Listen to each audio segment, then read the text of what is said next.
his role in Parliament, and so handed it over to Ni Ashikoti, who is taking over from him. And Ni Ashikoti was a serious race with his colleague counterpart from the NPP. And at the end of voting by the people, we had so much activities here. At the end of voting, it is Ni Ashikoti that emerged the victor. This is a certified one I'm giving you. He pulled 38,473 votes to beat the NPP contestant, that is Abdul Manaf Soa, who also garnered 24,877. There were two other contestants for the parliamentary seat. One on the ticket of the PPP, that is Alfred Aneti Abbey.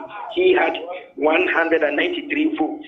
And then we had Richard Abbey. There's another Richard Abbey who had 157. So if you look at it, it's the NPC that has retained the seat again. So Dilante Van der Poel handing over to the Ashikoti, who has won. Currently, the reason we've kept along here is the fact that for once, I've been at this coalition center. This is my third time being here. For once, I've seen the EC officials going through all the pink sheets and all the results one at a time. They are going through it, and so they identify so many errors and are rectifying it. And so the presidential, we are still on it. They just finished. In this constituency, the polling centers that we had was the polling centers we had in this is 253 polling centers. They've gone through it one after the other, and so they just finished some 10 minutes back, and then they are doing their final tally before they do the official announcement. And so each and every pink sheet that they brought, they've gone through painstakingly one at a time. From yesterday, from 7 p.m. that they started, they've gone through. Nobody has been able to even blink an eye here, and it has gone through well. And so they've corrected all the anomalies. I feel that they don't want any situation where somebody will come and then raise objections about the validity of the results that has been given here. So generally, the atmosphere is calm here. As yesterday around 2 a.m., the winner, that is Nia Shikote, came with his team to come and observe the proceedings here. They still have their presence here as well. But for now, this morning, none of them have been here. All the crowd have dispersed. This place looks calm, and we're just waiting for the EC officials. We are left with journalists here and EC officials and some party agents that wants to sign their papers and other things, and then everything will be done here. So as we speak now, we are just waiting to officially receive the certified result for the presidential. And that is the key thing that we are waiting for, so that we can give Ghanaians that here Party A and Party B really won. And so that is what is happening here, George, at Ododo, just the heart of Accra. Okay, but does it look like the presidential certified results will be out anytime soon? I am certain that in the next 2-3 minutes, the EC official will declare for us to really confirm to you that this is the certified one. Okay. And so I've seen him coordinating of the area and saying that we should just stay back and then wait for them to come and give us the official figures, so that we can tell our listeners and our viewers what really is happening here or has happened here at Ododo. How did the constituency vote? How did it go? Then we know for the presidential. We've known for the parliament. Now that it is the NDC that is still maintaining the seat here. And we're waiting for the presidential, how it will go here for us. Okay, Phil, thank you very much. We'll get back to you when the presidential results are actually out, certified one. But for now, for Ododo, the certified one for the parliamentary is Ni Ashikute, who is representing the NDC, 38,473. 38,473. And then Abdul Manaf Soa, representing the NPP, 24,874. 24,874. So NDC retaining that seat there. Nyashukuta taking over from Nilante Vanderpoel. It's a very interesting one because they had challenges in that constituency. I mean, the NDC had challenges in that constituency, court case here and there, injunction here and there. But finally, Nyashukuta was allowed to go, and then he's retained that seat for the NDC. Doreen, let's continue with our messages here. We have a number of messages from our viewers and listeners across the country. Apologies. There's one that says he tried to call into the program. He didn't add his. Okay, his name is King Abe from Spintex. He says we pray for peaceful elections. The results are good. You guys are doing a great job keeping us updated.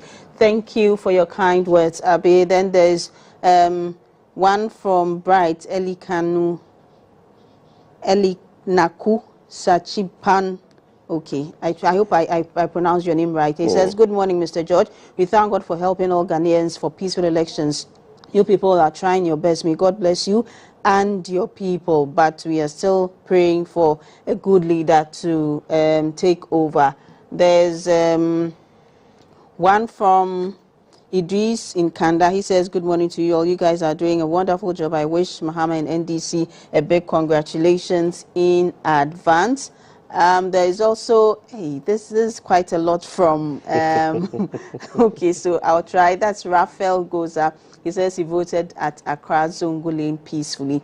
And he says, after the elections, the winner should stop the e-levy stuff and then let the MTN implement more agent SIM cards. And he's talking about Momo. He says it's a helpful job to reduce unemployment in the country. He's hoping that, well, his message is quite a lot. He said he voted for change. Well, what's he about that? There's Eric from, okay, there's this one from Medina. He says, I'm calling from Medina. He says we already know Mahama will win. Thank God for peaceful elections. His name is Alex. There's one from Eric from Kwaswa. He says, I literally spent all day in my room watching GBC broadcast the elections. I'm hoping John Mahama wins. Free education is not a reason why I should vote for the NPP. And he adds Eyezu, Eyeza, NDC all the way. There's another one from, he adds no name, but he says, good morning. We thank you for your good work. I'm loving the parliamentary seats. I'm sure he says he wants to say he's loving the parliamentary results coming in. And let me just remind our viewers that we have some updates from the presidential and parliamentary results. I'll get there quickly and bring you some updates. This one is from Eric Ativo, proprietor MTI School. And he says, George and Doreen, the eye of God at GBC, I'm thrilled to congratulate you on your exceptional job. Your outstanding journalism skills shine brightly, making you a true gem in the industry. And he adds a lot of kind words and nice words for us, George. So we thank you for your nice words. George, let me just go here because there are some updates for the presidential results. There is Lambusie constituency. We have for the presidential results, the NDC won with 14,484, giving the party 72.1%. NPP had 4,593, that represents 22.9%. GCPP had 0.3%, that's just around 67 votes. CPP 0.3%, also around 61 votes. Most of the parties just had a few figures. Some APC had 54 votes. The New Freedom Party, that's Jacob Caesar's, Freedom Jacob Caesar's party, had 47 votes. Gum had 25 votes. Independent candidates 2, he had 17. LPG had 16 votes. NDP 15. There's another independent candidate. I'm not sure whether it's Cranting.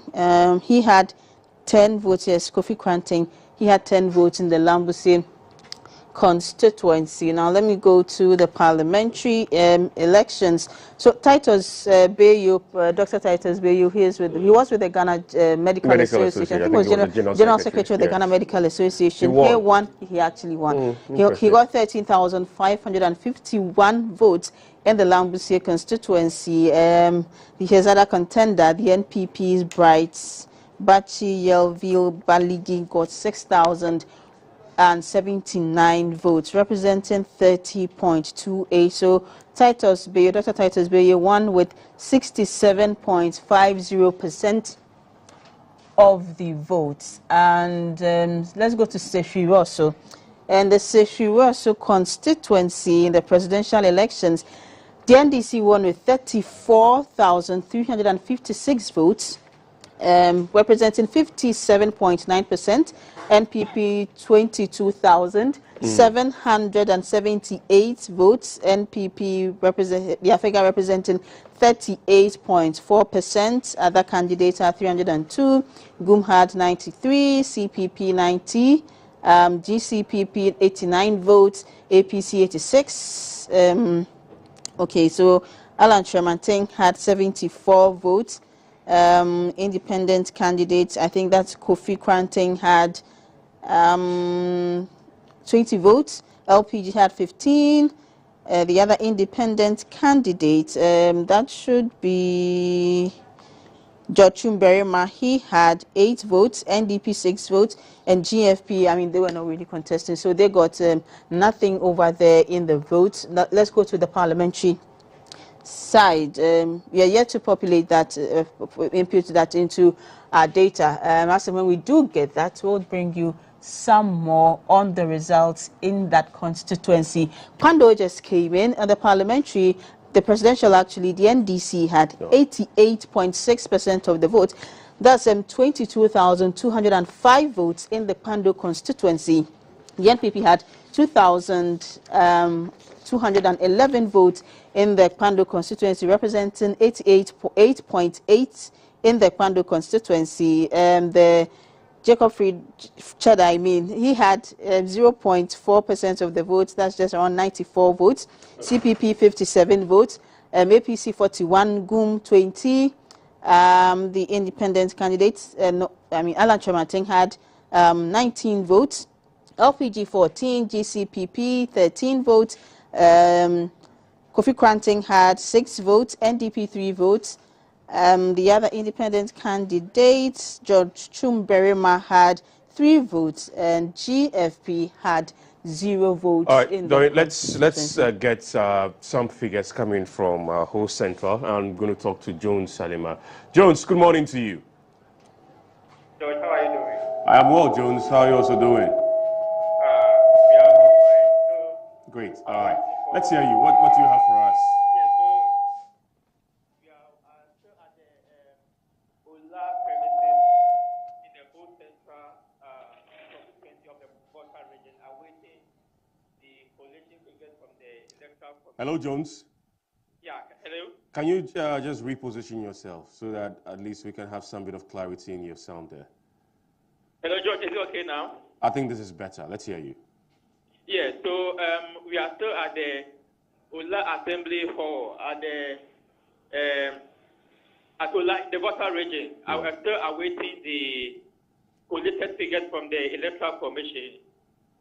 From last night, they awaited and only started collating the parliamentary results just quite a number of minutes ago. But then that's notwithstanding, I have some collated and certified results from other constituencies in the region, and if you indulge me, I would like to go over some of them. Okay, let's go through it. From Pando, we have Mahmoud Bamia, 2,211, 2211 votes.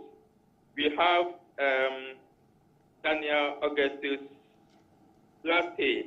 We have 1313. Ikwa Donko -0. We have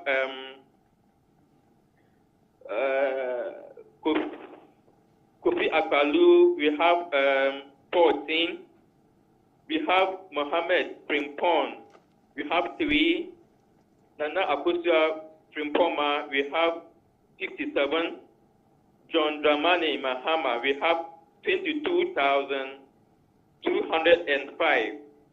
We have Hassan Abdullahi Ayariga, 41. We have Kofi Kranting. We have 3. We have George Chum Brahma Edu. We have 6. Nana Kwame Beduakon, we have 94. And John Kojo Martin, we have 19. That's for the Pando constituency. Then I also have here,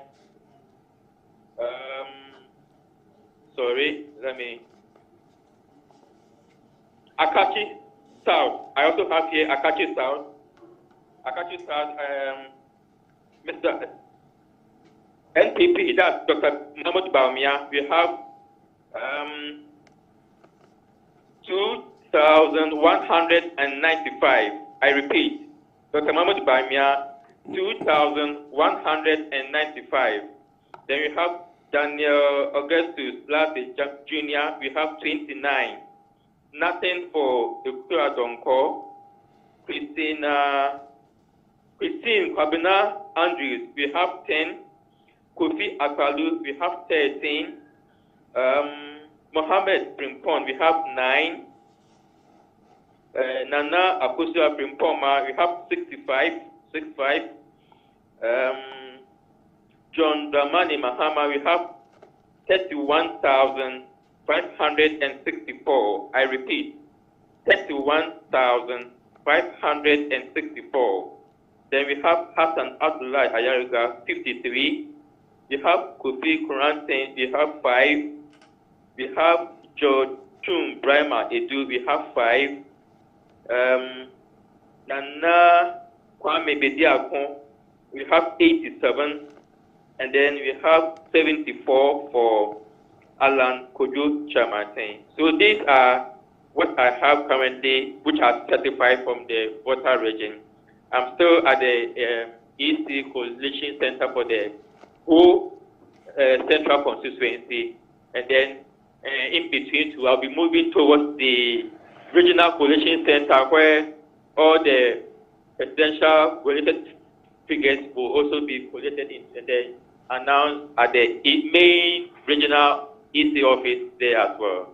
Okay, but for what you've given us so far, Bando and the Akachi South, doesn't mean that we are yet to get the parliamentary results? Yes, so yes, as you rightly said, we are yet to get the parliamentary results. And so as and when I get them, we will relay it to our audience as well. Okay, all right, okay. Jones, thanks. And we'll be waiting for the other updates too. So that's Jones Alima there, reaching us from Ho Central. And then he gave us 2 results from Pando and then Akachi South. And these are certified results coming in from the Coalition Center there and from the Electoral Commission. For NPP in Pando had 2,211. And then NDC, that's John Dramani Mahama, 22,205. In Akachi South, NPP 2,195, NDC 31,564. And these are figures, certified figures coming in from the Volta region, specifically Pando and Akachi. We'll be picking other reports too from our correspondent. I'm told that Albert Pakanate is also standing by, who is at in Sawam, Adwajiri. It's one place I would like to really know exactly what's happening there. But Doreen, what do you have for us? Well, George, we have some figures from Salman constituency, actually, and in that constituency, it seems the NDC won in that constituency as well. For the presidential, John Mahama had 57.2% of the votes, representing 10,012 votes in the constituency. NPP came in with 38.5% of the votes. That's 6,746 votes in the Saman constituency. Also, let's go to parliamentary elections. Those results are not yet in. We'll try and then get those when they are fed in. There's Botiano English among from in the central region. Yes, just close to Kaswa. Yeah. So, Sylvester Tete lost that seat.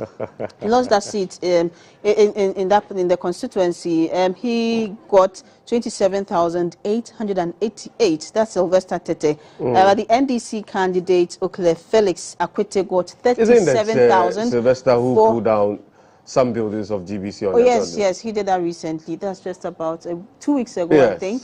Yes. I mean, but the constituents have spoken, so... He wanted that land to put up a school. Oh, unfortunately... Just when we had like a week or two to go for election, he wanted a piece of land to put up a school. So fortunately, unfortunately... And then he decided to pull down buildings, GBC building on that land, without GBC even knowing about it. Well, his constituents have spoken, so... I mean, there's nothing we can do about that. We wish him well subsequently. Right. So hold on for me, though. I mean, let's go to Abet Pakanate, who is at Nsawam Adwajiri. I understand that there's been a shooting incident also there. Paka, good morning to you. Good morning, George. What can you share with us at your location this morning? Well, George, I'm currently at Nsawam Adwajiri constituency where the election actually took place, but I have relocated from the policing center to the Nsawam Government Hospital. Around 4 a.m., there was a bit of misunderstanding at the policing center. So all the pressmen who were there had to leave for our safety. So we were at in front of the police station, and I reported earlier what happened. But after a while, we had a report that there's been a shooting incident. So I followed up to the government hospital, and truly when I came to meet a guy who has been shot in his thigh. So I followed up to the X-ray room after they took his X-ray for him, and I spoke to him. So I asked him what happened, and he was saying that he was at the policing center, and he came out to check whether his motor was safe. Upon getting to the gate, he realized that the incumbent MP's car was coming, so he had to hide somewhere because of the way the situation was.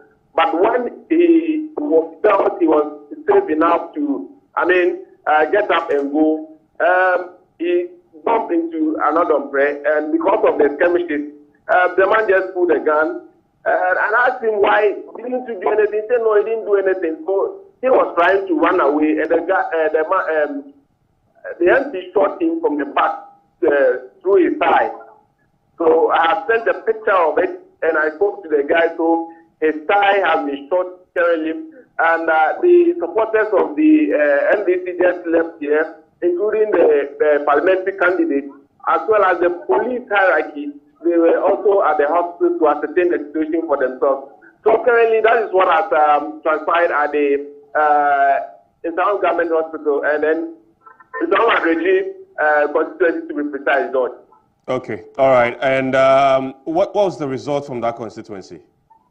Well, for the result, as we speak now, we can't pinpoint and say that this person has won, this person has won. But as at the time we were leaving there around 4 a.m., the NDC had held a press conference, and they have projected their figures, which means that they were in the lead. That's what they told us, they were in the lead. But there was a mayhem at the collection center, so they couldn't declare the winner. But what they have said and what the people were talking about, it means that they were in the NDC was in the lead. So for now, there hasn't been any declaration of a winner with regards to the parliamentary candidate at Nsawam Adwajiri currently. But for the presidential? Well, for the presidential also, they were actually doing the whole coalition before the mayhem started. So we have not been able to ascertain the winner of the presidential as well as the parliamentary candidate. But the NEC once again told us they were in the lead of both the presidential and then the parliamentary. Like you stated earlier, the gentleman that was shot in the eye said that he was shot by the member of parliament for that constituency, Frank Anodom. Yes, exactly. Yes, he shot his thigh. He shot him through his thigh. Through his eye? And he was his thigh. Okay, yes. All right, okay. He was very emphatic that it was a member of parliament who shot him. It was a member of parliament, or it was that member of parliament? It was the member of parliament who shot him. That's the member of parliament. That's Frank Anodompre. Frank Anodompre, yes. Okay. And has there been any words from Frank Anodompre? When himself is not around, because when the mayhem was ongoing at the collection center, he wasn't there. He went there around 4 a.m. And then he returned whilst we were still at the police station, waiting for them, the NDC executive to come to the party. His residence. And what about the police? What are they saying? The police are currently locked up in a meeting with the city executive, so we've not been able to meet the police with regards to the incident that took place. Okay, let's get further information from us. We'll get back to you. Okay. Very well, George. Great. So that's Albert Pakanate, who's our correspondent in Sawamadu Ajiri, where he said that someone has been shot, and the person who's been shot in the thigh is actually saying that it was the member of parliament, that's Frank Anodompe, actually shot him in the thigh, and it's something that is still being investigated by the police. Like he said, the police is in the meeting with the NDC executive there. So as of now, the certified results coming from that particular constituency, that's in Sawamadu Ajiri, is yet to fully come out because it was during the coalition when all these unfortunate incidents happened. So just stay with us. We'll get back to Paka when we have further information on this particular development. Let's move to Dory to continue with. Judge, before we come to what's happening on the board, yes. Let's remind our viewers that you mentioned that the NDC has a press conference at 8. Yes. The NDC has a press conference at 8. So that's 3 minutes to 8. That's the time. The NDC has got a press conference at 8 o'clock. Just to remind our viewers on that. So, yes, Dory. We'll move over to the NDC headquarters when they are ready. But Bulsa South, results from Bulsa South constituency have just come in. Dr. Clement Apak retained his seat. He got 8,978 votes in the constituency, representing 56.24%. The NDP candidate, Daniel Kwame Garba, he got 5,061 votes.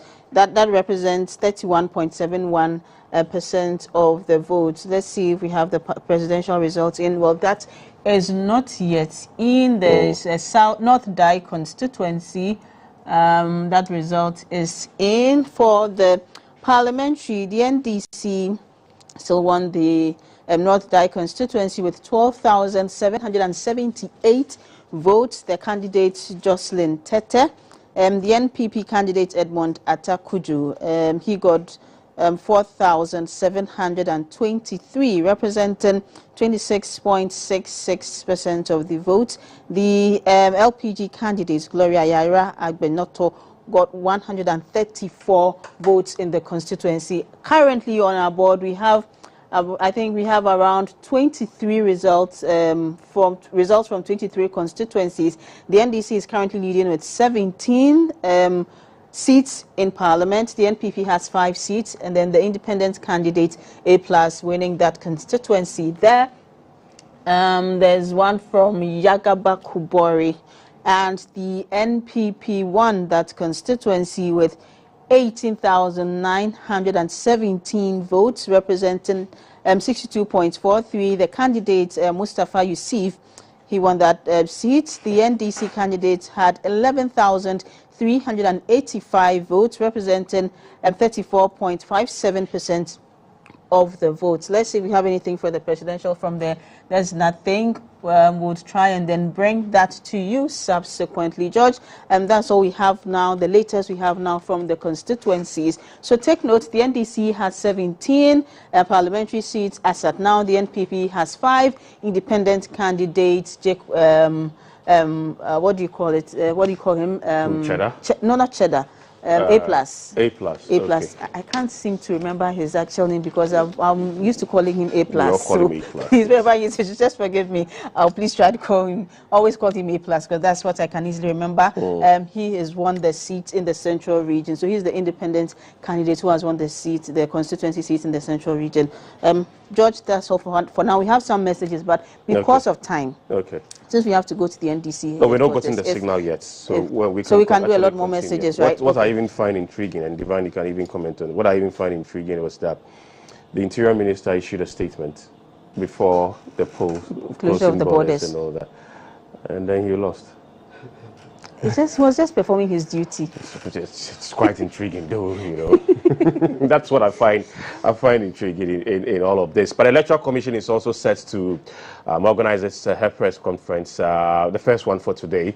And when we also get the signal, we'll address you and take you quickly over to the Electoral Commission's head office for the first press conference for today. Yesterday, they held a couple of press conferences to address issues that have really happened in the process so far and why those things are happening, and of course, to set things straight. These press conferences are continuing today because the Commission said that they are going to do this till the final press conference where the returning officer for the presidential election will announce who the winner for the 2024 general election is. So when we get the signals right, we'll take you over to the Commission's head office for that press conference. And also to remind you that the NDC has announced that they will be holding a press conference anytime from now. So when we also get that signal too, we'll take you over to the head office of the NDC. Doreen, you can continue with the messages. Yes, we have a number of messages on our board. We have Mawu Lulu from Kaswa. He says, good morning, GBC.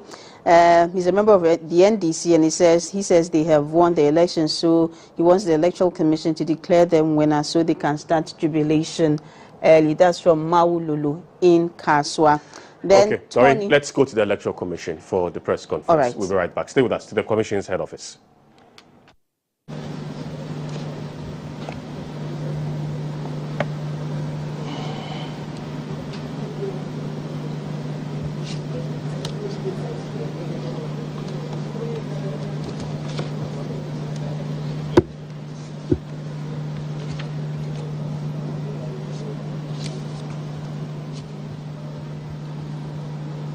Good morning, directors. Good morning, our friends from the media. I bring you good morning from the National Coalition Center at the head office of the Electoral Commission. As you may be aware, polls across the country closed 15 hours ago. Per law, at the close of polls, the ballots are counted at the polling station in the full view of party agents, the media, observers, and the general public. And then the results are documented on the pink sheets, the polling station results forms. The pink sheets are then signed by the presiding officer and all the agents present at the polling stations. Copies are given to each candidate present, and a copy is also posted at the polling station. A copy of the pink sheet is then sent to the Electoral Commission at the Coalition Center. I want to emphasize that this pink sheet determines the final results of an election. It forms the basic document for declaring results at all levels. As such, for this election, the pink sheet generated from all the 40,648 polling stations and signed by the presiding officer and the agents will determine the final results for this election. Nothing will change. From the polling stations, as I indicated, the pink sheets are sent to the Constituency Coalition Center and collated at that level. The constituency results summary sheets are also signed by the returning officer and the party agents. The agents are also given copies of this form. A copy is then pasted at the Constituency Coalition Center.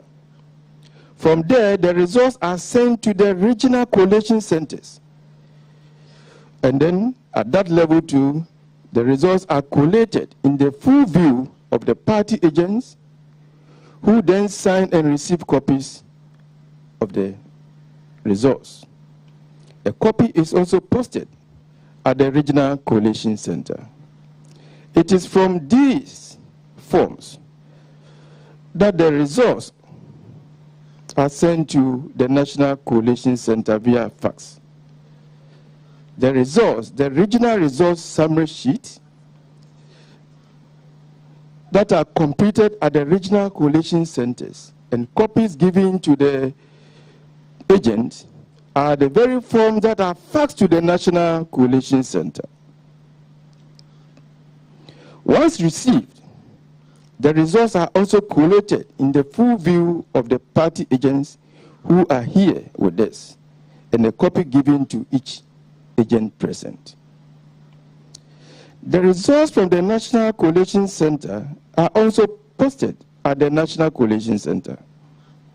Once this is done, the returning officer for the presidential election, in the person of the chairperson of the Electoral Commission, declares the winner of the presidential election. For the information of the general public, as we speak, no results have been received at the National Collation Center. And I repeat, no results have been received at the National Collation Center from the regions. Our feedback from the field is that the results are trickling in to the regional collation centers. Hence, our inability to publish these results at the National Collation Center. We want to assure that as we receive the results, region by region, they will be published. We urge all citizens to exercise patience and follow the EC's periodic announcement. We will keep you updated as we have done over the past 24 hours. We also call on both our permanent and temporary officials across the country, particularly the constituency collation centers, to stand firm and carry out their duties as expected of them. We also urge the agents of the political parties to cooperate with our staff to ensure the smooth transmission of results at both the constituency and regional levels. We are grateful for your attention. Thank you.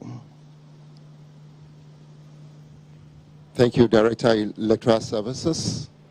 On this note, the update for this morning comes to an end. We'd like to thank you very much for coming, and we usher you back to the NCC. Thank you very much. Bye.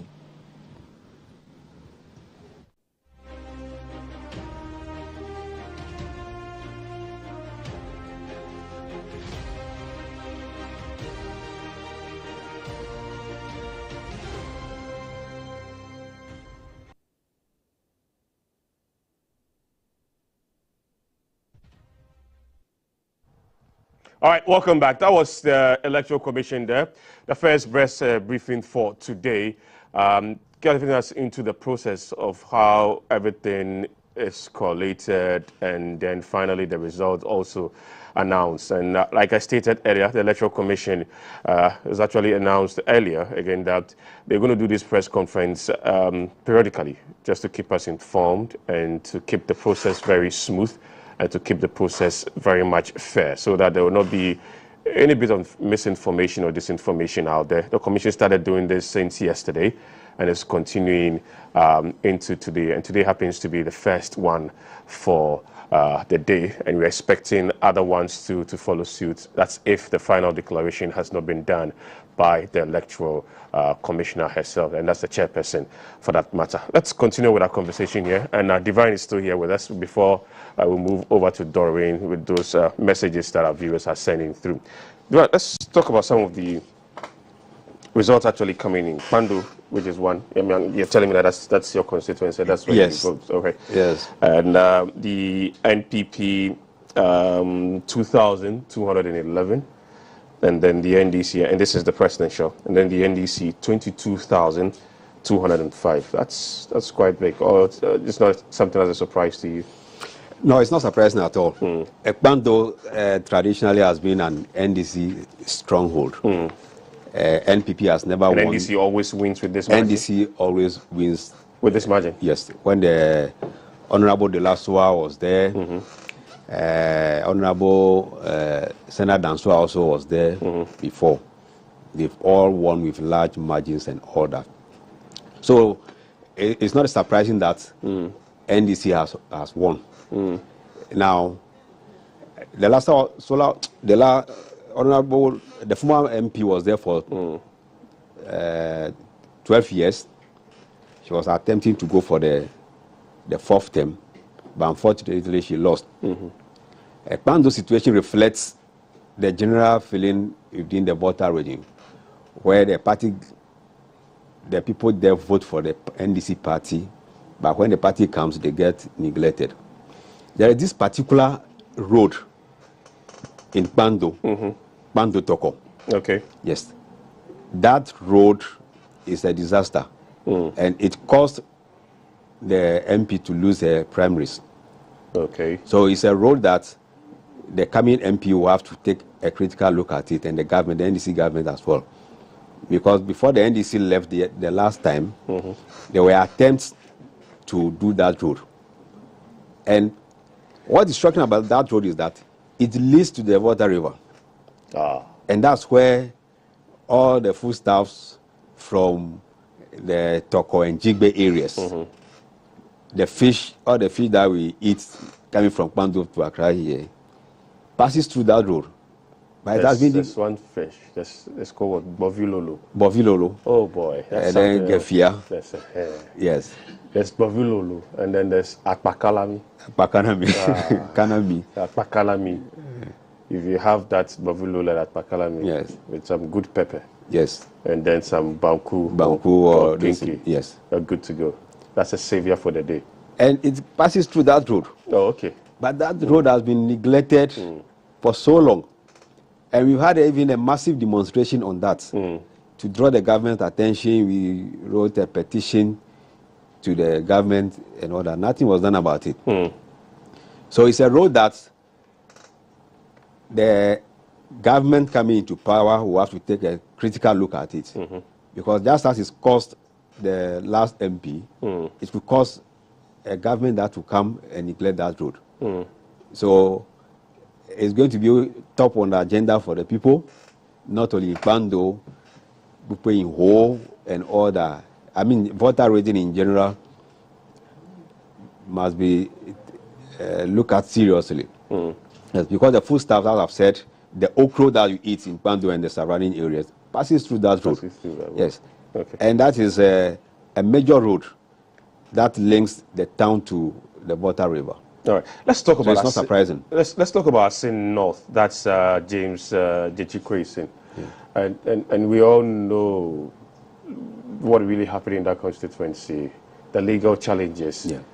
As in when he won the 2020 election, the legal challenges in there, people had to challenge whether his legitimacy of that particular win there. It was sent to the Supreme Court. There was a ruling that there should be a by-election or re-election in that particular. He won. Yeah.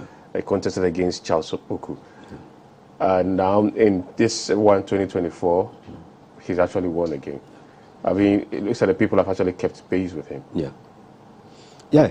If you, like you rightly said, all the issues that surrounded his election, all the legal battles he has to go through and all that, and coming back to win, and then retaining the seat again, is a clear support from his people. I mean, beating the same person. Beating the same person. Yeah. So it tells you that the people, they have that sympathy, attachment to him as a person. It may not necessarily be the party, but him as a person and all that he went through, he drew a lot of sympathy from his own party people and even the community. And it's even believed that he has done a lot for the community people, even before he actually representing the NDC and all that. Before we go to some messages, are you surprised about Osla or Osla Wusu? Not surprising. Ablekuma West. Yes. Losing to Reverend Kwekwado. Not surprising, because even in the last election, he won it marginally. Okay. Yes. As in Osla won that last election marginally. Yeah, it was not a huge margin in the last election. And again, being a minister, being an MP and being a minister too, it takes a lot of attention from the constituency. And all the issues about this, her ministry was also a major focus of media attention. The issues to do with the e-levy and things and all that, they use the ministry's platform to launch the policy and all that.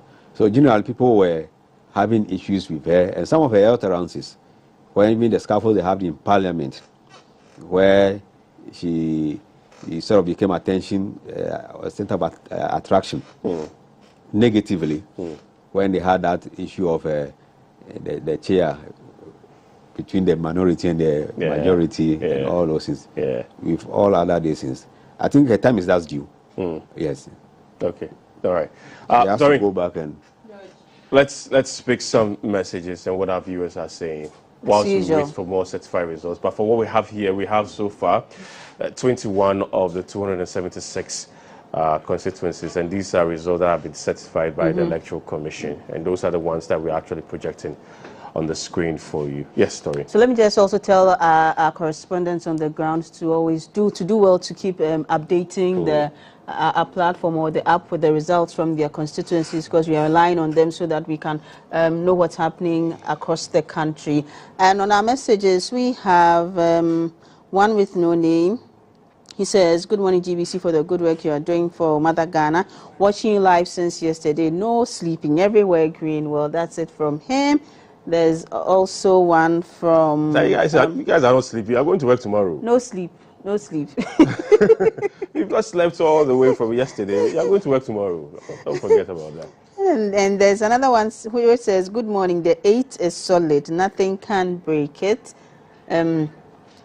There's one from Papaland, and he says, I'm writing from Kassamama, win election already, so you people jubilating for Mohammed. This is Papaland and talking from Nigeria. Well, we have some messages all the way from Nigeria. There's one which doesn't have a name. It says, hello, good morning, NPP all the way. And it's, the person just brings in the elephant and then the flag of the NPP. And also there's one from James Akpalu. It says, good morning, GBC. Thank you all for the great job you're doing. May God bless you all. Please, he's asking why the results from Oti region has not been mentioned. Please help us with that. Okay, so we've not mentioned it because our correspondents have not fed us with the certified results. So we wait till they feed us and then we can give you the right information. We do not want to be guessing and then later on have to change the results. We want the certified ones from the Electoral Commission. There's one which is from Kofa from the Volta region of Plawo. He says, I'm enjoying the results collation. NDC is winning for a better change. Someone has been sending us messages complaining about the volumes of our sets. I don't know why he's having that challenge, because he seems to be the only one having that challenge. But I'm sure if there's any problem, our technical guys will be working on them. So please don't get frustrated. We'll be working on them so that you can have the best of sounds. The advisor for the NDC party people and agents, please view a post secure your result to the last date to the last hour when they were announced. It is for the INEC office before. Well, I'm struggling to understand what it's saying. I'll try and make some sense out of it, and then I'll read that again. This one says, good morning, I'm from La Paz. I've been watching people since yesterday morning. May God bless you people for the good work and amazing job you have been doing. I can't wait to celebrate the JDM as president of Ghana. Another one says, watched all night but had to sleep at 1 a.m. so I can rest for church today. Please go to church and pray. It's very necessary. And pray for us. Pray for us. Pray for us. Right. Please do. We need the prayers. From Ato Aban Kaswanyano says, good morning, GBC. Thank you for a good job. I've not slept the whole night too. Wait, we've not slept too. That means you're not going to church. And you go to church. Please go to church. You pray for us. We need your prayers. Papa Pam. This one from Ningo Pram Pram says, hello GBC, we are not hearing any results from Ningo Pram Pram. Please, as I mentioned earlier, when our correspondents feed us with those information, or that information would immediately get to the board and then give you an update. So hopefully we get some updates from Ningo Pram Pram immediately, and then we can give it all to you. I think Sam George won in that constituency. Yeah, that's what I'm hearing, but since we've not had it from our correspondents, we would want to wait and then get a certified one. This one says, good morning, GBC. I just want to say great job. I strongly believe the country is going to be green. Wage Agbawi constituency, please, who is winning? The person wants to know for the member of parliament in that constituency who is winning that position. We've not had that yet. When we do get it, you will also have it. Hello, GBC. Any updates on the Brekum East and West constituencies? We still haven't gotten that yet. So please just relax for us. We'll bring that to you when we do get it. Good morning. You people are doing a massive job. But NPPO, NDCO, we are still one people. Thank God for peaceful election. Aga Bright from Dodowa.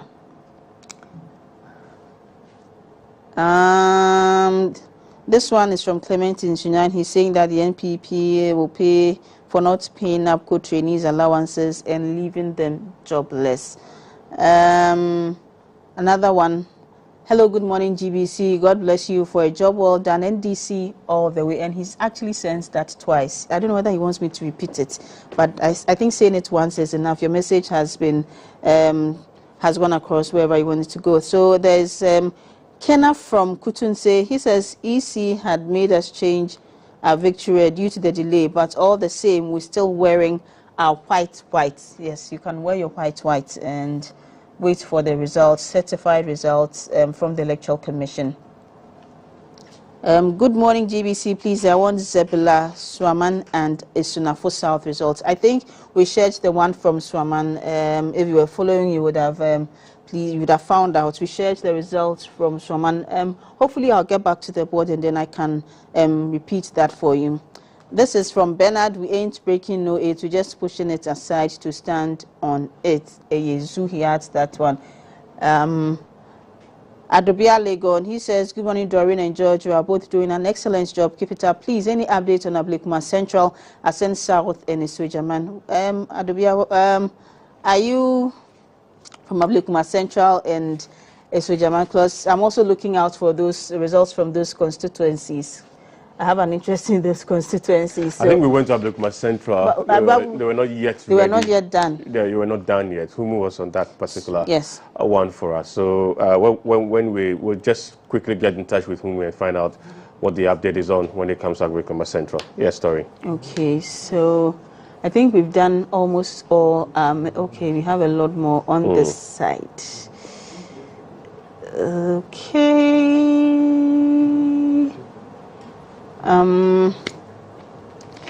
Another from, this one is also from Nigeria. We've had one from Nigeria earlier. I don't know why the Nigerians are monitoring it so closely.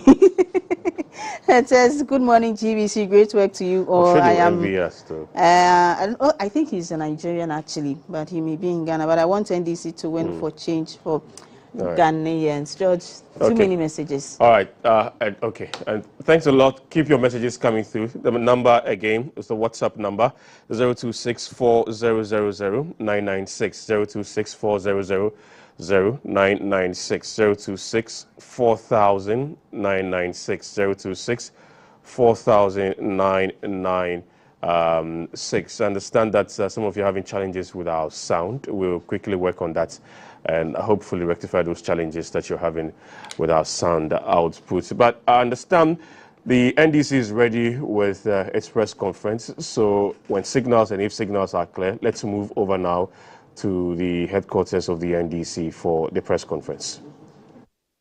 We have polling agents in all the over 40,796 polling stations across the length and breadth of Ghana. We also have party agents in all the 276 constituency coalition centers across the 16 regions of Ghana. We are almost through with our internal coalition as a party, and so we have provisional results that gives an indication, a very clear indication as to how the people of this country voted yesterday. And I'm happy to inform you, and by extension, the good people of Ghana, that from the results we have seen so far from our internal coalition, provisional results, it is very clear that Ghanaians have rejected 8 years of corruption, 8 years of state capture, 8 years of wastage, 8 years of nepotism and cronyism, 8 years of economic mismanagement, 8 years of insensitivity and arrogance of power, 8 years of crass incompetence and ineptitude. And it is very clear that the people of this country have voted overwhelmingly for change. They have given the National Democratic Congress an emphatic, resounding, and a landslide victory. And in fact, the provisional figures we are seeing from our internal coalition show that this landslide, this overwhelming, resounding victory given the NDC in both the presidential and parliamentary election is unprecedented in the history of Ghana as far as this fourth republic dispensation is concerned. That is taking out the 1992 elections won by Flight Lieutenant Jerry Joe Rawlings of blessed memory, our founder. And so, ladies and gentlemen, we want to update you because clearly we are all experiencing significant delays on the part of the Electoral Commission relative to the collation of results at the constituency level and the declaration of parliamentary results at the constituency level. And as part of our quest to promote transparency in this electoral process right from the start to the end, we deem it necessary to update the nation now on the provisional results we have so far collated as a political party. And so if you look behind me, you will see 8 screens. And on these 8 screens, you will see a summary of our collated results for the presidential election. And from the screen, if you look at the far left, my far left corner, you will see that so far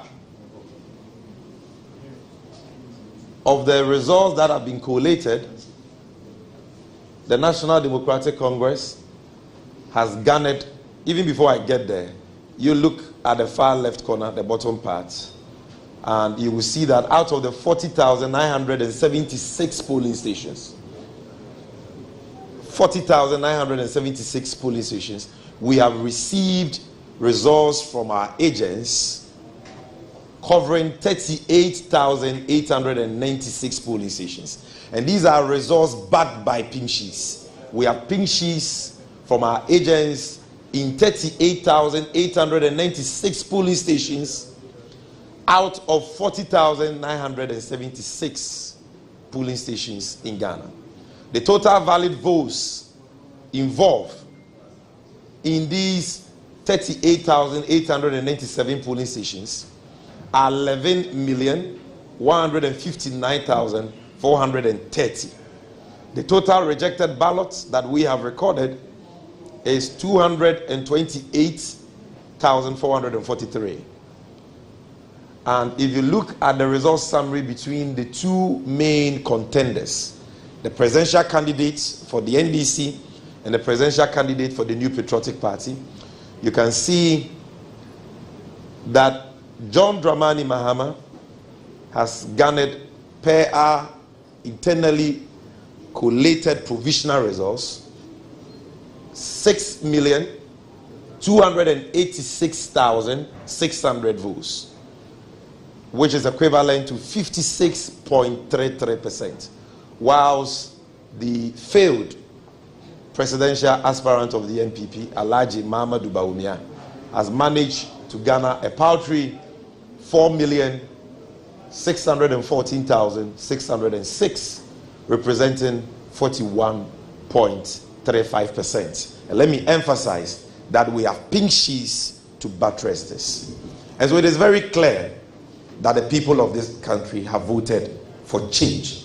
And this is not just a vote for change. It is an extraordinary vote for change. It is a historic event that has happened in our country. And we are grateful to the people of Ghana. What we want at this stage is for the Electoral Commission to fast track the collation process at the constituency coalition level, because we see evidence of deliberate delay on the part of some, not all, some EC officials at the coalition, at the constituency coalition level. And I'm going to give you further and better particulars to that effect. Now, aside this, we also have provisional results for the parliamentary elections across the length and breadth of Ghana. And the trend is not any different from the overwhelming presidential mandate that the great National Democratic Congress has been given by the people of Ghana. We have it on authority that in the Upper East region, out of the 15 constituencies, the NDC has won 15 over 15. 100%. We can also tell you on authority that in the Upper West region, out of the 11 constituencies, the NDC has won 100%, 11 over 11. We can tell you on authority that in the northern region of Ghana, based on our internally collated results, provisional, the NDC has won 11 out of the 18 constituencies. We can also tell you on authority that in the Savannah region, the home region of our presidential candidate and the president-elect of the Republic of Ghana, the NDC has won 6 out of the 7 constituencies there. I'll come back and explain to you, some concerns we have with that one constituency, Damango. Then, in the northeast region, the home region of the failed presidential candidate of the NPP, Alhaji Mahamudu Bawumia, I can tell you that from our internally collated results of provisional results, we have won 3 out of the 6 constituencies, and that is Yonyo, Tripoli, and Bukubu. For Savannah, Yape, Bole, Sola, Salaga South, Salaga North, Daboya have all been won by us. There is a challenge with Damango, which we are trying to rectify. For Upper West is 11 over 11, so I need not mention the constituencies. Upper East is 15 over 15, I need not mention the constituencies. I will share with you the 11 constituencies in the northern region, which we have won convincingly. And in fact, we've won, there is one seat that went to an independent candidate at Willency, and that is an NDC member. If you add that, that will be 12. But officially, what we have won, the number of seats we have won per the provisional results, we have collated internally 11 constituencies. And these 11 constituencies are Tamale North, Sagnerigu, Kumbungu, Tamale South, Mion, Saboba, Tamale Central, Zabzugu, Tatale, Nanton, and Yendi. Of course, Willency has been won by an NDC person who ran as an independent candidate. Now in the Bunu East region, the home region of the incoming First Lady of Ghana, I can tell you on authority that out of the 11 constituencies, we have won 10 out of the 11.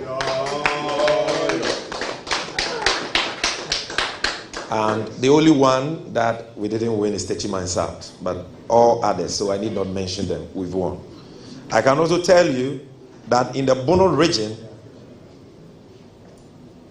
the home region of the national chairman of the great NDC, and should I say the national communications officer, out of the 12 constituencies, the NDC has won 11 over 12.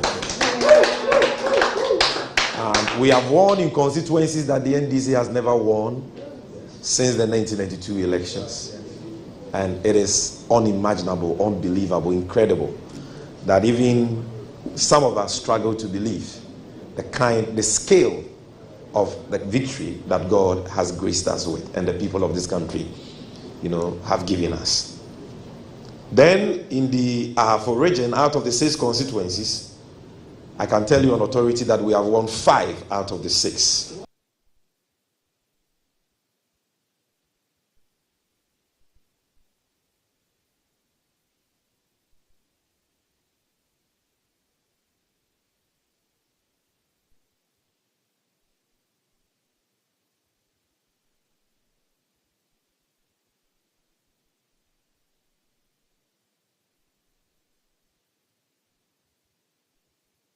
We apologize for that breaking transmission. We're working to get to the signal and then re-establish contact with them at the NDC head office. So that was Sammy Jamefi, who's the Director of Communication for the NDC, addressing the press, taking us through what they have been able to collate per the figures that they have, which he has constantly said that is provisional, and that puts the NDC in the lead. And that's what Sammy Jamefi is addressing the press on. There was a break there. We were working to get the signals right. When we do, we'll take you back to the head office of the NDC to continue with the press conference. And also to inform you that the vice president, who is the presidential candidate for the New Patriotic Party, will be addressing the media at 9. We'll be addressing the media at 9. So the vice president, who is the presidential candidate for the New Patriotic Party, will be addressing the media at 9. So we are also on standby. When we get the signal and get the feed right, we'll take you over to the campaign office of the vice president and the presidential candidate for the New Patriotic Party for his press conference. But you're still working on that one for the NDC, where we actually lost them. We had a problem with the link in there, and we're working on it to re-establish contact. Divine, what's this press conference galore? You know, is it a strategy? Is it a way of making people think in a particular way, or what? Yeah, it's part of the electoral process. And I'm referring to the press conference from these two political parties. Yes. Yeah, that's what I'm saying. It's part of the strategy within the political process. Every party, all the parties, the two major political parties, as at now, they have a clear picture of what numbers they have. They have a robust system for collating and analyzing their results. So even when they are losing, they know within themselves. But that they are losing. They are losing. They know very well. The result that to finally come will not be anything different from what they are announcing now. If anything, it will only... Let's just hold on for me. I think we have the signal back. Let's move to the NDC headquarters for a continuation of press conference. Stay with us. We'll be right back. Greater Accra region, the capital of Ghana. Out of the 34 constituencies, per our internally collated provisional results, we can tell you that we've won 30 out of the 34.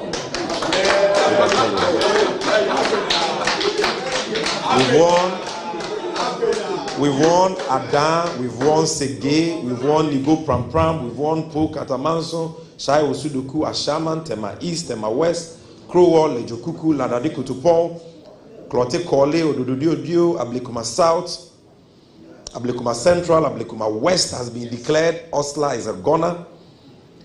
Amasaman, Adenta, Madina, Ayawaso North, Ayawaso West were gone. Ayawaso East, Domia Blaubum, Okaikwe North, Okaikwe South, Ayawaso Central, Domekwa Benya.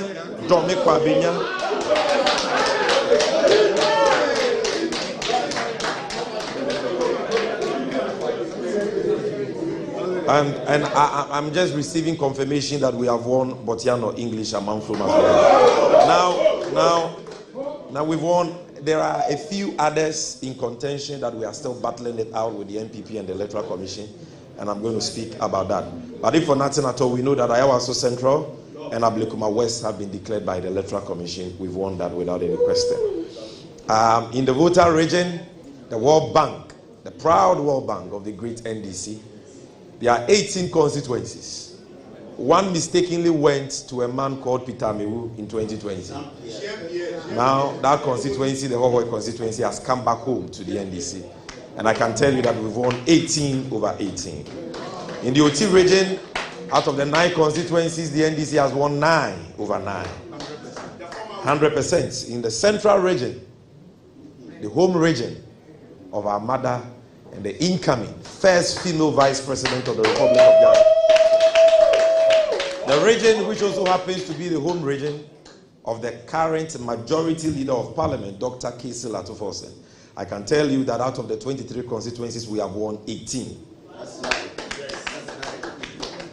And in the western region, I can tell you that in the western region, which is a swing region, just like the central region, out of the 17 constituencies,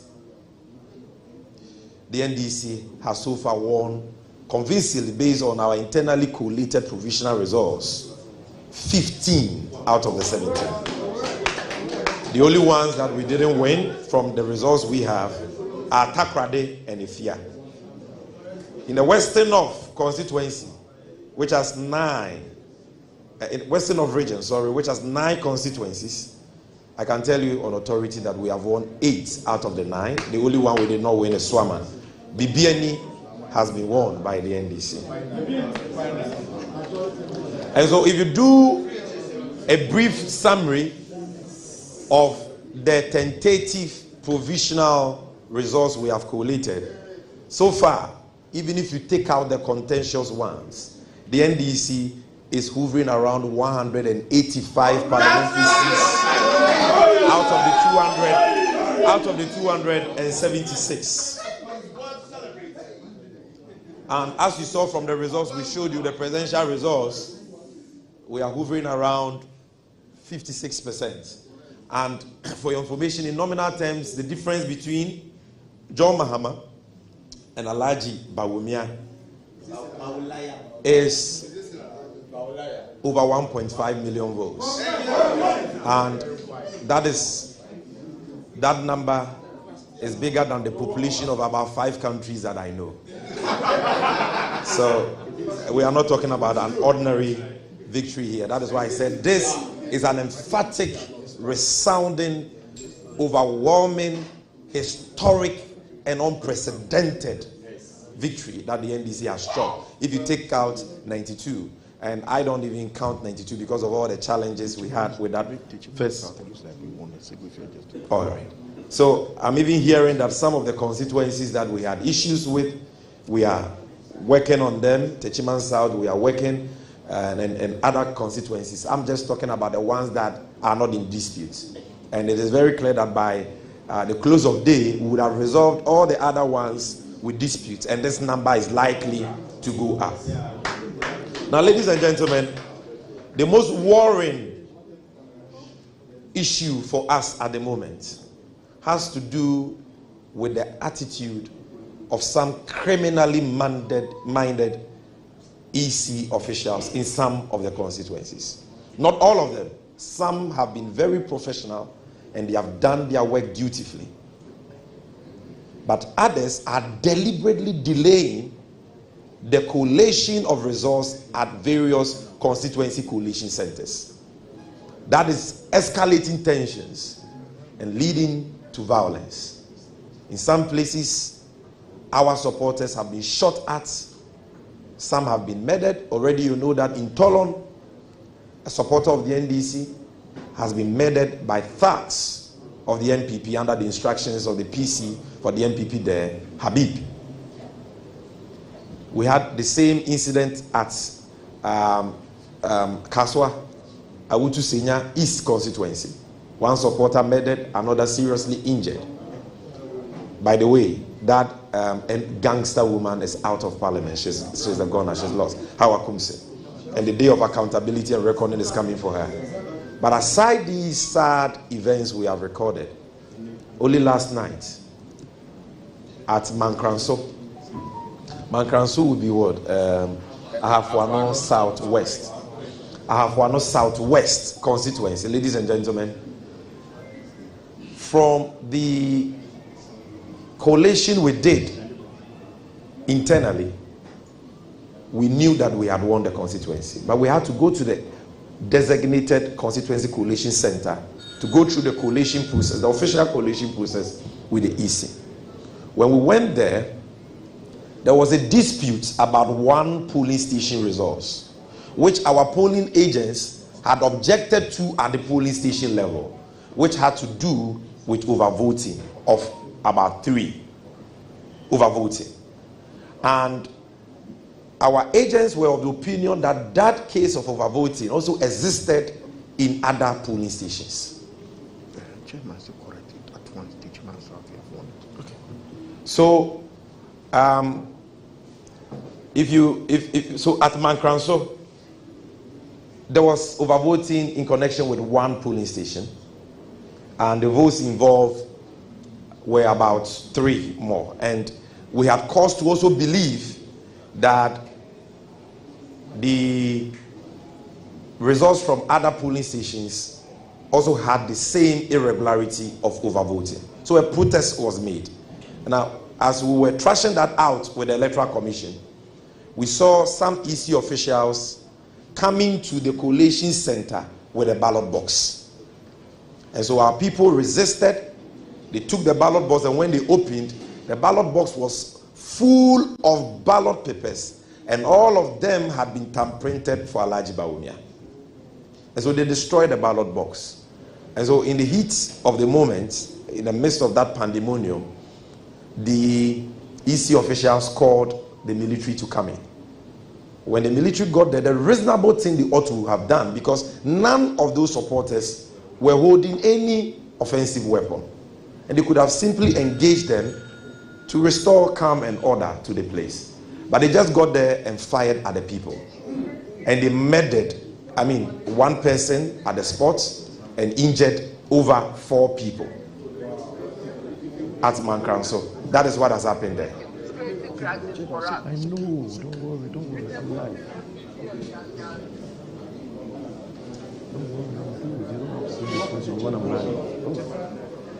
All right, so that is Mankranso.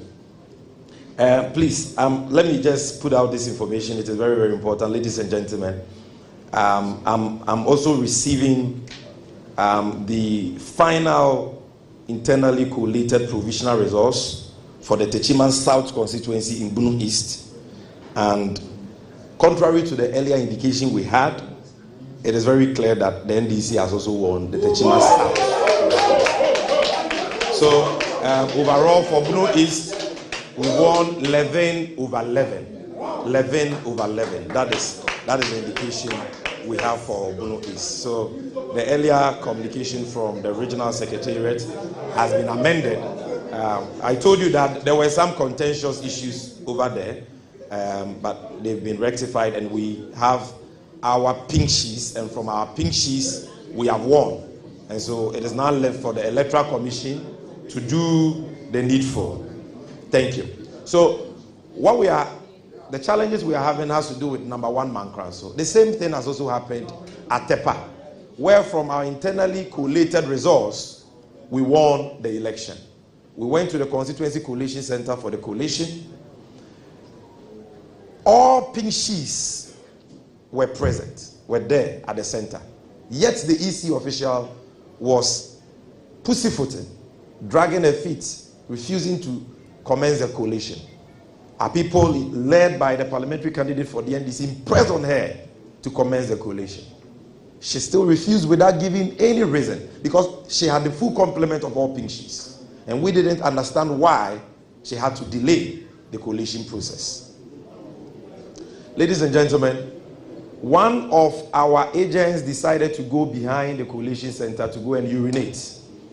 And when he went, he saw that a pink sheet, which is the main EC copy, had been torn into pieces, folded, and thrown into the bush. So he took it and saw that, no, this is the EC's copy for a particular polling station. Why has it been destroyed and thrown into the bush? So he brought it in, and it led to some, exchanges, verbal exchanges between our people and them, because clearly this was an EC official who wanted to create the grounds for the delay in the collation by destroying a pink sheet from a polling station.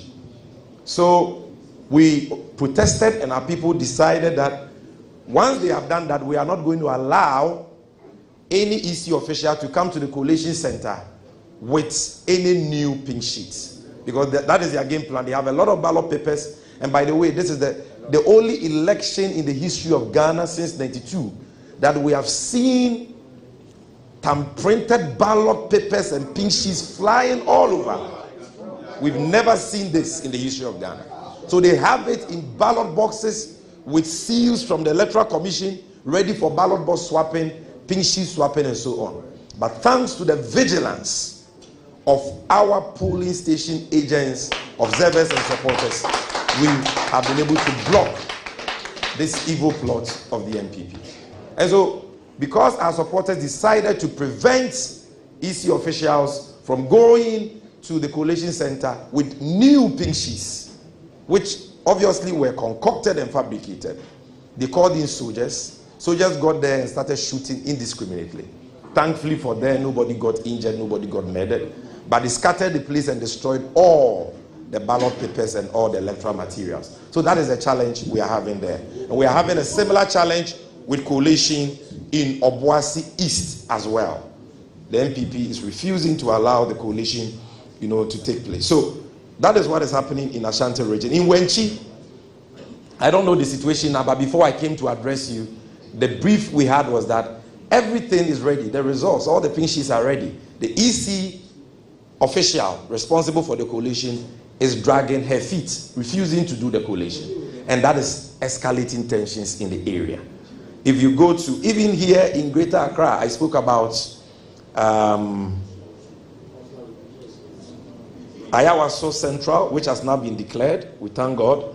But Okaikwe Central and Tema Central, there are serious security issues because of these deliberate, this deliberate delay of collation in certain critical constituencies that the NPP believes the NDC has won. And in most of the constituencies, the NPP agents are nowhere to be found. For example, in some of the Bono constituencies we have won, they are nowhere to be found to sign the results as collated. And EC officials are saying we are waiting for them. We want to tell the Electoral Commission that if the NPP will not come and sign, declare the results. It is not by force that polling agents sign. If they are not there to sign at the end of collation, declare the results and spare the nation the tension you have plunged us into. And Alhaji Bawumia, for God's sake, you are an Alhaji. You call yourself Dr. Digital. So I'm sure that by now, through your many digital applications, you have collated your results. You know you have lost. Please, call your senior brother, His Excellency John Dramani Mahama, concede defeat and congratulate him. And save this nation the unnecessary tension that you and your goons have plunged us into. Enough of the killings. Enough of the violence. Ours is a democracy governed by the rule of law. The will of the people expressed at the polls is supreme and must stand. Be a Democrat and respect the will of the people. Leading figures of your party have already considered defeat. Richard Anyagba has considered defeat. Even the defectees from the NDC who came to support your cause have considered defeat, like Alote Jacobs. All of them. What are you waiting for? Ghana is the only country we have.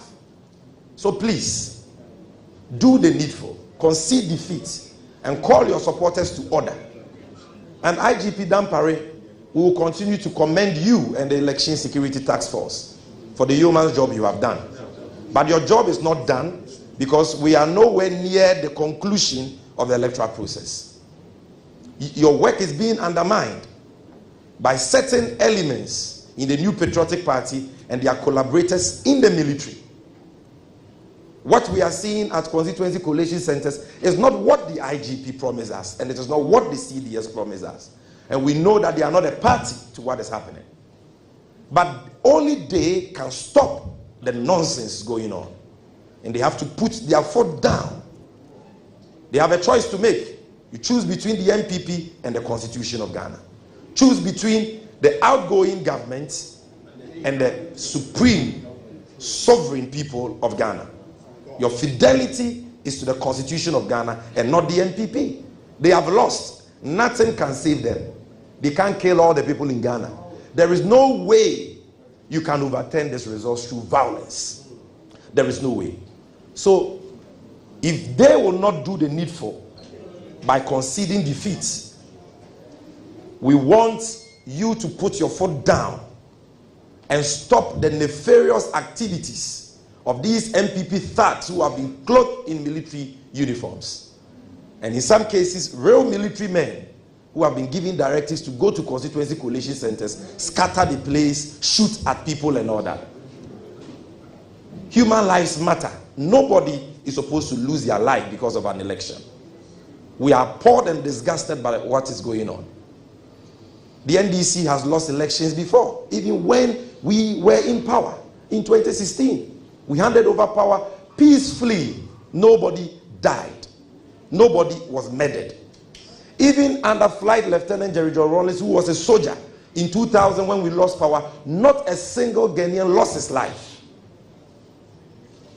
In 2008, under J.A. Kufuor, an MPP president, the MPP lost power. There was a peaceful transition of power. Nobody died. In 2016, nobody died under John Mahama. Why is it that only you, in 2020, you killed 8 people? That blood is not enough for you. And you are still killing people. As we speak, you've killed over 4 people in this election. How many more do you want to kill? How many innocent civilians do you want to injure and hurt? You have lost. It's as simple as that. Your Sisyphean campaign, attention. It's as simple as that. And it is time to pack your things and leave the Jubilee House. Yes, yes. And we want to tell the Electoral Commission, Madam G. Mensah, the peace and stability of Ghana now depends on you. You are the returning officer for the ongoing presidential election. Your officers are deliberately delaying the coalition process in some constituencies and in some regions. Please, Madam, do the needful.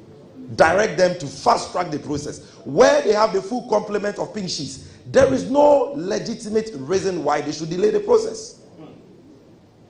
There is no legitimate reasons. In some regions, like Greater Accra, I mean, the declared results are not even more than 5. Meanwhile, the results are ready. What are you waiting for?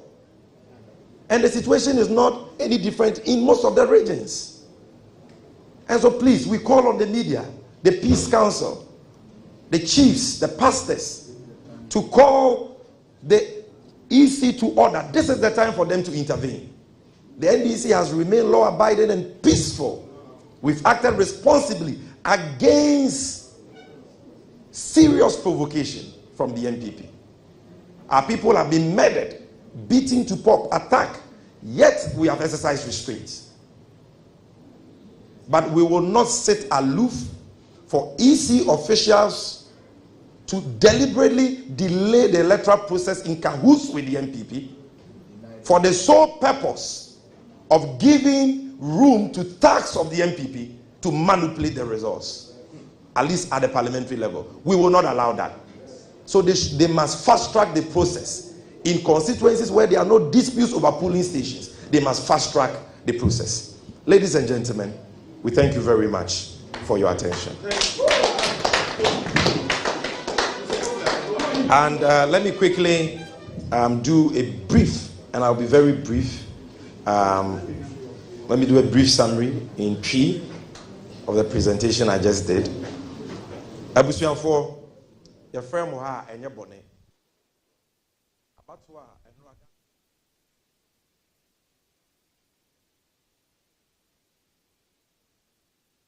All right, so that's Sami Jemfi, who is in charge of communications for the NDC, putting out data and information and figures, of course, concerning the NDC and they being in the lead per the results they have collated so far and other election-related issues that the NDC finds worrying. Like I stated earlier, the vice president, who is the flag bearer for the New Patriotic Party, that's the NPP, will also be addressing the media anytime soon. Time given was 9, and as we speak, it's 9 o'clock. So anytime soon, when we get the feed and we get the signals right, we'll take you over to the campaign office of the vice president and the flag bearer of the New Patriotic Party, who is also going to address the media as to what he's going to say. Both of us, you and I, we don't actually know that yet, so we are waiting to know exactly what he's going to tell us. But from the issues raised by Sami Jemfi, and according to him, they've collated their coalition, that's the NDC's coalition, they've done over 30,000 polling stations. That's around 38,896 polling stations out of the 40,976 police stations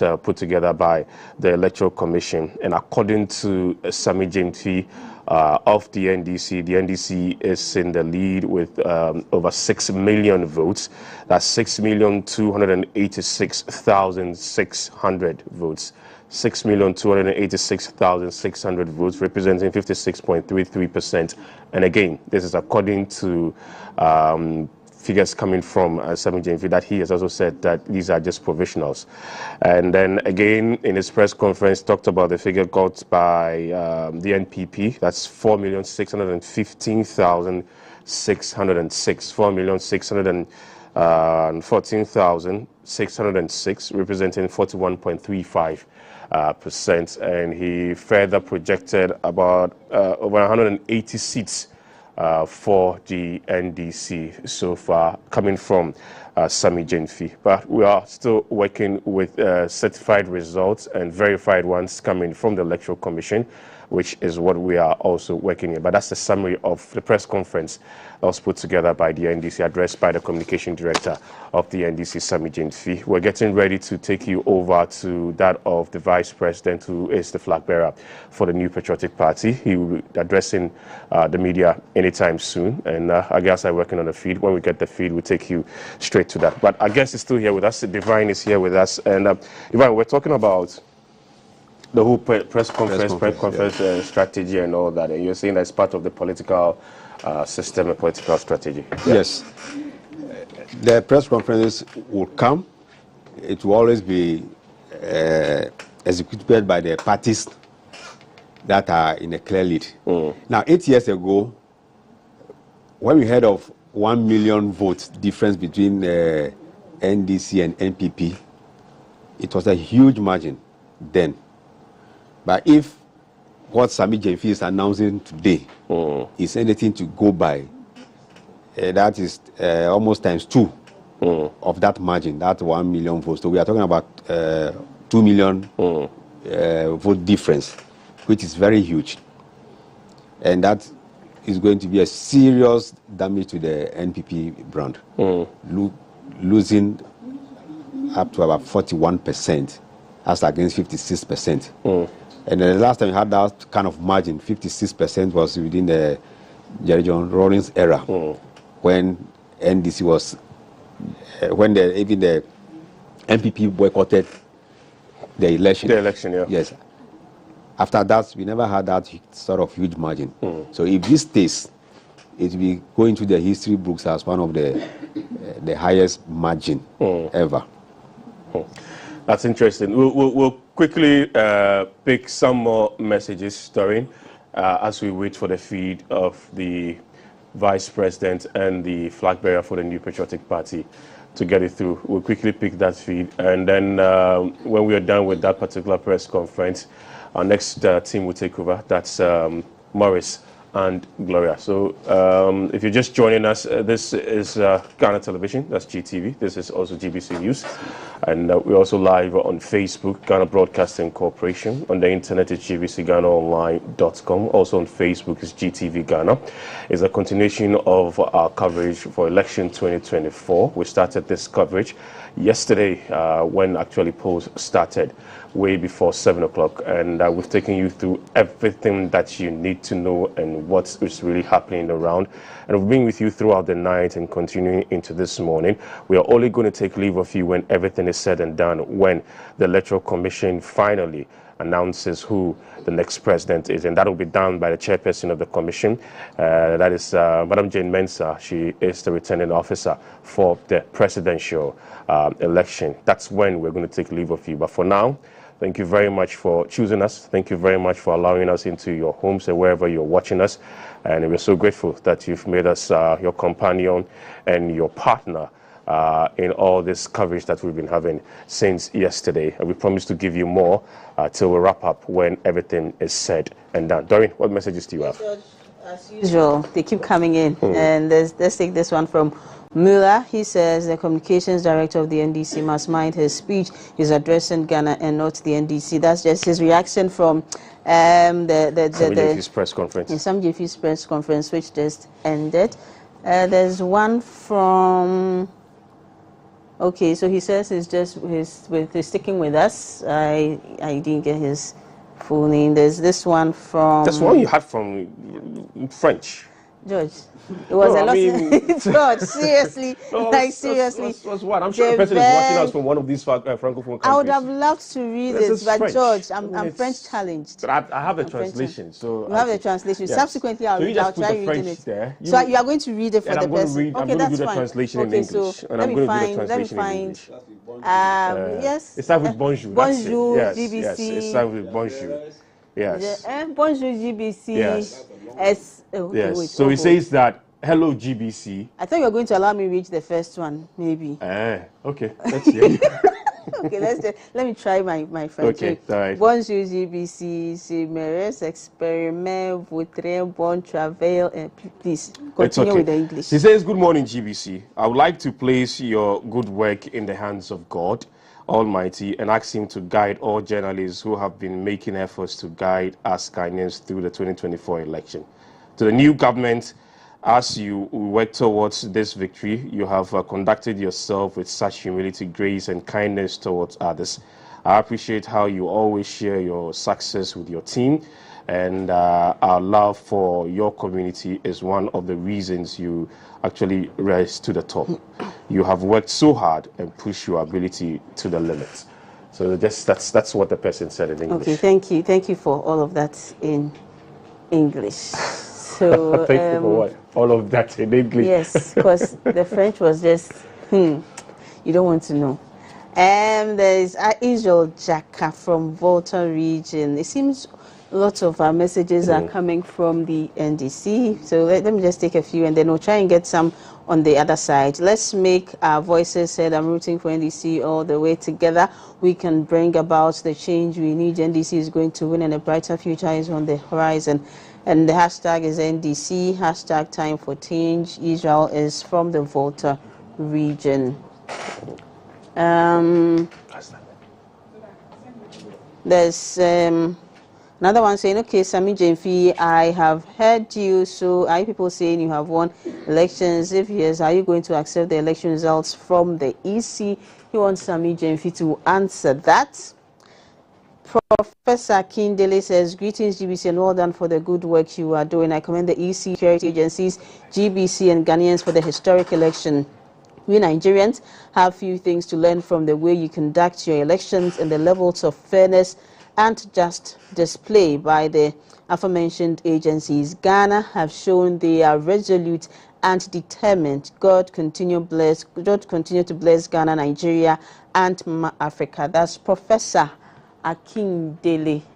Nigerians are proud of us. Yes, indeed. And I see that they watch GBC a lot because I've gotten a number of messages over here from a Nigerian community. Even within the sub-region. So there's Emmanuel. He says, thanking you guys for a job well done, keeping us updated with vital updates, but still waiting for the EC to declare John Mahama as the president so that I can finally sleep. Have been awake since yesterday. Hey, where I sleep, sleep. And this one still maintains NPP is winning no matter what happens. Ghana will be ruled by NPP. It is possible. That is NPP winning. Okay. This says, good morning, I'm very happy, Papa. Please, I couldn't see any information at a front place. May God bless you people, your good work. My greetings to all my family. Donkokrum, Beposo, Obedavoyi. Says so far, no information at a front place. Please keep staying with us. We'll reach out to our correspondents over there and then bring you the updates from Donkokrum. Matua, but I think I've read your message already. Wow.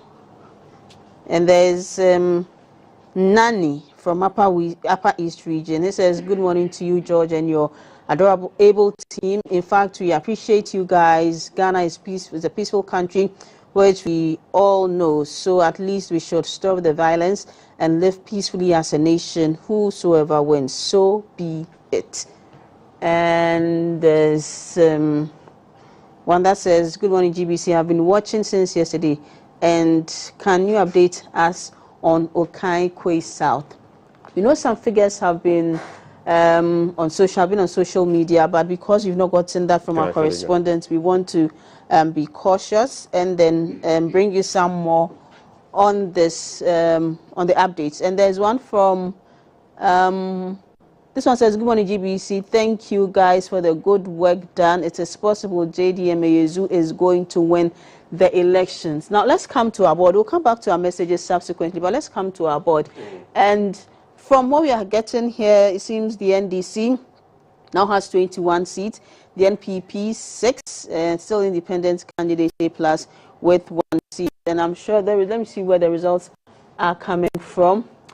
Okay, so there is Okaikwe. Someone asked about Okaikwe North or South. So Okaikwe South, but this one is coming from Okaikwe North. And in that constituency for the presidential, the NDC candidate, John Mahama,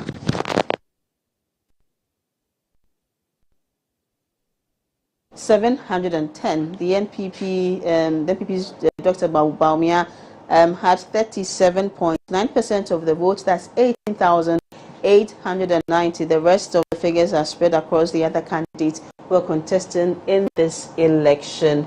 There's Bodi, which has just come in. In Bodi for the presidential, we have NDC 61.3%, 13,843. That's the number of votes cast. That's the number of votes the NDC had in the constituency. The NPP candidate had 34.9%, which is 7,884 of the votes. The rest of the figures spread across the other candidates. Agona East, the NDC had 57.2%. That's 23,116 votes. NPP 38.0. That's 15,360. Let me try and see if I can get something for the parliamentary. Yes, for the parliamentary results in the Agona East constituency, Soya Queen Star Pukia, she had 22,000. I beg your pardon, 22,225 to win the seat, representing 55.07% in the constituency, and the NPP candidate. Right. I think I'm taking now, George. Some water there. Yes. I think one of our viewers wanted to find out about Okaikwe South, right? South, yes. I think that's where Dakwa Newman is the member of parliament. She's the incumbent. Actually, my understanding is that she lost that particular seat. Yes, yes, she lost to the NDC. So that's what I've gotten in here. So that's Okaikwe South. Okaikwe South. So what's going to happen now is that we will try as much as possible to stretch further and hand over to I was just going to mention Doreen and Morris, but rather Morris and then Gloria, who will be taking over from us, and then they will take us through the other stretch of the program. If you're just joining us, this is our coverage of the 2024 general election, and we've been doing this for you since yesterday. Doreen, whilst we wait for them, there'll be a lot of surprises. Which one stands out for you? Dom Kwabinya. Oh, okay. Dom Kwabinya stands out. For me, there's Ayawaso West Wogon. Okay. There's the Interior Minister's constituency. I think these three. I think there's one that oh, and there's Tema areas. Okay. Tema Central, Tema East, Tema West. Okay. The figures from that place are crazy. So I'm surprised that there was that change. All right.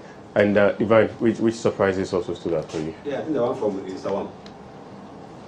Another Pre. Did he lose? Yes, he lost. Another Pre. Yes, he lost. Okay. He's someone you would say is a big wig when it comes to the NPP. The majority chief whip. Yeah, majority chief whip. So it's surprising that so that's a big loss. Lost. The party, and then the Kwabinya is also another big loss to the party. Since the constituency was carved out in 2012, I think this is the first time it's coming to the NDC. consistently voting for the NPP, so it's good. And then KTM also 2004. Yes, okay, all right. So we will hand it over shortly to Maurice and then Gloria, and then after that we'll continue with the broadcast. Still standing by for the Vice President and the presidential candidates for the New Patriotic Party's press conference. Maurice, I hope you're good. Very much so, with a lot of energy. Yeah, we've been, a lot of energy. You know, we've been sleeping for a while. While we watch you guys, you know, go through the night. It's been hectic for you, I can see. Okay, all right. Do you also have some surprises? So I was in the Dominic Kwabenya constituency. Just the time that you know, the results, the counting started, and in the Kwabenya enclave of the Dominic Kwabenya constituency, I saw the results, and you know, a little bit surprising, both for the presidential and the parliamentary. And it does appear that it's been widespread, you know, throughout the Dominic Kwabenya constituency itself and across the country. What we picking and what we hearing, the wind of change is blowing, and it's serious. It's massive. Okay. Yeah. Gloria, you have any surprises? Tema, I hear there's massive surprises in Tema. Okay. Yeah, you know Tema is the stronghold of the NPP. Okay. It's become a swing constituency now. Yes. Okay. Yes. All right. Okay. We are waiting for the details from Michael. All right. Sure. Viewers, don't go anywhere. And Maurice and then Gloria taking over from us, myself, and then Doreen. I'm very sure that Divine will still stay and be with Maurice and then Gloria. Stay with us. We'll be right back. Don't go anywhere. Thank you.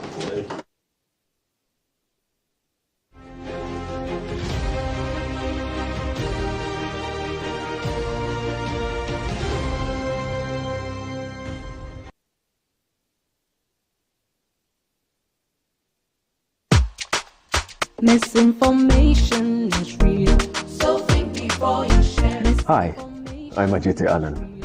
But during elections, emotions and tensions usually run high.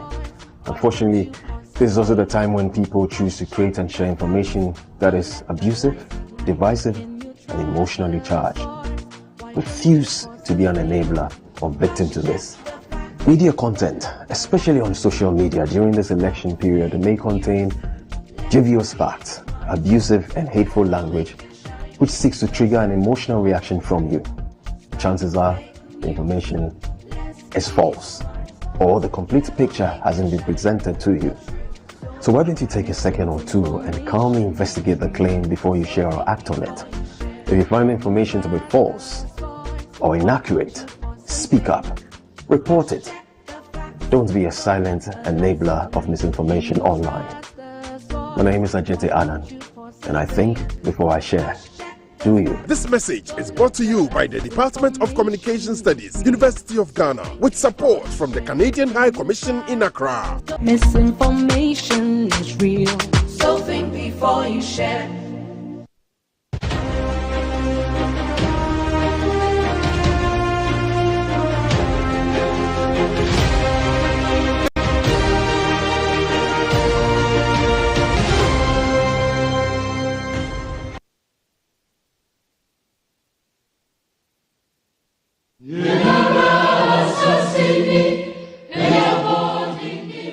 My name is Celestine Addo, the General Secretary of the Gimpa Law Students Association.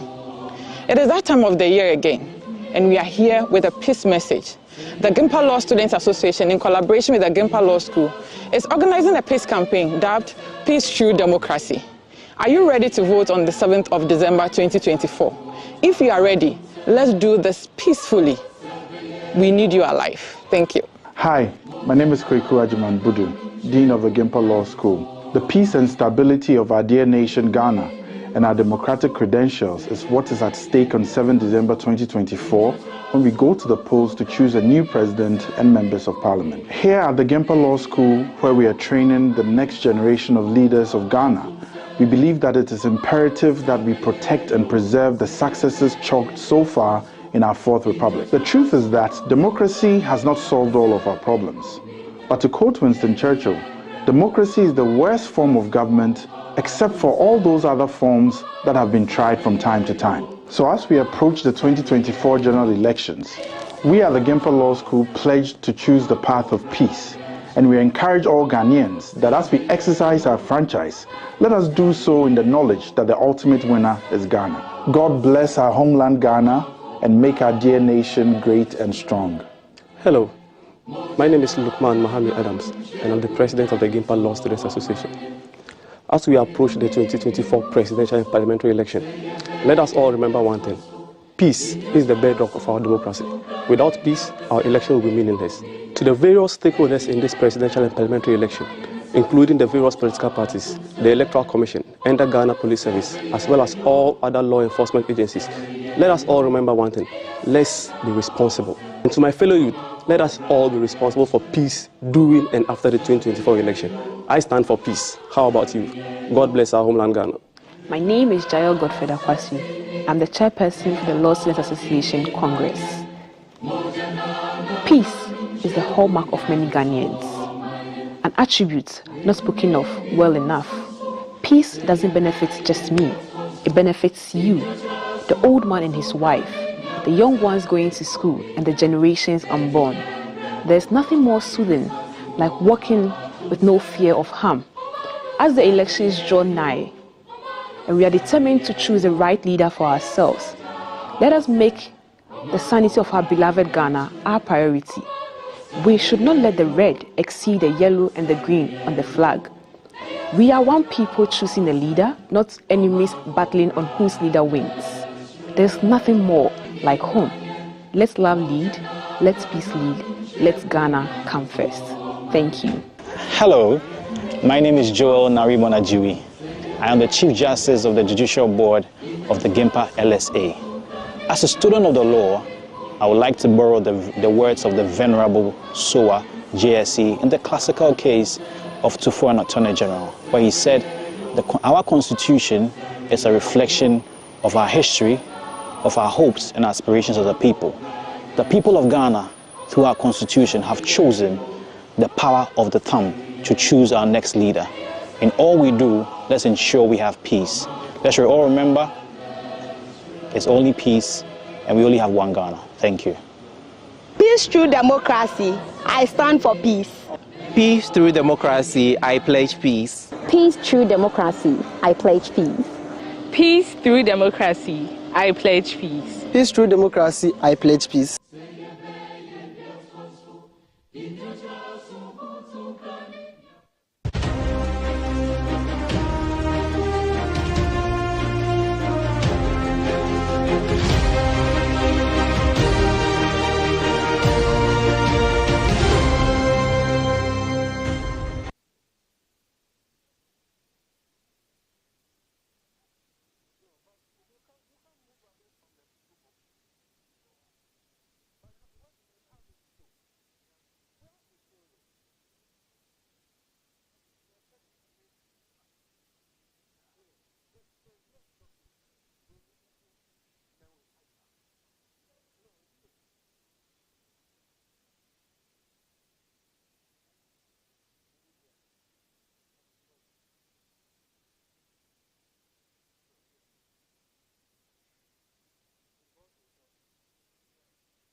Again, good morning. This is our continuous coverage of the 2024 presidential and parliamentary elections.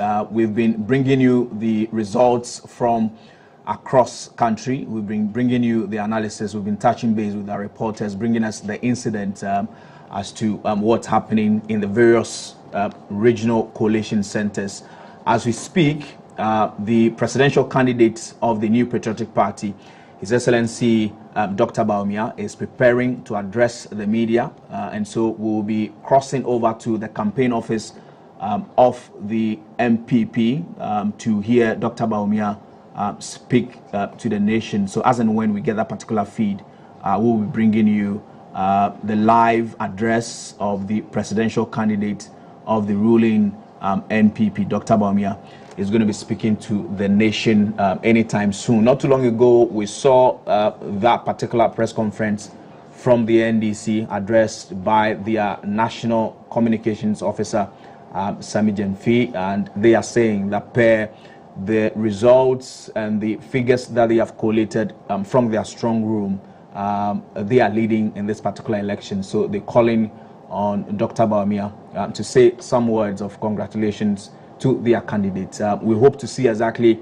what the content of this particular press conference that Dr. Bawumia is going to be delivering anytime soon will be. We're seeing the figures already as we collate them across the country. We're seeing a lot of changes, especially at the parliamentary side of things. Many mighty trees falling across the length and breadth of the country. So we are here in studio. Gloria, we've been monitoring the system whilst we were off the screen. We're seeing how seats that originally belonged to the MPP, dominated seats are slipping off, and the NDC snatching a lot of these seats back. I mean, the change has been very much drastic and dramatic at the presidential and the parliamentary level. Exactly what have you been picking from your monitoring? So far, the number of seats, like Sami Jemfi said, unconfirmed or provisional, we have 136. We have Jirapa, we have Hohoi, we are here in Tema Central, Tema West. These are strongholds of the MPP, and it's surprising that for the first time, the NDC has won those seats. Okaikwe North, Pru West, Ascent Central, that's also one big surprise there. That's Kennedy Japan's constituency, Doma East, Doma West, Doma Central, Wa Central, a lot of them.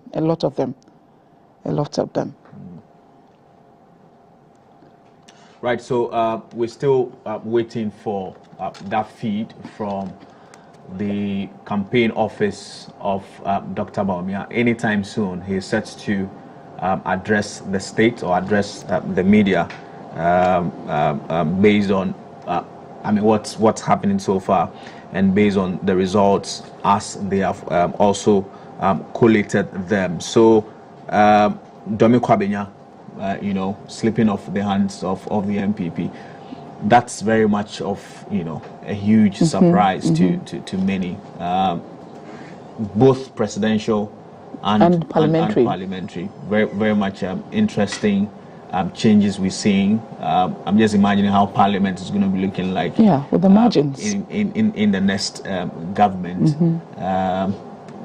with the figures really. Afenyo Makin just came in and he had 39,512. James Kofi Annan 19,000. That's a big stretch. 383. I mean, that's no surprise because Afenyo Makin has a stronghold over there.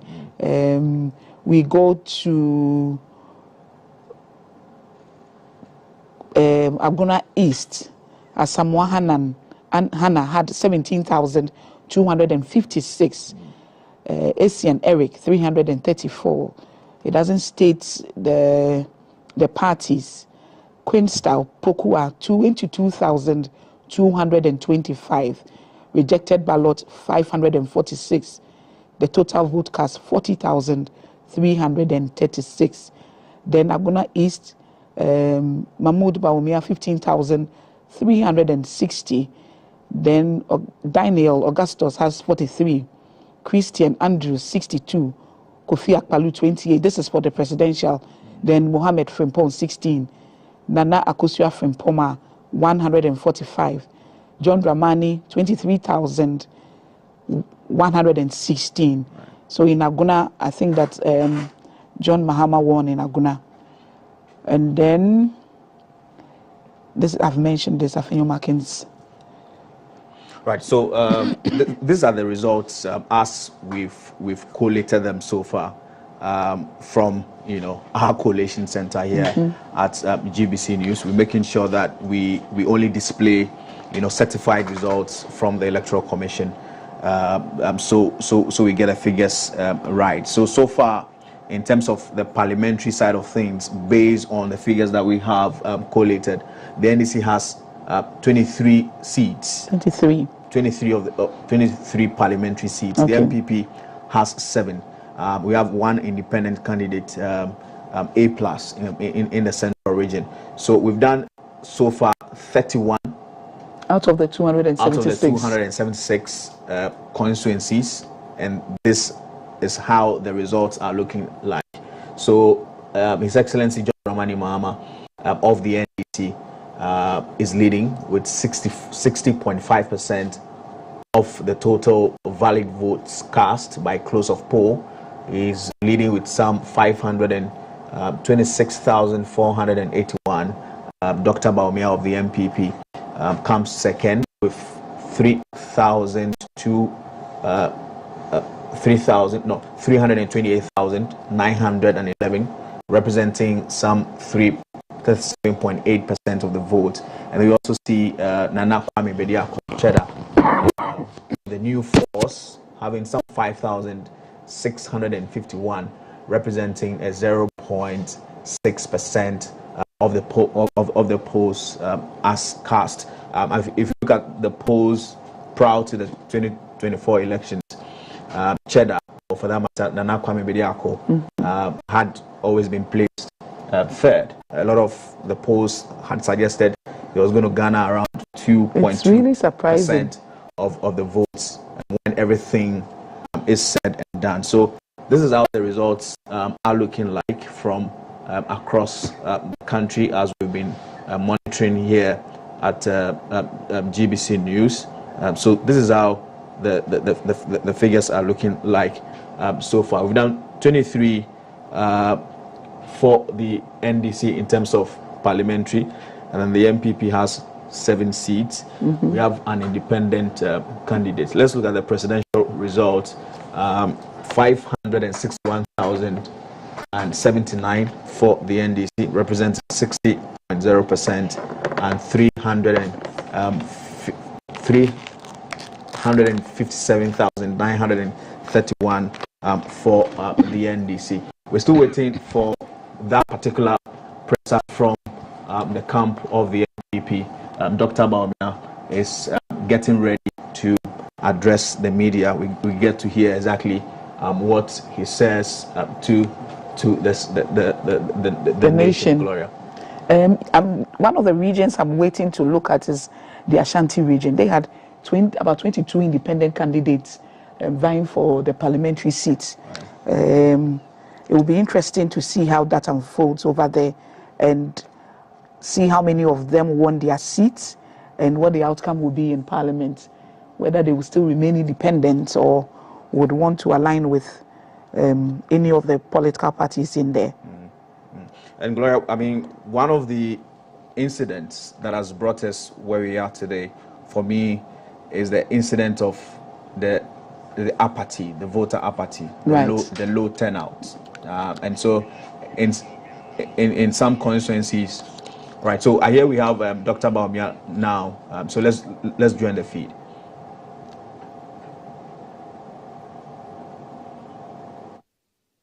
So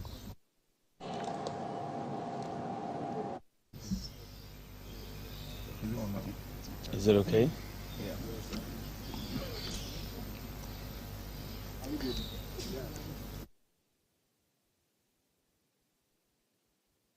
Media.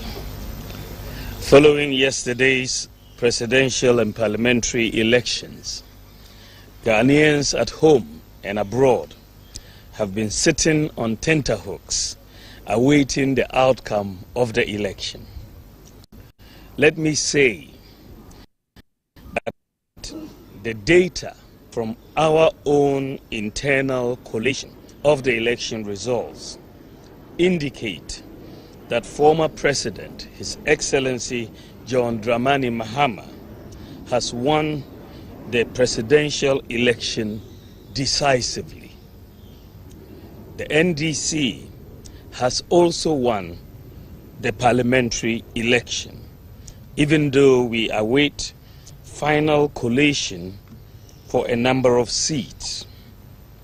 However, I believe ultimately that these will not change the overall outcome.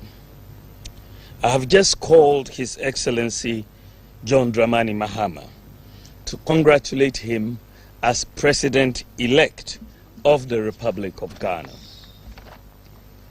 I said during the signing of the Peace Pact that I was sure of two things. Ghana will win and peace will reign. The people of Ghana have spoken. The people have voted for change at this time, and we respect that decision with all humility.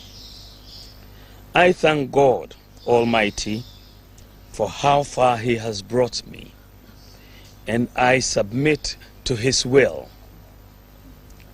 I am making this concession speech before the official announcement by the Electoral Commission to avoid further tension and preserve the peace of our country. It is important that the world investor community continues to believe in the peaceful and democratic character of Ghana.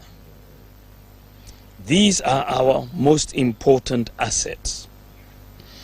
Ghana is more important than our individual political ambitions, and we must always put Ghana first. While this was not our desired outcome, I say this is part of the democratic process. We put our best foot forward in the contest, explaining our policies and programs. However, it is sometimes the case that the voter would have other ideas. I am very proud of the efforts of our campaign team, and I thank them very much. I assure His Excellency John Dramani Mahama of my full support in the transition process. As committed Democrats, we pledge to ensure that we have a very smooth transition so that the business of government will continue seamlessly. The MPP would offer the needed support to the new government in a very responsible way. Ladies and gentlemen, we have conceded defeat like any consummate Democrat would do, but we have not abandoned the fight to transform Ghana and expand opportunities to all sections of our society. We will not be a disruptive opposition, even though we would subject government actions and policies to strict scrutiny in the interest of our beloved nation. Our MPs, I am convinced, will do a thorough job to advance our democracy and ensure that the citizenry gets the best out of the democratic dispensation. To the rank and file of the New Patriotic Party, I know the feeling hurts, given that this is not the result you worked for. I know you would feel there is darkness ahead. That is natural, especially when in all sincerity you gave the assignment your all. But I assure you that we will regroup and come back even stronger. We will take stock of events and pick lessons to guide us going forward. In the interim, I urge you all to look into the future with optimism and hope. We may have lost the battle, but not the war. Let me also use this occasion to congratulate all MPs-elect, with special emphasis on those from the MPP side. I would like to use this opportunity to thank His Excellency Nana Addo Dankwa Akufo-Addo, President of the Republic of Ghana and Commander-in-Chief of the Ghana Armed Forces, for his support and guidance over the years. I extend sincere thanks to the First Lady, Mrs. Rebecca Akufo-Addo, for her support and wise counsel throughout my tenure as Vice President and during the 2024 electioneering campaign. I would like to thank my wife, Haja Samira Bawumia, who has gone over and above the call of duty in her support for me. My thanks also go to my children, my brothers and sisters, and the entire Bawumia family for their support. I also thank my running mate, Dr. Matthew Opoku Prempeh, and his wife Alma for their strong support in this campaign. I am eternally grateful to our revered traditional rulers, religious leaders, and the generality of Ghanaians for their support. I thank former President Kufuor, the Council of Elders, executives, and the rank and file of the New Patriotic Party for their solid support. To all Ghanaians who voted for me and the MPP to implement our proposed bold solutions, I thank you for the confidence you reposed in us. To all Ghanaians who didn't vote for me and the MPP in this particular election, I thank you for considering my proposals, even though you exercised your right to choose by settling on the eventual winner. Let me also thank the Electoral Commission for overseeing yet another transparent and fair election in Ghana. I also thank the security services for their role in maintaining the peace. My thanks also goes to the media for their excellent reportage. Ghana has won. Thank you very much, and may God bless you, and God bless our homeland, Ghana. Thank you.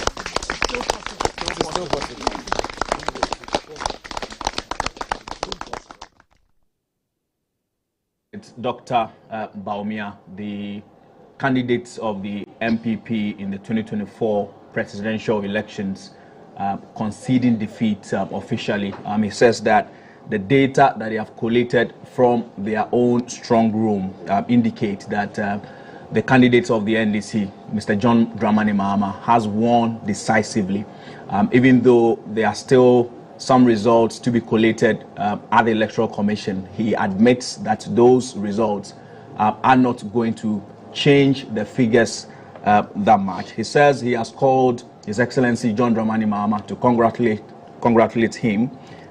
He is very much optimistic that moving forward, and as it's been all the time, the investor community will still hold Ghana dear because of the peace that we enjoy as a country.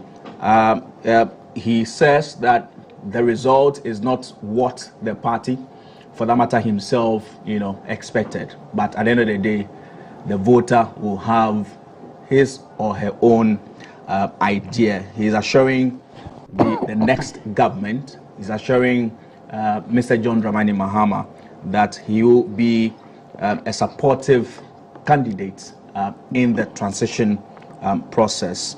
He has considered defeat officially, as we brought you those pictures there. He says that the party, for that matter, the MPP fraternity, is not going to abandon the efforts at ensuring that Ghana's economic fortunes are expanded and the Ghanaian benefits at the end of the day. He's also said that they are not going to be a disruptive opposition, even though they are going to be criticizing constructively the policies and ideas of the next government. So he's saying that they're going to regroup as a party, do their internal examinations, look at where they went wrong, their strengths and weaknesses, and come back some other time. Dr. Bawumia is saying that they have learnt their lessons. At the end of the day, it's Ghana that is going to be the winner, as he said during the time when he was signing that particular peace pact a couple of weeks ago. So there we have it. We hear that the NDC is also preparing for another press conference. Don't forget that not too long ago, the National Communications Officer of the NDC, Sami Jemfi, addressed the media. He was calling on Mr. Dr. Bawumia to come and concede defeat. He has done that. So we will be hearing from the NDC again as they prepare to address the media once again. We'll also be hearing from the Electoral Commission any moment from now. They are also going to be doing one other presser to tell us what the state of things are. So Gloria, that was Dr. Bawumia, flanked by his wife and the campaign team members there. I think that it's a strategic decision he has taken, and he has shown that he respects the democratic processes that exist. One, it's a strategic decision because I'm sure that he might want to. He still has that political ambition, right. And so this would get him more respect from the people, showing his humility, and that would even gain him more supporters. Right. So I think one of the things it says that they've learned their lessons, and they are going to regroup and return. You have been following the whole process, the campaign, the messaging, the communication strategy, and what have you. Which lesson do you think that, as political parties, looking at what is happening now, 2016, and this particular election, which lesson do you think that political parties should begin to learn, looking at how Ghanaians are beginning to vote and are beginning to think through the ballot? I think that the concerns of the people should be paramount to any leader. If you are the concerns of the people should be paramount. Before I continue, let's take a short break, and then when we come back, we look at the lessons that we can all learn from this narrative. Right. So let's go for a short break. We are back.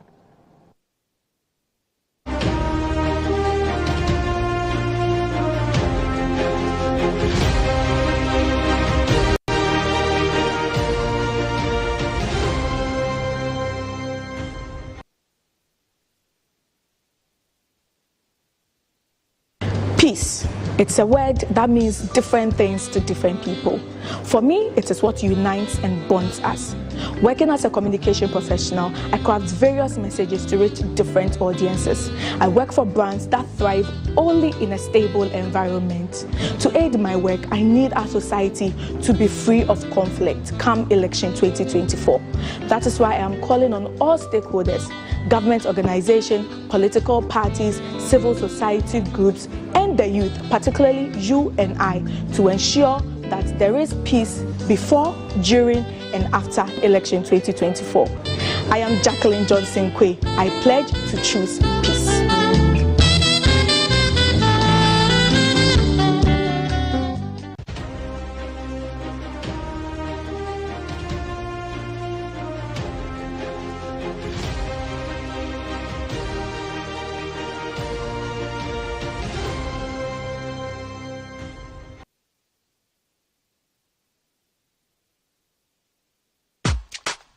Misinformation is real, so think before you share. Hi, I'm Ajite Anand.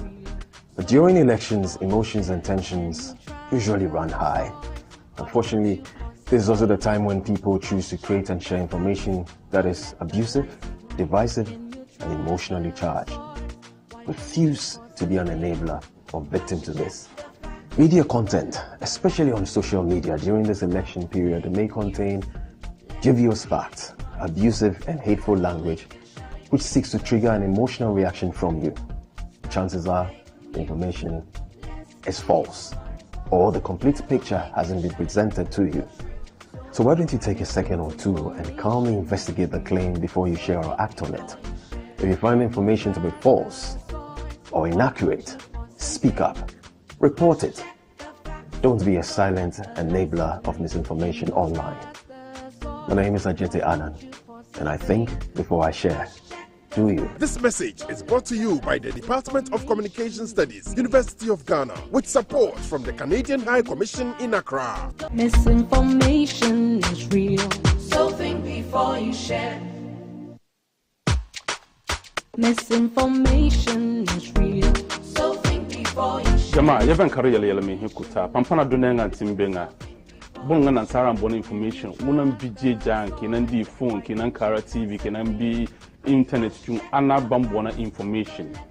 Election world ngang te ja nyere jali mine mambanjimi alo so ma san kanka yele nga mo en kanna anyere internet nga yele nga mo labi grilla sanga tingara election nga setum bang ayele me anin gri tan anyo awele heta kanana na bambo yele akutime he bobo tin na bantu abo yele nga an yele me ayi ama he nga an gri pon ana manyen wuliye na Jalanga enkananga amo jalo to kisardi kablangwa se emga anlo kanye kala mangala bi ka grila ayalenga enkananga ayala mo ne kan manga yalala undi binnebi yala mehe on yala chabe amine kangba sie kadana de era amin yala anta so karban ayalenga numbo se mo anyi adana chabe jin anyi wanana ajibalabe adana yenga antara yala manganga anguluwa setin sagudi ayele na ambi ayele pun yala mehela atare yala manga apun ayele na impana won abaha se in lokanye dijana man an eji yala me amman banji wa amin yala ayele nga be baba yala bla kinan pana waka amahe nga pun anyaka sige kanga biebe ekumban blana ban yala na to da yala inna social media and bunga na saram bona share aduko ninjana njorola abduhai moment man mantia han share bon social media kena mampana. This message is brought to you by the Department of Communication Studies, University of Ghana, with support from the Canadian High Commission in Accra. Misinformation is real, so think before you share.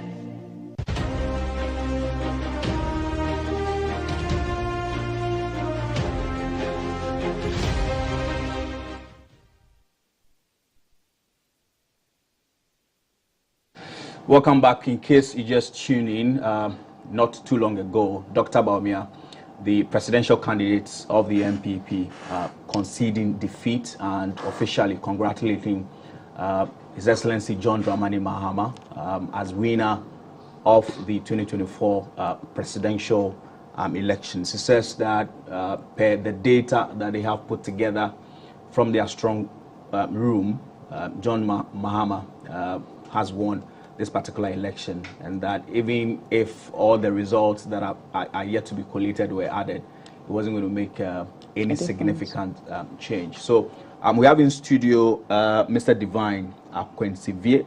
He's a political marketing strategy. Let's have a conversation about the implications of this early, concession by Dr. Bawumia. I'll say good morning to you once again. I've been watching you on TV the whole of the night. Thanks for. You must be very tired. Very. But we do this for God and country. Country, that's it. Right. So, the early concession, the implications for our democracy, himself as a political figure, and some standing other on international markets, yes. International world. I must admit, this move by Bawumia, Dr. Bawumia, is a huge statement that he has made for his personal brand within the political space of Ghana and internationally, and to position himself or whatever future ambitions you will have within the political space in Ghana. Now, as a person, it has shot up his personal, how do you call it, goodwill. Okay, what he has done has just diffused the tension in the country. Right. Just coming at the back of the press conference by the National Democratic Congress, where the Sami Jemfi was calling on him to concede defeat and the Electoral Commission. So he has just come to reduce the tension in the country. Now, to the party and to the followers of the NPP too, if he decides to come back into the force of the nation, he's going to win a lot of respect among his party folks, and then even floating voters and all that. Because with this, indirectly, he has accepted the voice of the people of Ghana. He has accepted the blames that sent them into opposition now. He has stood up for it as a leader of the party, and he has accepted that. Now, and then to the international community too, before this election, a whole kinds of things were being speculated. We were looking at what will happen if they lose and all that. So with this clear message, he himself being a finance person, he has sent a clear signal to the international community. So the international community, at least, they know that with this statement, the tension in the country is reduced. There's no tension, and there's going to be a smooth transition. And then a lot of sympathy voters, how do you call it, floating voters, will also give him that maximum respect if he comes back, because in this particular statement he has made, it's an admission of the wrongdoings that have sent them back to opposition. Will you say this is one of the earliest concessions going back into, I mean, since we started voting? I mean, all the candidates have, conceded at a point, but will you say this one is one of the earliest? Exactly. This is a record concession speech we have heard within our space, at least as far as I am concerned. This is the earliest we have ever had, coming just at the back of this, because the result was so glaring that making any attempt to delay the process would have created a problem for him and his followers. Right. So clearly, this is the smartest move that he has made. Right. Before we went on the break, Maurice was asking me about the lessons, because Dr. Bawumia talked about they have learned their lessons. As you sit here, what are the key lessons you think the party has learned from this? Ignoring the needs of the voters. That is the basic reason. Not take, even when people were complaining about hardships in the economy, when people were complaining about difficulties they are having and all that, they were playing deaf ears to those concerns. So they will go back to the drawing board. They know that they cannot take the voters for granted again, and not only to NPP as a party, the NDC as well. I'm sure even this concession speech will shock NDC itself. The fast at which the speech has come, I don't think NDC as a party was even expecting it this soon. This fast, okay. Does this make the work of the Electoral Commission to, and especially the security agencies, it makes their work difficult. Because if he was holding on, not accepting defeat, then it's going to boil up tension within the NDC supporters. Now, what reason do NDC supporters have now? Nothing. They have nobody to fight with. The person you think that you fight with has conceded defeat. So everybody will go back. And he has made it clear that they are going to be a responsible opposition. So which means that they are going to take key interest in the governance of the country. For which reason, and that statement means that he's giving an indication about his future political ambitions. Yes, it's not over for him. I don't think it's over for him. He will still come back. And then this is the right thing he has done to be able to appeal to very people who... Still talking about lessons, and because you are a political marketing strategist, we saw the campaign of the MPP. We saw the numbers. We saw the euphoria, the enthusiasm. And yet, those did not reflect, at the ballot. What lessons do you think political parties should be learning? Maurice, let's hold on to that, and let's go to Tema. Michael Donu is standing by. Hello, Michael.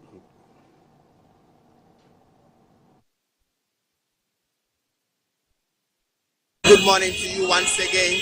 I'm coming to you live from Ashaiman, and since Dr. Baumia's last speech conceding, the whole town has erupted into wild jubilation, and specifically here in the Ashaiman market, everybody, it's been jubilation all over.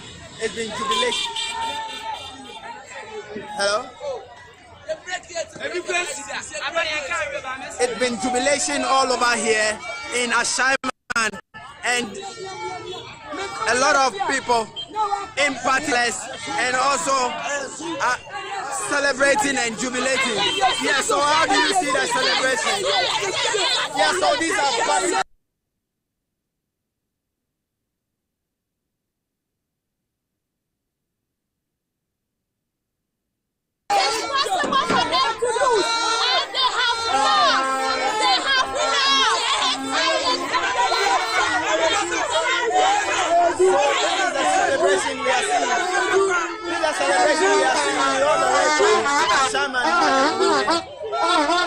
Expressing their joy and excitement.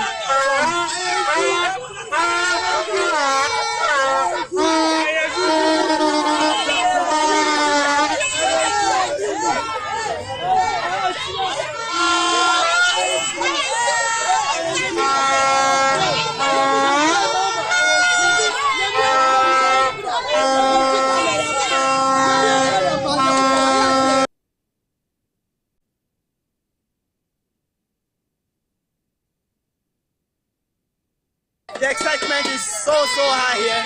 The excitement is so high here.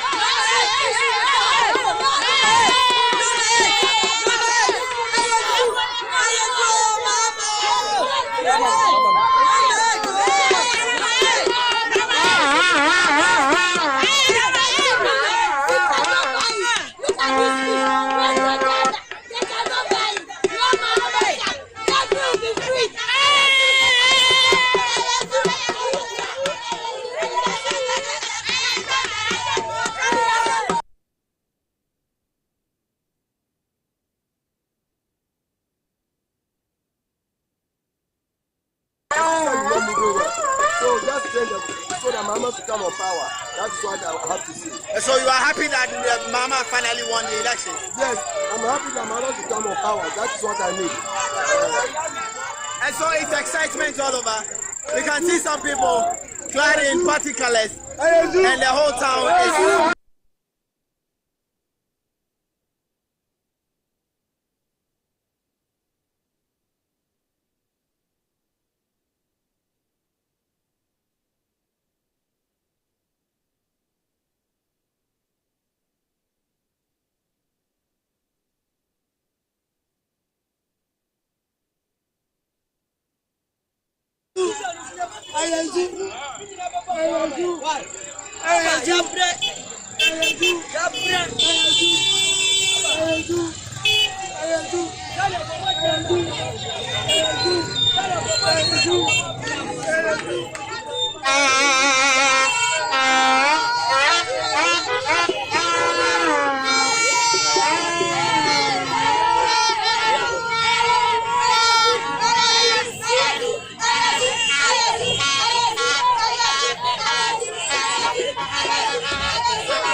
So what you saw is jubilations in Ashama after the declaration, after the constitution by Dr. Bawumia. We go straight to Swala in Upper West region.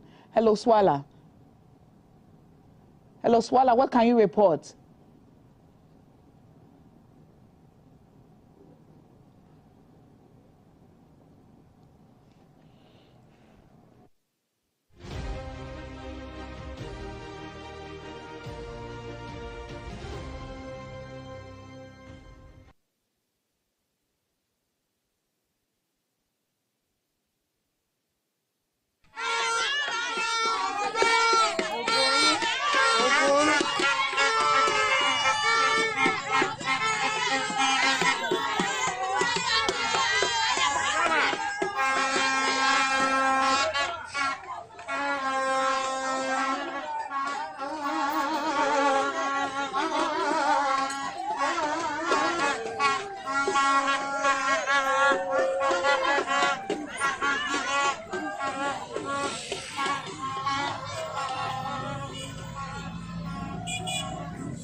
So that's the situation we have here in Ashaiman. It's a wild jubilation and following.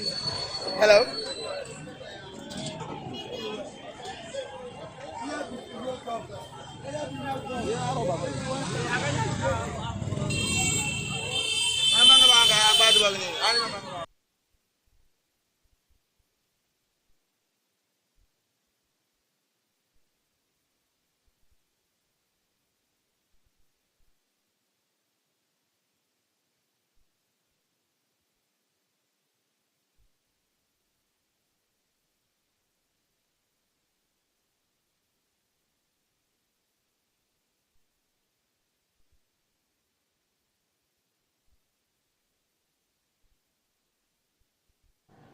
Right, so those were pictures from Ashaiman, where, I mean, the NDC won that particular constituency.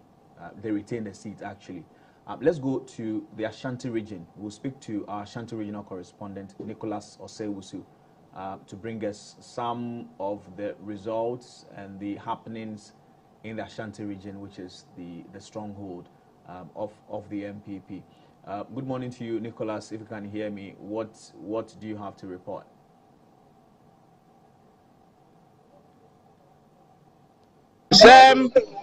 Just as a while ago, we all listened to the live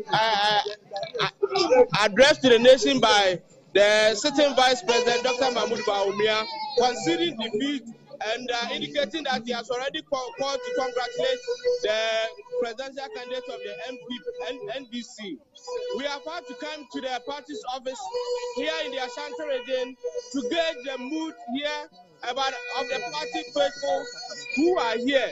And incidentally, the people are now gathering. They are now trooping in from all angles, from far and near. As soon as the Vice President made that concessionary address. And so here I am at the party's regional office at Amekom, and we are going to interact with some of the party supporters. Unfortunately, we do not have here with us the party executives, and we want to engage some of the party members.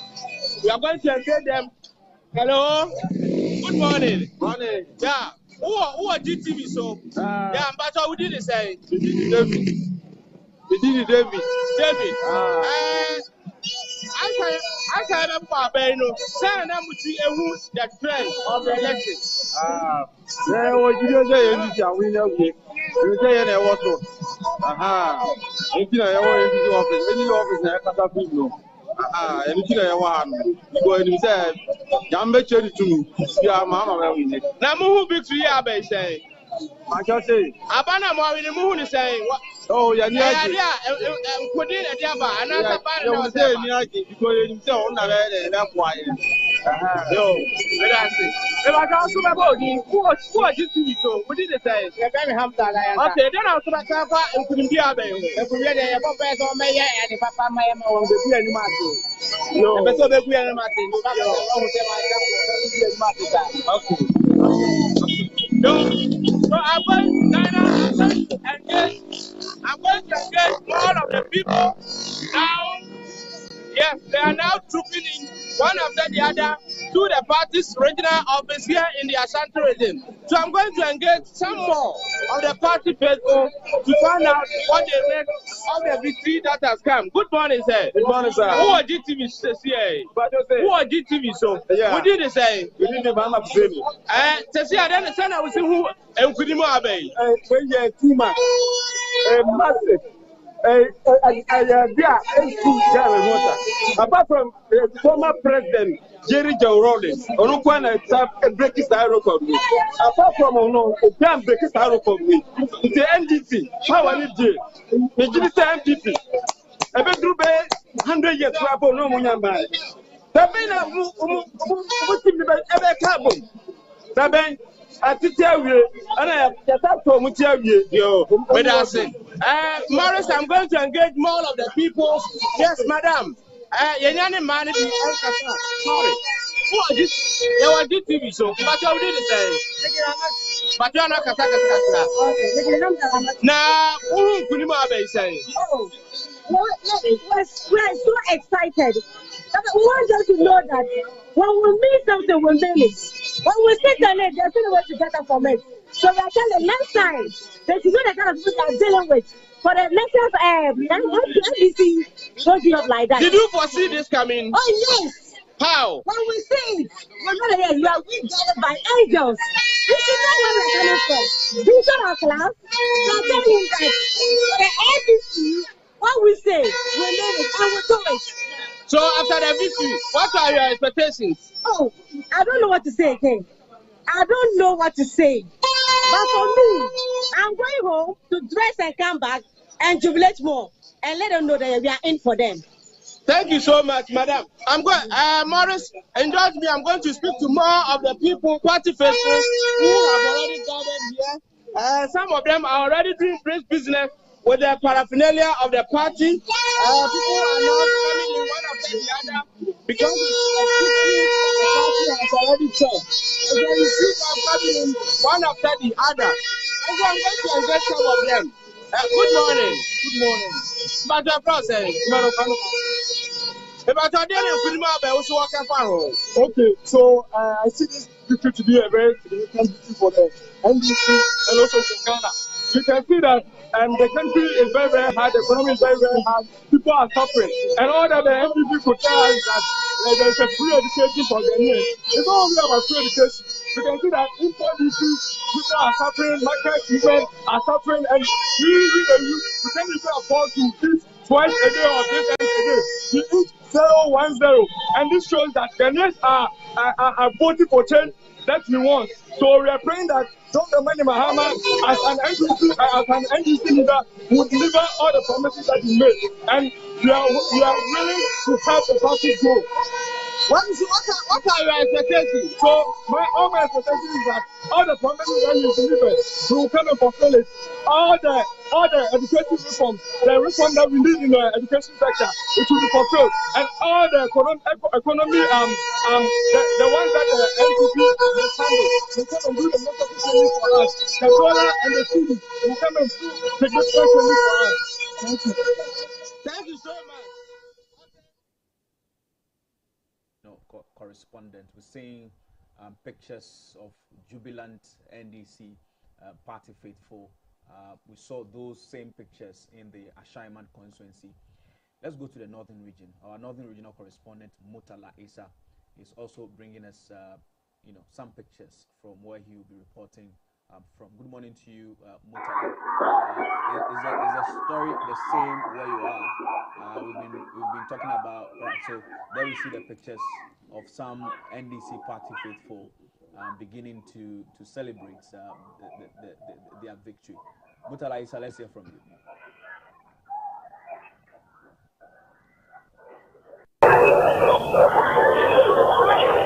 Now, if you can hear me. Yes, we can hear you, Mutala.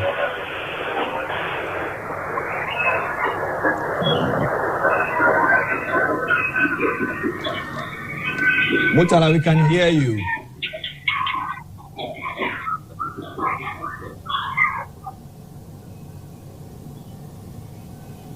Right, so those are pictures from Tamale. I can see the flyover and that particular mosque there. Yeah. So those are pictures from Tamale, where Mutala Isa is trying to talk to everybody because I'm not sure you can hear them, but they are in a jubilant mode here in the northern regional capital, Tamale, with this celebration.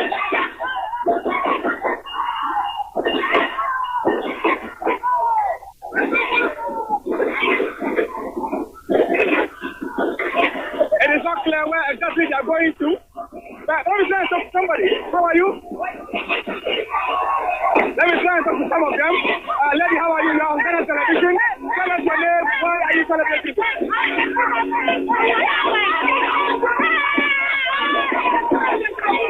All right, tell us. Why are you celebrating this? Well, unfortunately, it's a bit too noisy now. And we'll try and see if we can get some voices to talk to us. But basically, you are watching the situation on the streets of Tamale, where many young people have poured out to celebrate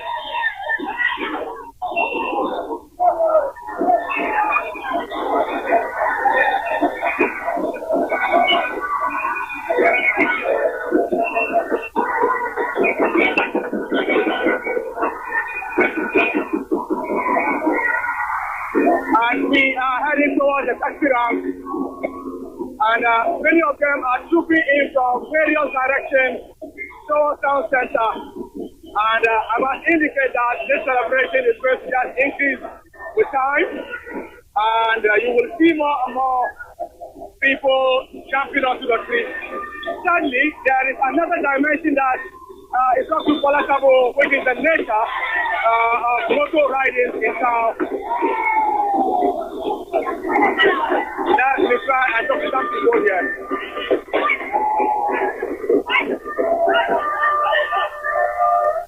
Hello, sir. Thank you very much. I can see you are wearing Dr. Anyan's, but you are celebrating the victory. Can you tell us why? Okay.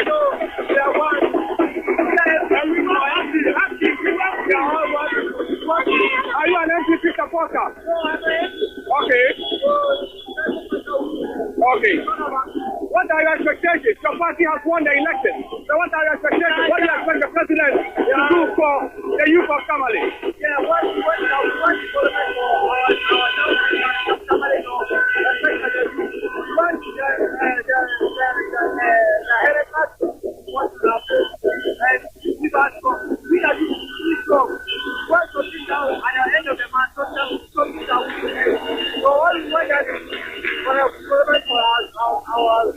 right now, tell us, where are you going to? There are celebrations all over. People moving different directions. Where are you heading to right now? Okay. Okay. Okay. Okay. So you are getting the feed from Tamale Central, and some young people, mostly young people, have gone onto the street and they are in a jubilant mode, and there is no particular direction they are heading to. They are just moving on to the streets. I want to believe that with time these celebrations will be coordinated, but we are in the central business district in Tamale, and just young people, a while ago we spoke to one of them who said that he's expecting jobs. Yes sir, thank you, you're live on Ghana Television. Tell us.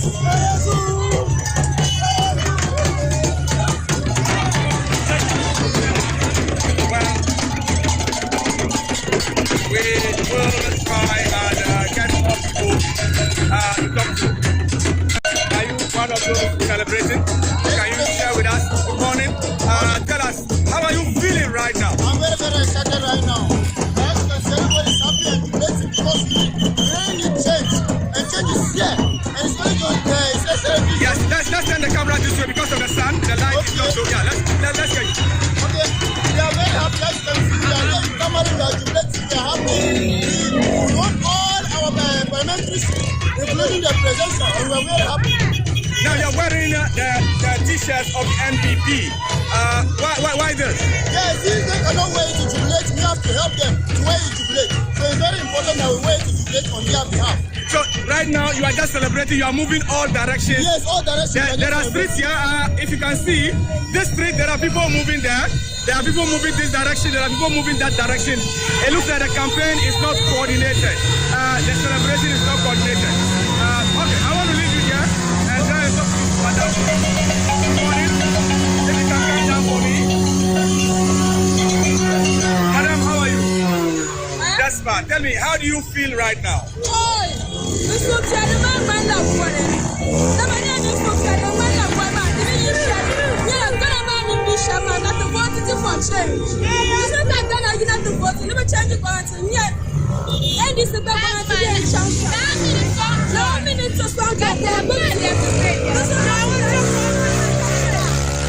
Right. Basically, she's saying that she's so excited and she is happy with the change. Let me try and catch up with the crowd over there. She's happy with the change and she's hoping that this new change would inure to the benefit of more youth in Tamale. I will be back with you. Let me hand over to the studio. I will be back with more updates later on. But for now, let's hand over to the studio Accra.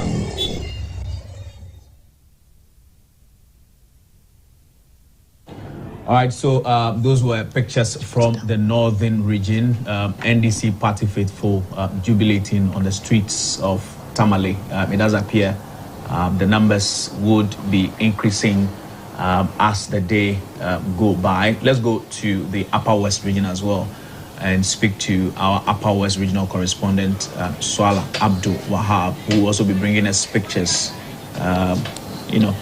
certainly of NDC party faithful taking over the streets to Jubilee. Hello, boss. Good morning to you, Swala. Yeah. Hello, Swala, can you hear me? So, we are coming to you live from the West Central Constituency Coalition Center in the Upper West Region, where the incumbent MP, Dr. Hassan Rashid Pepo, has been declared winner of the 2024 parliamentary elections. But he polled over 38,000 as against 30,000 of the candidate of the MPP, Ajia Umu Awudu. A while ago, this place was in a jubilant mood, and the MP-elect, who is also the incumbent, has just speaking to the media about the victory he has chalked up. In fact, he is here to share a few words with GBC News and GTV of what he has made about the victory he's just talked up a while ago. Honorable, welcome to GBC Live. Thank you very much. Yeah, so how does it feel like winning this election, which many saw as very difficult? Well, I've seen it to be a joyous moment, a time of fulfillment to the expectations I had about my people, believing that they believe in me, they have accepted me, they want me to walk the extra length to bring about development here. And I assured them during the time of the campaign that this is the best time, because if I team up with Excellency John Dramani Mahama, I can create the conducive atmosphere for development to take place. So I'm very happy with it. I'm thankful to my people. I appreciate what they have done. This is the 6th time I've contested these elections and I've won. And it's only when people are committed to another that you can find this thing happen. 39,000 difference for nearly 39,000 plus votes. As against 30,000 plus. It's a big, good margin. Okay, so how will you describe the election? Looking at the tension and the stress that came with it, comparing it with the last elections, 2020, how will you describe it? I can see that this election was smoother for me because I had experienced the same candidate earlier, so I knew her strength. Her strength is to mobilize money to share. And so I needed to step above money and work towards the victory we have seen. So rather than dealing with an unknown figure, I was dealing with a known figure. And so as she went out sharing her money, 30 cedis per voter, can you imagine that? Waste of national resources. She doesn't work to have that much money to share every voter of the nearly 100,000 voters. Everywhere she met, she was, giving that kind of money. So I had prepared for that, and I had prepared my approach against that. So I was able to address the circumstances. And so it was not so difficult an election for me as it went according to my timetable.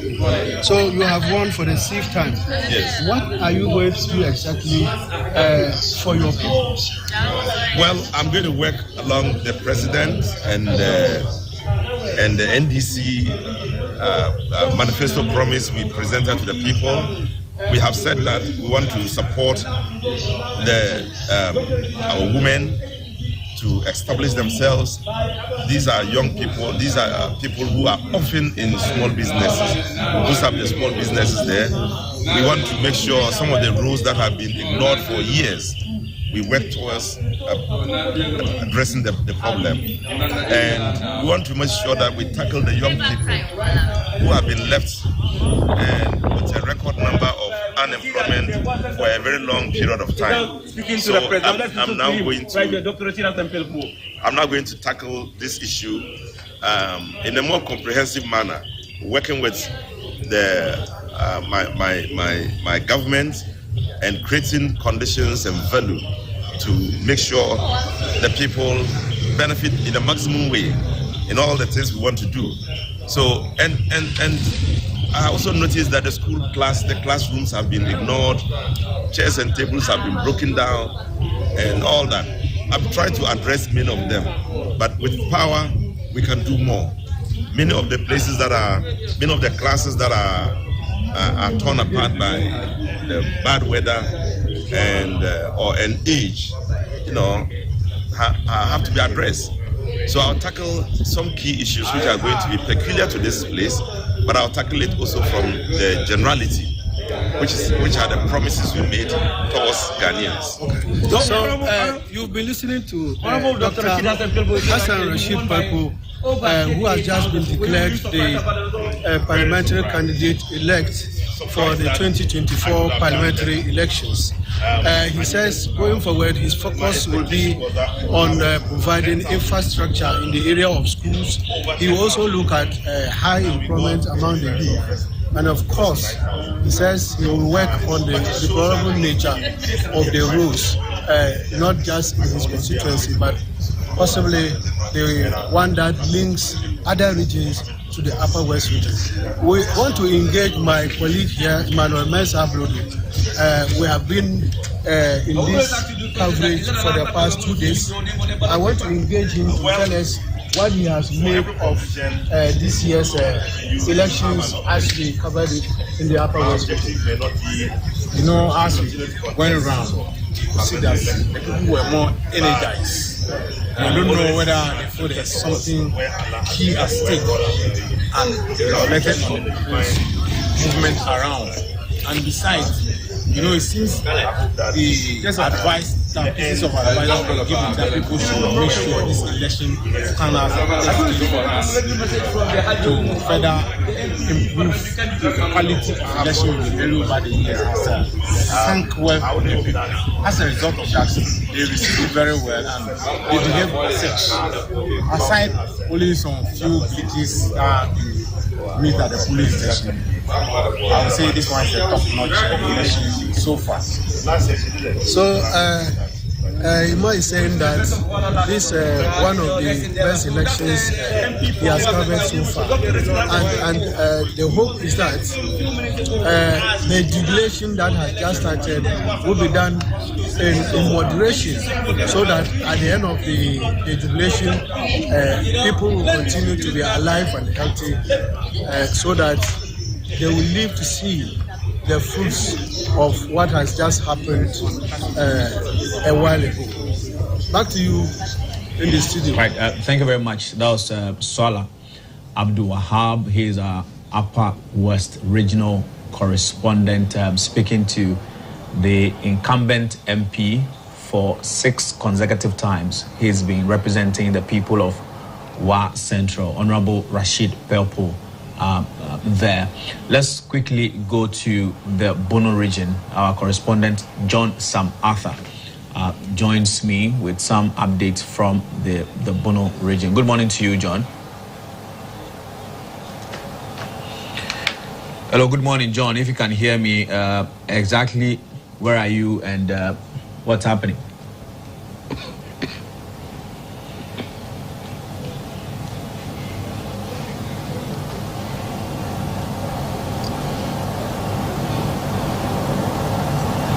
All right, so as we prepare to bring John Sam Arthur into the picture, we still have in studio Mr. Divine Akwensivie. He's a political marketing strategist. We've been discussing that concession speech delivered by Dr.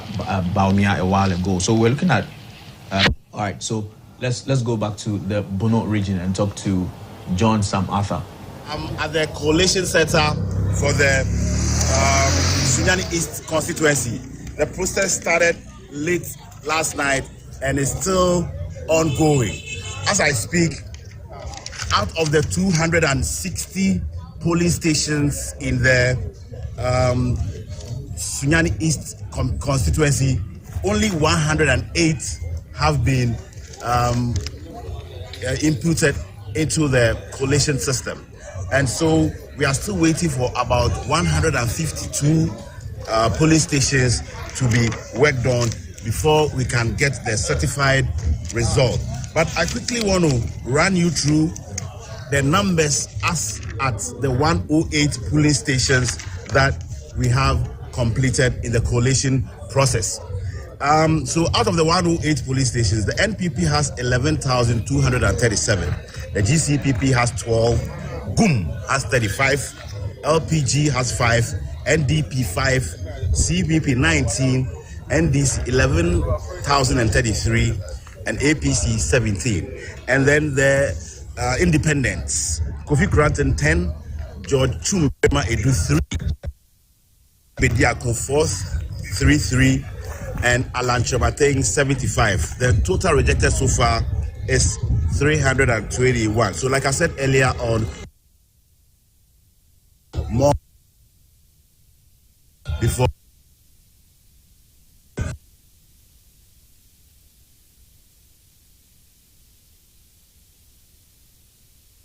activists around also to monitor the process. And I have with me a leading member of the NDC, and I want to find out how he's faring. I understand he's the secretary of the Sunyani East constituency, NDC. How are you feeling this morning after this, what seems to be a historic victory for the NDC that is, loading? To be very honest with you, you said the name is Atekusi. Atekusi, yes. I am overwhelmed by the support, the votes we garnered in Sunyani East and Ghana as a whole. It has never happened in the history of this country. God has spoken. I see. But what do you think accounts for this? Like Sunyani East and Sunyani West, these are constituencies that since 1996 have been in the bosom of the NPP. But for both to get flipped for the NDC at the same time, I think it's just historic. Yes, our campaign was very coordinated. We committed ourselves to the work. At least we know that it is only the NDC that has done the development we see in the Sunyani municipality was all done by the NDC. But the people were crying for change. They needed development. They needed to see the Berlin-Top Road tarred. Alaska Road tarred. Yes. The youth. The Sunyani Regional Library. The Sunyani Regional Library. The youth. The unemployment on the part of the youth is alarming. Yes, but meanwhile, I know you're a Sunyani East guy, but please, let's talk about the Bono region. Okay. It looks like you are taking 11 of the 12 seats. Yes. I remember when Oduya TV came here, I made a prophecy. Because we know, because we are with the grassroots, and we know what we did for the people of Bono region.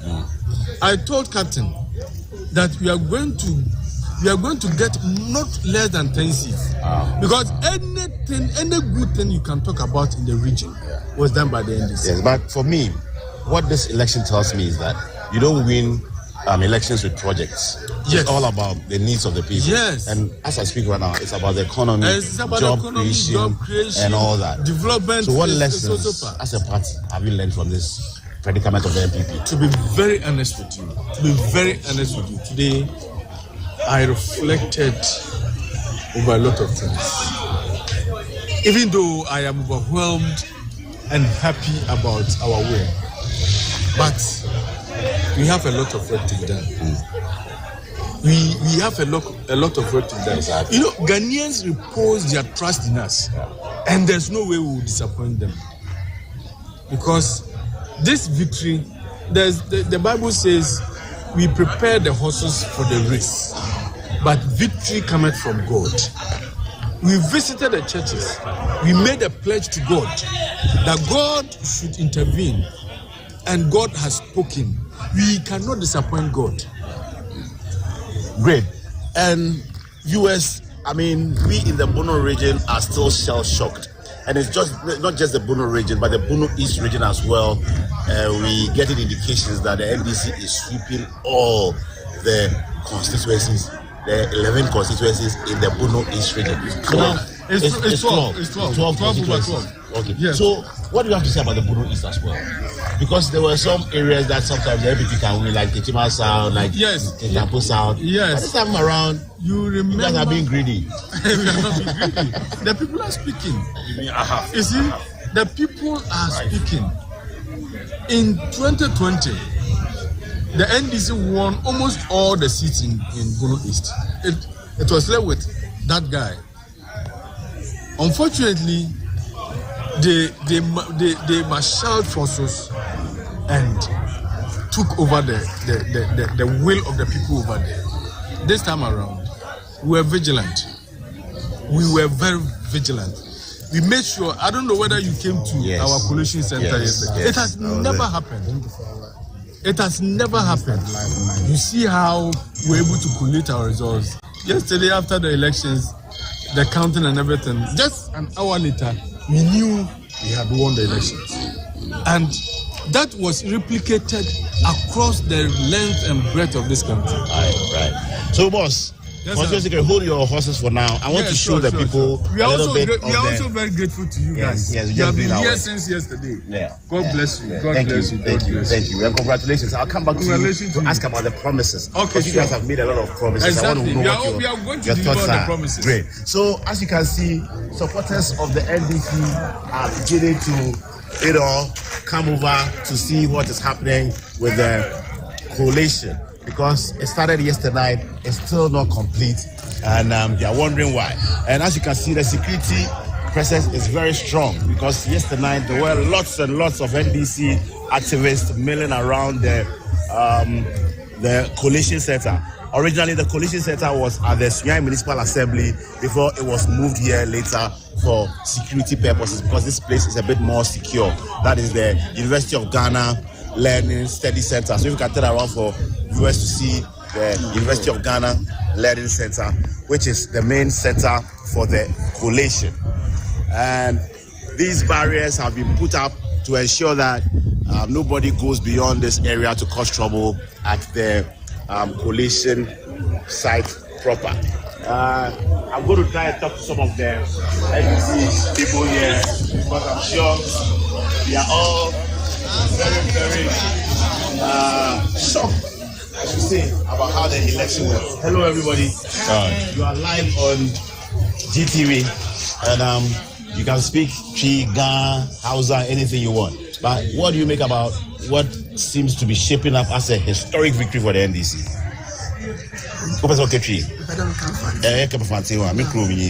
Great. It's a victory or Bobby. I wonder. Since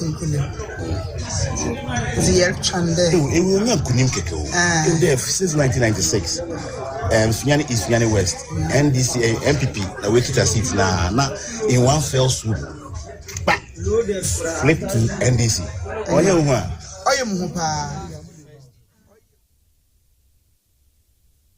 So that was John Sam Arthur from the Bono region, specifically at the Sunyani East constituency. That particular seat was also snatched by the NDC. Kwesi Ameya Ocheme is the incumbent MP, former Minister for Lands and Natural Resources.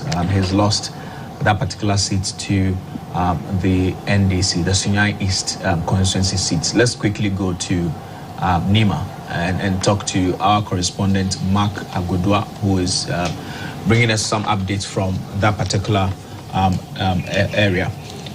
Good morning to you, Mark. Exactly where are you and what can you report?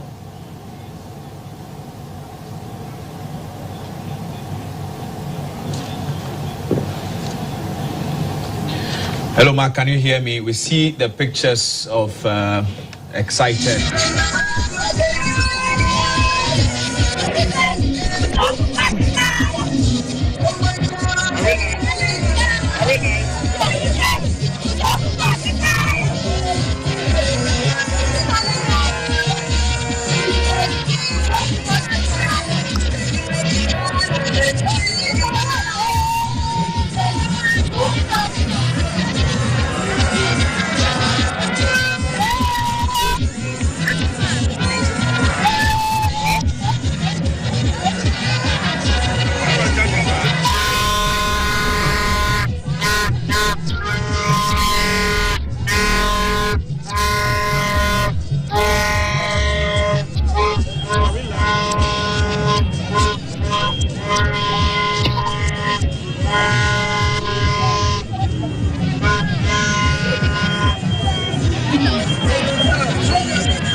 So those are pictures from the Nima area, as you can see. But we have a rather disturbing story. It's a developing story here. There is some looting of shops in the Tamale area, where our correspondent Mutala Isa will be reporting from. So those are pictures. We see the police service in the background. We are at the Tamale Metro Assembly area. Let me try and get you some shot. There's looting ongoing here. If you can see, there are bags. There are bags people are carrying away. That is ongoing. I don't understand what you're saying. No, you're not. I'm one of them. I'm not shooting you. I'm not videoing you. So this is the situation we have here. If you can see behind me, the police have massed up here, trying to find a way of responding to this. But it has not been an easy situation, as the people doing this have been pelting stones. If you can see, these are stones that they have tried pelting. There is still an attempt to understand what exactly, how exactly they should respond. But I can see from a distance that the looting is still ongoing. If you watch carefully, you will see people carrying bags of. You will find pictures of people. They are carrying bags of stuff.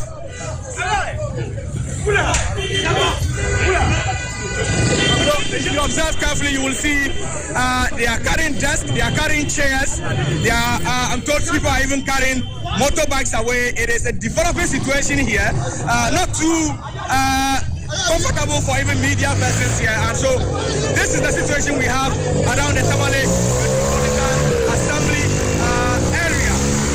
So there is looting ongoing here at the Tamale Assembly warehouse. The police are here in their numbers, trying to find out how to respond. So you can see the police in their numbers. They are trying to respond to this development, but in the meantime, stones are being pelted from all directions.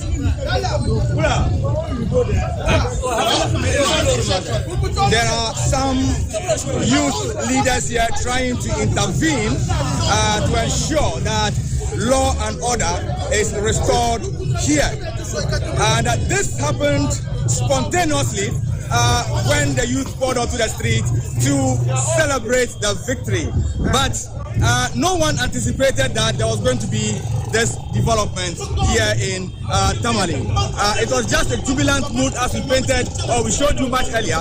But right now, the unfortunate situation is developing, and I can see people carrying all sort of stuff from the Tamale Metro Assembly warehouse.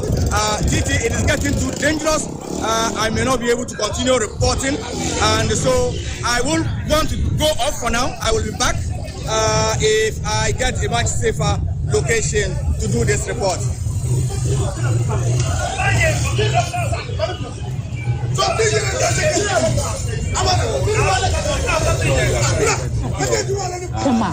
As you also keep following that particular story for us, so there we have it, looting in the Tamale area, the Tamale Assembly Metropolitan Assembly Office warehouse. The youth in that particular area, after the jubilation, trying to take the opportunity to get into the assembly warehouse and go away with the items that we've seen in the pictures, tables, chairs, and anything that they can lay their hands on. That is a developing story from Tamale, where our Northern Regional Correspondent Mutala Isa is keeping an eye on and making sure that even though the place not too much safe for himself and other journalists around, we still get the subsequent stories that come with this particular developing story. We pray that the Ghana Police Service is able to tell. They are moving in, and so we follow them. I must indicate that my video could go off because sometimes I have to take to my heels to protect myself. But you can see the stones here that the youth have been pelting at the police.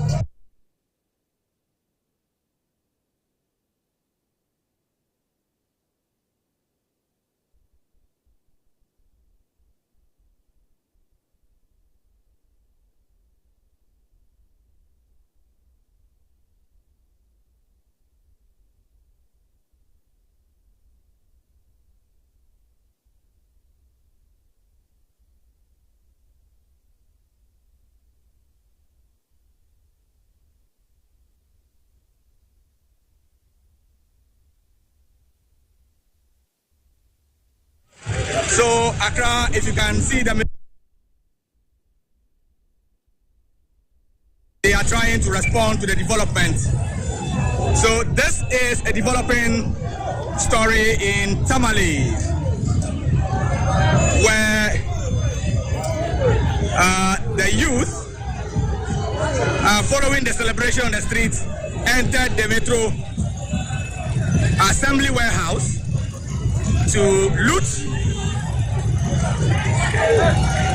I can see they are still carrying bags of some items. I don't know whether it is rice or whatever it is that they are carrying away, but if you look closely, you will see that they are carrying away some bags of some items.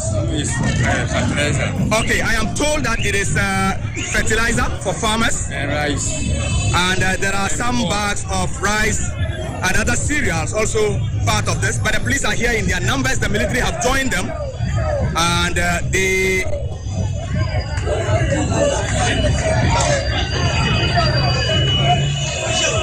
So this is a developing situation here. We are just opposite the Tamale Metro Assembly Office. Thank you very much. And so this is the development we have here. We will be giving you an update soon. We'll give you an update soon. Thank you very much. And I hand over to you in me to continue to give you this thing. Thank you very much.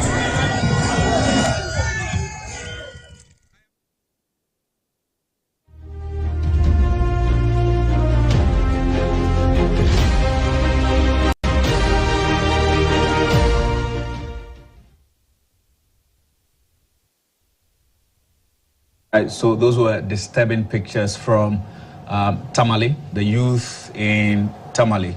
Some of them have, broken into the Tamale Metro warehouse, looting and taking away some essential items in that particular building, following the celebrations we've seen on the streets of Tamale. Our correspondent, Mutala Isa, is still following the situation, even though the area not too safe for himself and the other journalists who are reporting that particular story. He'll be bringing us updates from that particular developing story. At this point, we have on the line Madam Joyce Bawa Muktari. She is a special aide to the President-elect, His Excellency John Dramani Mahama, and a spokesperson for the 2024 NDC campaign. She joins us on the telephone. Good morning to you, ma'am, and congratulations to you. Good morning. No, I like the sound of that. Can you just repeat that again? which one in particular? Kindly repeat it again. I just want to hear that phrase. But I want to hear you say it again. Which one in particular, please? President-elect John Dramani Mahama. Right. So we've seen Dr. Bawumia congratulate your candidate. What does that mean to you in the whole process of things?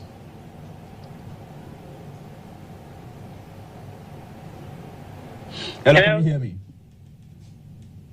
Hello? Can you hear me? Hello? Right, so I'm saying that Dr. Bawumia has congratulated your candidate. Exactly what does that mean to you, and what do you think? Oh, thank you so much. Thank you to the good people of Ghana. Thank you to each and every one who took the time to queue to vote and elect for change. Thank you so much to God Almighty. My brother, it hasn't been an easy journey. You've been here with us. Most of you have covered our stories, have covered our trips, covered our campaigns. I think that sometimes all the things we go through, all the emotions, I'm sure that the media probably goes through them as well, even with us as we are campaigning. But I must confess that John Dramani Mahama led an extremely strategic campaign into this election. We had campaign teams across the length and breadth of this country. We figured that Ghanaians actually deserve to be told the truth. We put up a very credible candidate, a credible running mate. We put up a very credible manifesto. We wanted people to trust the fact that the National Democratic Congress is actually the party of the people, the one party that has mass broad appeal, the one party that actually believes in the cause of the poor here in Ghana. Don't forget that Akufo-Addo had actually been, I don't know how to describe it, a very, very aggressive, literally very aggressive opponent, especially in the last two elections. And so certainly, I have no doubt that there is a lot that Ghanaians actually put into this election yesterday. I remember posting a flyer a few days ago and saying that if you're angry with corruption, if you're angry with impunity, if you're angry with the disrespect and the hardship, and look, in the course of the week, fuel prices actually notched up twice in the course of an election week, in the course of a period of untold hardships and high unemployment. Are we not all sad to witness what is going on currently in the metropolis of Tamale in particular? This is actually the testament of what the last 8 years of this literally useless administration actually looks like. I think that for Mr. Akufo-Addo to go around and say the things he said about John Dramani Mahama were most regrettable and unfortunate. I want all of us to take a little lesson in humility from what has just happened. I remember President Akufo-Addo telling us very boldly, whilst he was telling us bare-faced lies, things he knew that he did not mean and didn't intend to do, that he would not hand over to a man he had beaten in an election before. But he himself was a perennial flag bearer who contested 3 times before he finally won. Then he told us he was going to hand over to an MPP successor. It was almost as if the country was his heirloom or his property. He totally disrespected the good people of Ghana who elected him overwhelmingly. God made sure to deliver an even more resounding victory to the most maligned politician in the history of this country. So, Joyce, and that man is John Dramani Mahama. Joyce, today, I feel all the emotions. To be honest with you, I am humbled. I'm literally wondering just what is going to happen next. But I must say one thing, that on the side of truth, God will always rule in the affairs of men. I pray and I thank each and every person who supported us in this endeavor, all those who believed in the brand John Mahama and the NDC. I thank the national executive, the regional executive, branch executive, our ward, our polling agents, you name it. I thank our elections directorate for a yeoman's job. I thank all the communications outfits for the fantastic job that they did. The persons who drafted the manifesto, the volunteers, so many of them across the country. And let me confess that the most humbling aspect of it all is that John Mahama led all of us into this resounding victory. He worked tirelessly, he worked effortlessly, he led every aspect of his campaign, he delivered his messages in a way that was measured and made sure that he convinced the good people of Ghana that I am the man for the job. Note that another thing we forget to mention is the fact that Mr. Mahama renominated Professor Nana Jane Opoku-Agyeman, a fantastic and accomplished academic. This is a ticket that resonates in every way with many well-meaning Ghanaians across the length and breadth of this country. I have always been a firm advocate of affirmative action for all of us in that demographic. Nana Jane Opoku-Agyeman represents the hope and aspirations that we all envisage, that a woman will one day serve at one of the highest levels in our politics. And today, John Mahama has delivered on this epic moment where a female will be sworn into office as the first female vice presidential candidate elect. I think that this is an amazing, amazing development. So Joyce, do you think you won this particular election on the back of the message you put out there? The campaign, but the first thing I would say is that it has to be the message first and foremost. It has to be the candidate secondly. The third thing would be that as a result of the fact that Ghanaians were simply tired and they needed change. So let me put it another way.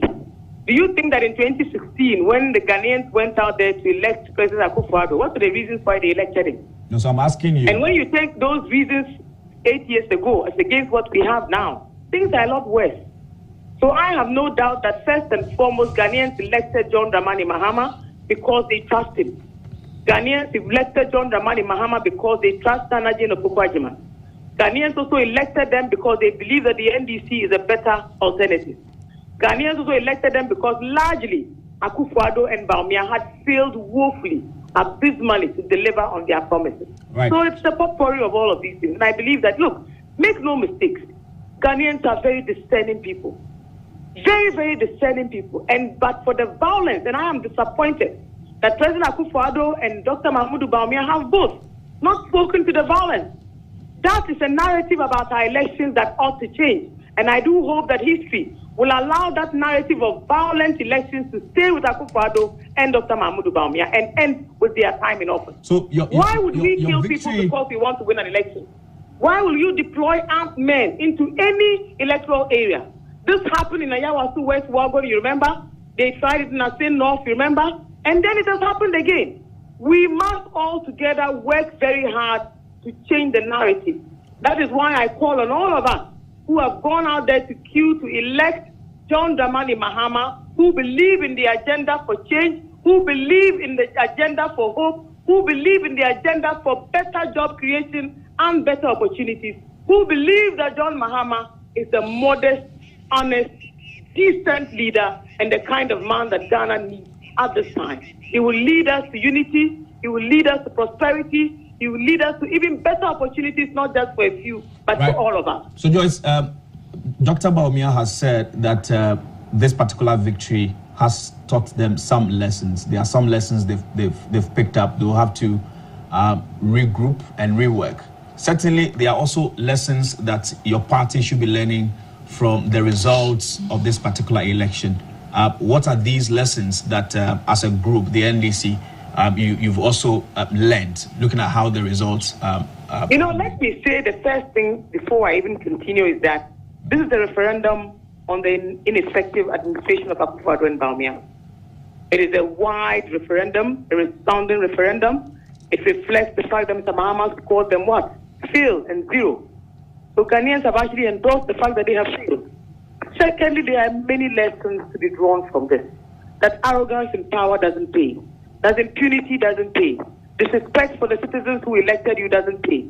Plagiarism doesn't pay. Promising things you know you will not deliver doesn't pay. Pledging things you know you have nothing to offer doesn't pay. Telling people lies and knowing very well that you are telling bare-faced lies and thinking that you hoodwink them into voting you into office doesn't pay. I remember the religious ticket and the things they wanted to say. I remember the things to do with the tribal bigotry that they tried to promote. I remember the things about this unity that they tried to promote. And make no mistake, Ghanaians are predominantly peace-loving people. They don't like jingoism and they don't like disrespectful leaders. I believe that we will all take lessons from the fact that John Mahama has become an iconic politician, a man of enormous humility, enormous respect and compassion. I think at this time, considering the hardship and the level of bankruptcy of this nation, we want a compassionate man to lead us into a better and brighter future. So these are the lessons that I take away from this very, very, very exciting campaign. On the back of those lessons, what kind of governance, administration are we to expect in the next 4 years from the NDC? I want us to see better leadership. And I think that's what Ghanaians want to. They've told us beautifully. I want us to see a more effective government. Ghanaians have told us that. I want us to see a government that actually is not going to be wasting taxpayers' money. And I believe Ghanaians know that the man is John Mahama. I want a government that is not going to spend all of our meager resources on luxury travels, private jets, on frivolous investments, on things like the National Cathedral, on PDS, on Kwalugu, on corruption, on paying for propaganda and lies. I believe that Ghanaians want a very modest administration, a modest, effective, efficient one that will deliver on better conditions for everybody, not just a few. You do know that Jubilee House has become almost like a little, a home of just family and friends who do what they please, who talk roughshod to everybody. Right. Ghanaians want an end to this impunity and a government that will respect them. Ghanaians want a government they can trust. And I believe that in the next few days, Mr. Mahama will be communicating effectively his vision, his ideals, and his hope for all of us. Right, I pray that we can all aspire in one way or the other to find hope in the messages that Mr. Mahama will be delivering, in the government that he'll be offering, in the governance that he'll be offering, in the leadership that he'll be offering. Look, I've seen the number of world leaders who have called to congratulate Mr. Mahama. His win has nothing on Donald Trump. He's performed and outperformed himself. We have outperformed ourselves in everything, even in the parliamentary elections. You remember that our opponents went out there to vote by, taking our very scarce resources.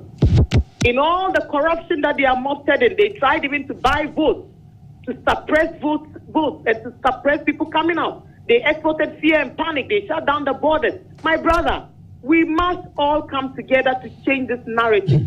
I am delighted and elated today that Ghanaians have shown Akufo-Addo the red card. Right. They've told him in no uncertain terms that Ghana is not a family heirloom and people will not tolerate any impunity from anybody that we elect into office.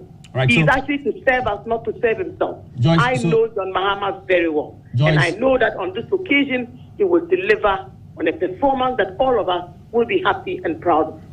Right, so Joyce, the cost of living has been a major issue, one of the issues that actually shaped this particular election. In the very short term, are you able to tell us exactly some of those things you're going to put in place to ensure that the cost of living, and for that matter, prices of goods and services, my brother, the very first thing would be to take a step and a lesson in modesty, okay? To cut frivolous expenditure, wastage, reckless borrowing, to put in place fiscal measures to stem all the graft. I believe that when we start these investigations, we can recover a lot of the money that have been lost, a lot of the assets that have been looted. At least without state capture, you and I know that there will be conversations about how to build back our economy. Look at the legacy that John Mahama left for this country a few years ago. He left the sinking fund. He left the heritage fund. He left the energy sector levy fund. He left all the funds that we have today completely destroyed and used even some of it currently. It's the heritage fund that is funded the free senior high school implementation. So listen, I know John Mahama. I know John Mahama believes in Ghana. I know that he will put in place very, very, very stringent measures to stem graft, especially corruption of the kind that we've experienced over the years. My brother, if we cut back even on government expenditure alone and invest in agriculture, it will deliver on our pro-poor policies. If we can invest largely in a stable and consistent currency, not to go and construct empty $250 million headquarters for a central bank that is already in debt, I believe that Ghanaians will be happier for it. That all these measures, including the flagship injection of $10 billion into the private sector, to deliver on the 24-hour economic policy so that we can together create better job opportunities for the many young people so that our brothers and sisters will not go looting shops in the aftermath of an election of this kind. That should tell you just how poverty has taken over our country. We must work very, very hard to ameliorate the suffering of our citizens. You see, they told you a lot of lies, that they had constructed 12,000 kilometers of roads, and that if they lost the election, the Agenda 111 project will be left and incomplete.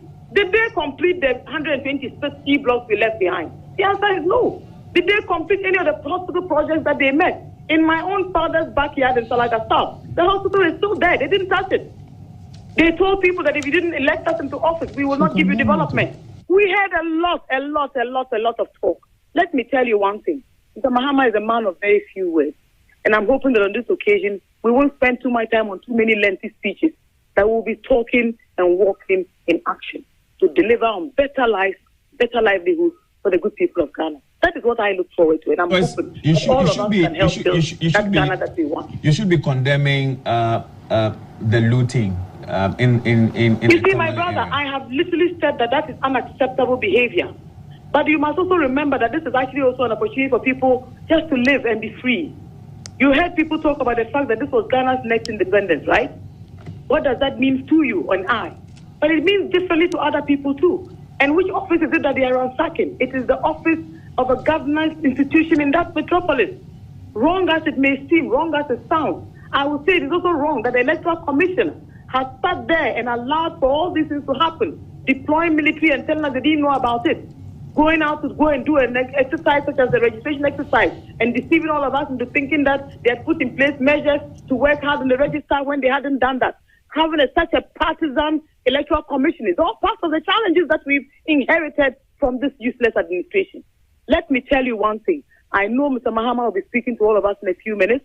I know that he will call for calm in Tamale. I know that many of our members of parliament and leaders are there right now trying to bring everything under control. My brother, let me tell you that governments must make sure that we don't impoverish our populace with such inconsistent policies and frivolous policies to the point where people just want to seek basic humanitarian needs. That must end with this useless administration. Some other party faithful who would be wanting to take over some government facilities, toilets, and what have you, as we've seen in the past. What would be your message to them? Can you please take it again? I'm saying that, on the back of what's happening in Tamale, what will you be saying to other party faithful who would be wanting to take similar actions? You know, my brother, let me make a very clear point. That nobody wants to preside over chaos or a chaotic society.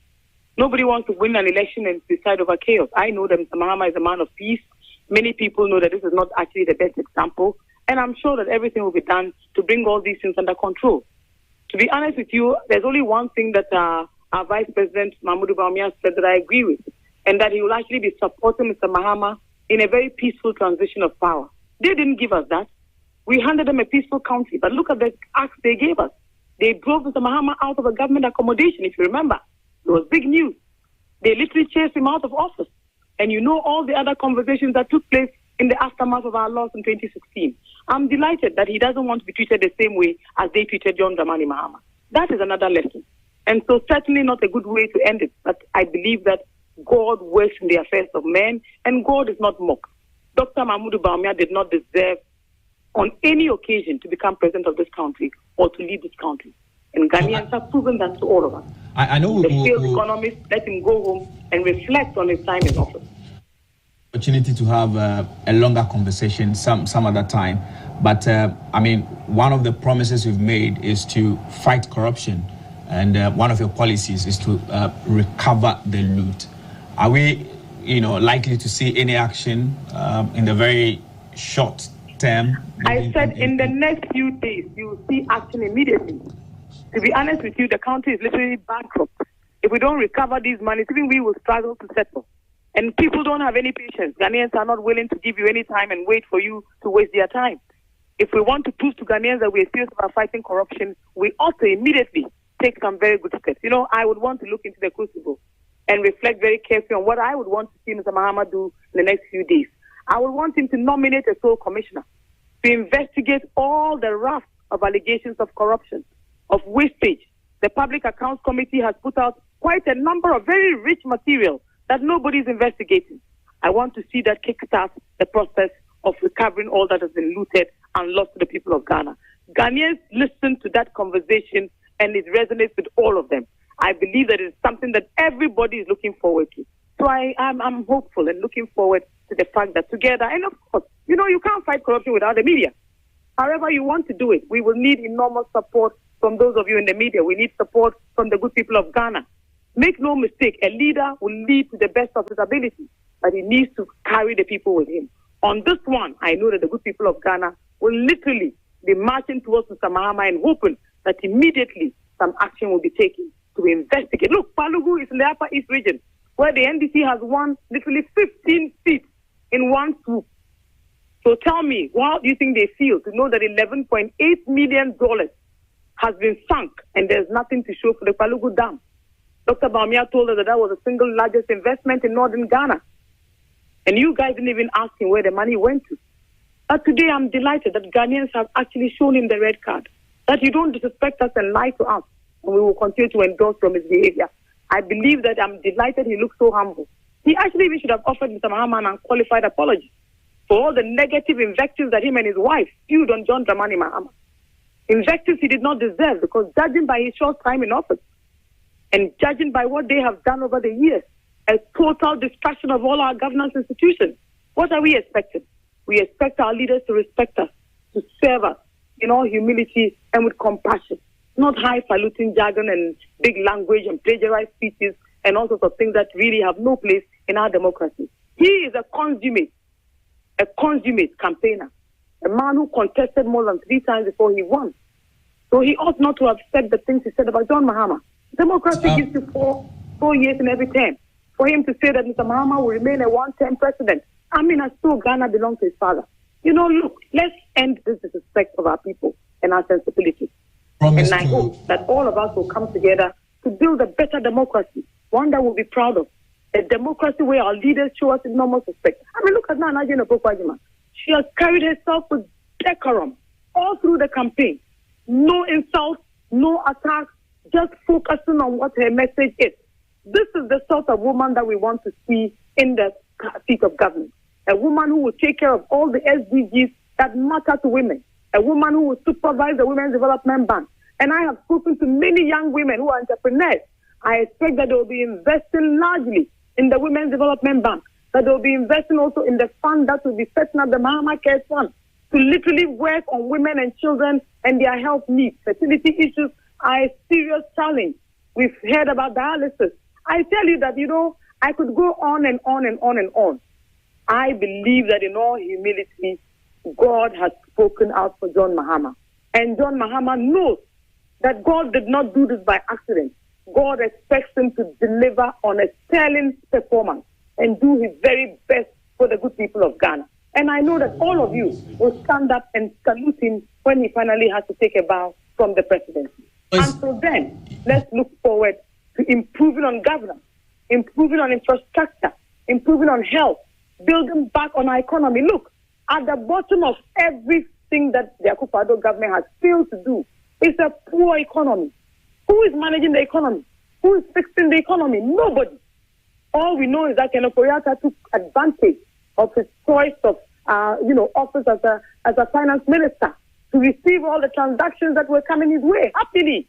He went home a happy man. Data bank is far richer than even the government of Ghana. Those things must end. We don't want finance ministers who are going to come and take office and only dwell on conflict of interest situations. Certainly not. This change is also about changing the way we do things, changing our attitude, and first and foremost, delivering on our promises for the good people of Ghana. Mr. Mahama has promised to sign a social contract with all of us, a 120-point agenda that he'll be dealing with as soon as he steps foot in that office of government.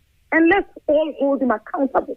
Let's ensure that he will be transparent. Let's ensure that he will respect us, that he will lead us in all humility, that the freedom that we are used to will be returned to us under a Mahama Nana Pokwa administration. You know, look, I'm afraid very we have to be my brother. We have to be wrapping it up, I thank the good Joyce. people of Ghana.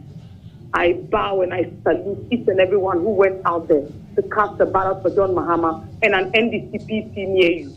I thank everybody who donated to this exercise. I thank everybody who prayed for us. I thank our drivers, our security, the media team, the digital team, event PR, Wazor TV that stood with us even when nobody else was willing to do so.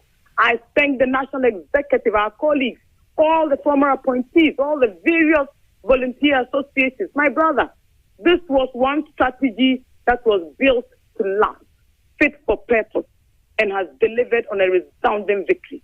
NDC deserved this win. Make no mistake. We deserve this win. We worked very hard for it. Joyce, I'm afraid people believe that we are going to do a better job. We have to be wrapping it up. We Joyce, take that very, very seriously. all right, thank you very much. So that was Joyce Bawa Muktari. She is a special aide to President-elect John Dramani Mahama and also a spokesperson for the NDC campaign. We have to quickly go to the Electoral Commission headquarters where officials there are ready to address the media on, issues surrounding this particular elections. Let's quickly go to the Electoral Commission headquarters.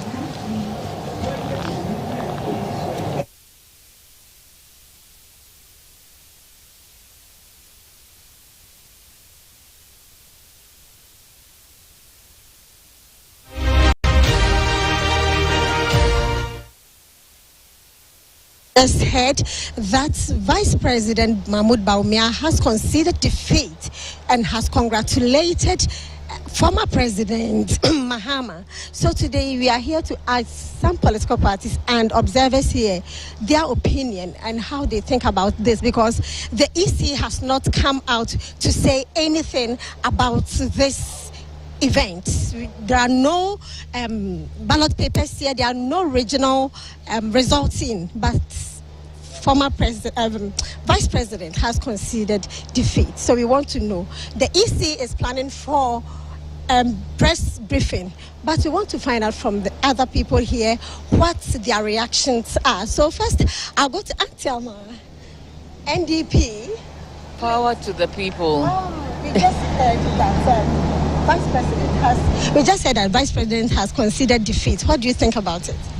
I think it goes to show that democracy is really at work, because if he sees that he's lost the election, there's no point in him trying to make trouble or something. I think for him to concede is a sign that he's a gentleman, he's a politician, and he wants the best for Ghana.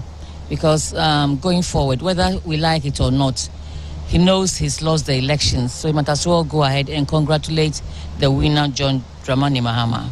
But don't you think he has done it too quick? Because the EC has said nothing about this situation or about the release of the election, the results. Yes, but then see, they've also collected their results, and going forward, you can see that nothing will change. Whether the EC announces or not, nothing will change. So I think he's just done the right thing by conceding defeat. So is this from NDP or is from you? Well, I'm the director of elections for the NDP, so I'm speaking in my capacity as the director of elections of the party. All right, thank you so much. You'll be back. Hello, sir. Okay, I'm sure you've heard about the latest development. And do you think it's the right thing to do as a vice president? Because the EC is the final say, and you have come out to declare. I think it's an excellent thing, not even the right thing. The issue is that any serious political party also collates the results. You remember in 2020, they even announced that they won, and automatically they won. So once they've come out that from their own data collated, the former president is in a comfortable lead. So he have to call him and congratulate him. I think it's the best thing to do, because he will not wait as Dr. Bawumia, as I know from afar. He's a peaceful person. If you look at even the way this election was conducted, they were devolved of insult, unlike the previous whereby there will be banter from other political parties. So if you were a gentleman and you know you've lost, what do? You just concede defeat, and then you go back, and they say he who lived to run away, fight again. So I think it's better for our democracy and Ghana as a whole. But don't you think this undermines the integrity of the EC? No, it doesn't undermine the integrity of the EC. You should remember, if your station is it GTV, your station, and GTV, Sami Jamfi also came and made some that from their own strong room. This is what they have also come out, because the political parties, that's why we are here. Everybody collates his result. So it was only left with the certification by the EC. EC just announced the results. They have given while election is so transparent that if you have your men down there, you can get your results as fast as possible, because you can send it through WhatsApp or whatever. Unlike the EC that they have to go there personally with the pin sheet. So you can collect it. So I don't think it's anything go by, because some of these media houses even have the collated because they have the amend all wrong. So I think it's good for our democracy, and Ghana, we are moving forward. Thank you so much. So we are at the National Coalition Center, and we are finding out or getting reactions from the people here about what just happened when the vice president called his colleague, former President Mahama, to congratulate him, while the EC has said nothing. Sir, this is what has happened. The EC has said nothing. There are no results here, because that's why all of us we are here for. But we've just heard from a vice president has conceded defeat. What do you think? Is the MPP presidential? The MPP presidential candidate. Yes. I'm here on behalf of Frimpong Mouse Institute. I'm a national observer to observe how the elections will go. So I'm in the strong room of the Electoral Commission. And we just heard that the presidential candidate of the new patriotic party has conceded defeat. And it's good news for us. Our work has become very simple, because now there's nothing to observe again, because what we are coming to observe and report on has been brought to a successful end by his concession of the victory to Sir John Mahama. I heard from also the presentation that he has already called the former president, John Dramani Mahama, to congratulate him. And so if that is how Ghana is going to be, then I think there's hope for Ghana. There is hope for Ghana, everyone says. So this is what is happening at the EC. Sir, it just happened that the presidential candidate of the MPP has conceded defeat.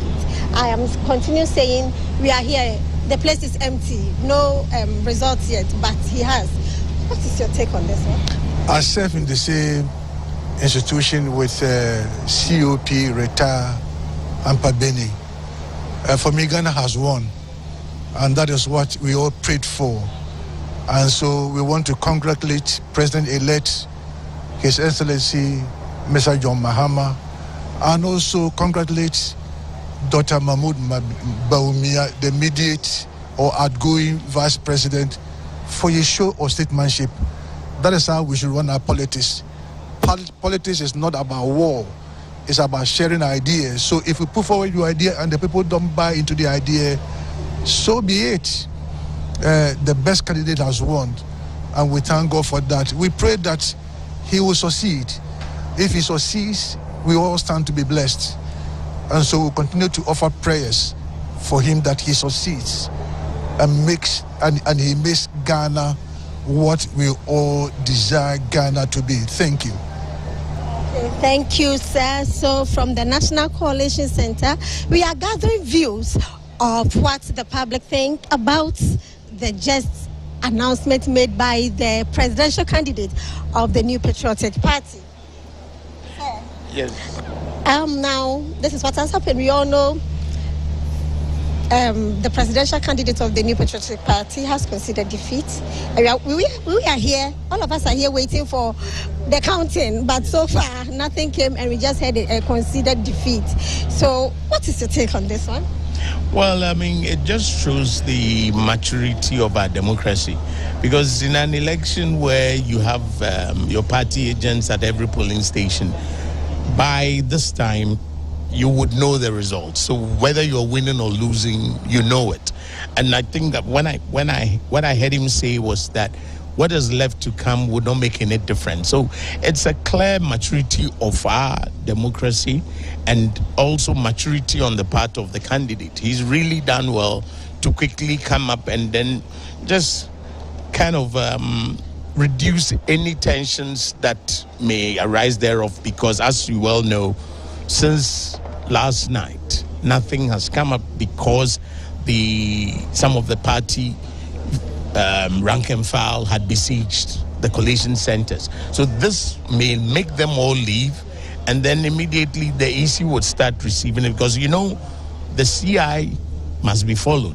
So they have to get the results and declare it. So now that he's done that, I think people can go to bed, they can go to church, and the EC will do its work. Thank you. So as he said, the CI must be followed. The results must be in so that we keep records of it. So now that the EC says that's the EC chair says she's waiting for the results and said she's also coming to have a press conference with the media. We don't know what she's going to say, but for now, we are all here waiting for the EC to come and talk to us. And also, we've also heard what others are saying about the move by the presidential candidate of the New Patriotic Party from the headquarters of the Electoral Commission and the Coalition Center, National Coalition Center. Hego Wusu reporting.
All right, welcome back. You're still watching our coverage of the 2024 presidential and parliamentary elections. The results coming in not too long ago. Our correspondent at the EC headquarters brought us pictures from that particular space. So far, it does appear that the Electoral Commission has not received the collated results from the regional coalition centers. So pretty much looking like it's going to take a while before the Electoral Commission comes in to declare the final results. But I mean, once the regional coalition or collated results come in, the Electoral Commission is, able to quickly put them together, so they declare the results. Then the whole process comes to an end. So a lot more presidential candidates in this election are congratulating His Excellency John Dramani Mahama. We'll go quickly over to the phone and speak to the presidential candidate of the NDP in this particular election, Alhaji Frimpong. He joins us via telephone. Good afternoon to you, Alhaji. Good morning to you, sir, if you can hear me. Yeah, the line is very, very faint. Can you hear me now, Alhaji? Okay, all right. Well, I think it's better. I'll make do with this. Yeah. Right, so Dr. Bawumia has congratulated His Excellency John Dramani Mahama. Mr. Alan Chamanting has done same. Is the NDP also congratulating the president-elect in this particular election? Hello? Can you hear me? Your line is very, very faint. I'm not speaking you very, very clearly. But can you hear me now, Alhaji? Okay, I think it's better. Okay. Right, I'm saying, are you following suit in expressing words of congratulations to His Excellency John Dramani Mahama?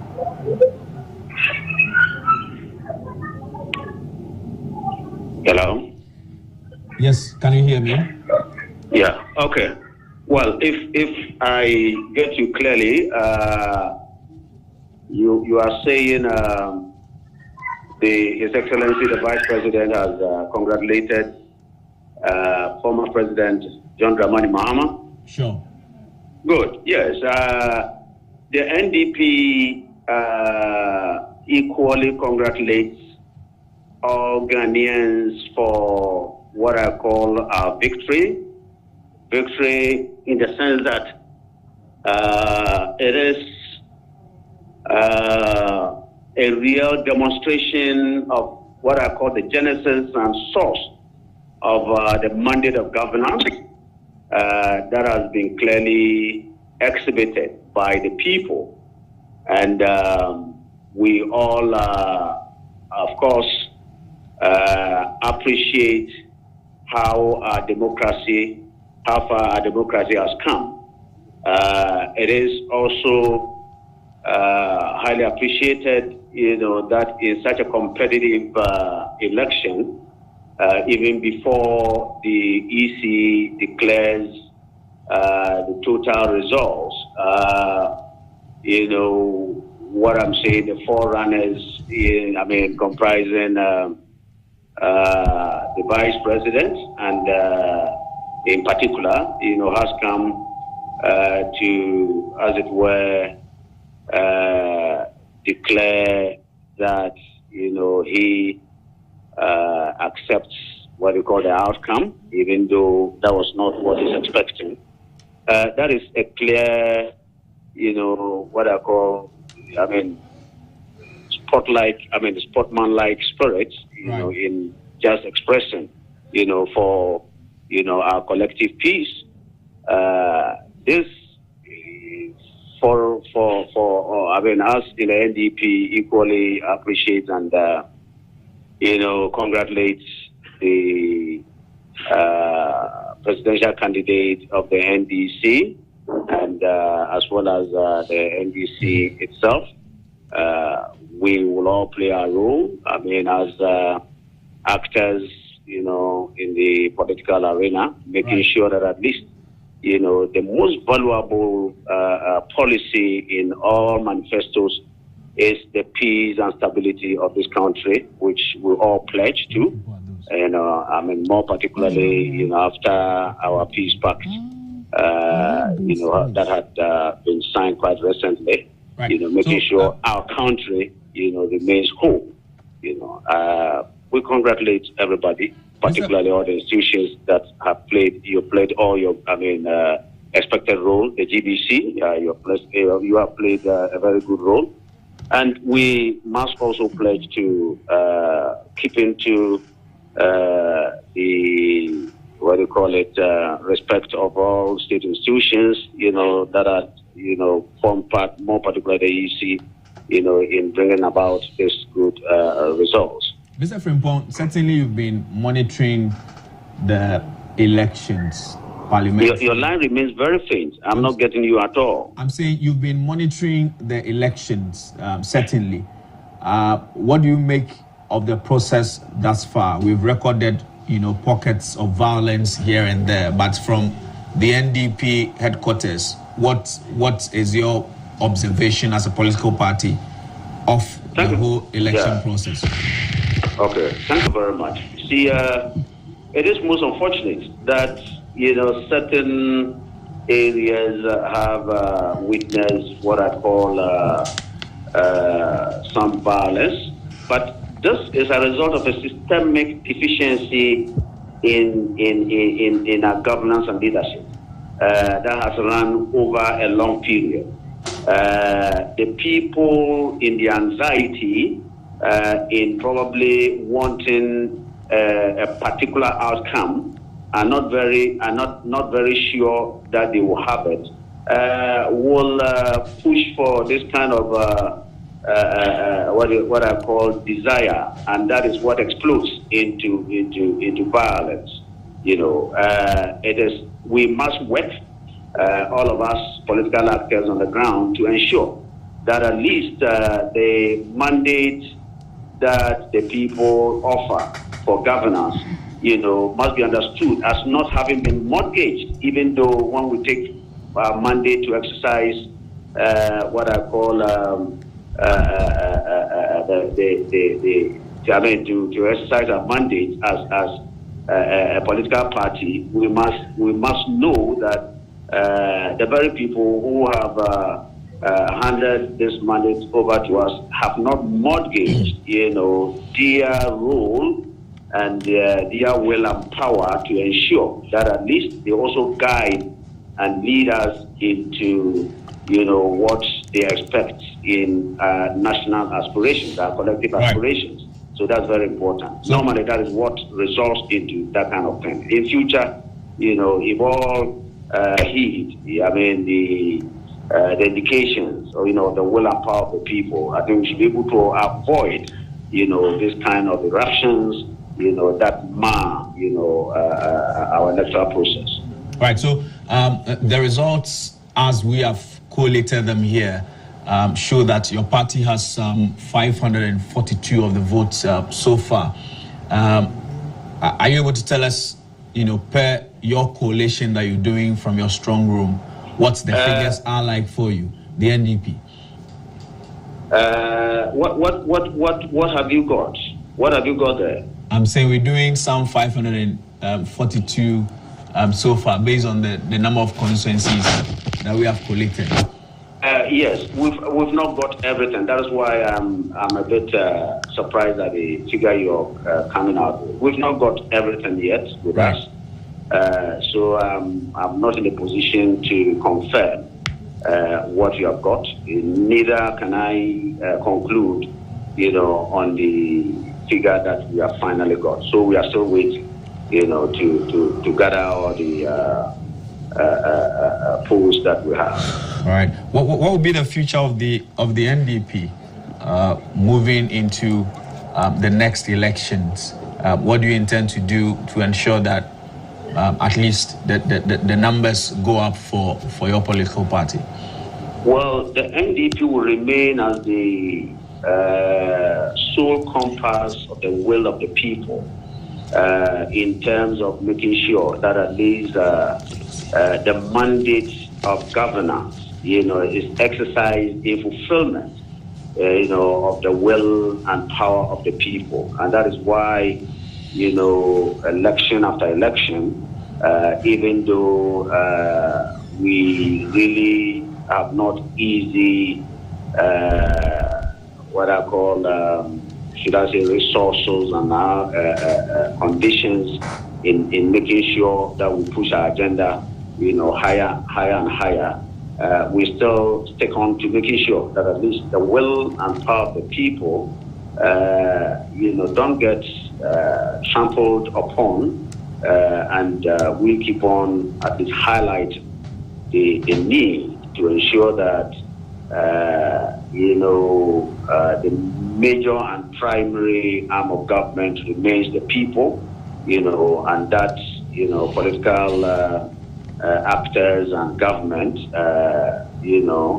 must always respect these very source and genesis of the mandate that they exercise. Right. So, upon that, we will remain, just like I've said, an indication and a compass, of this very fact, that serves the people. Right. Any plans of forming some form of alliances moving forward?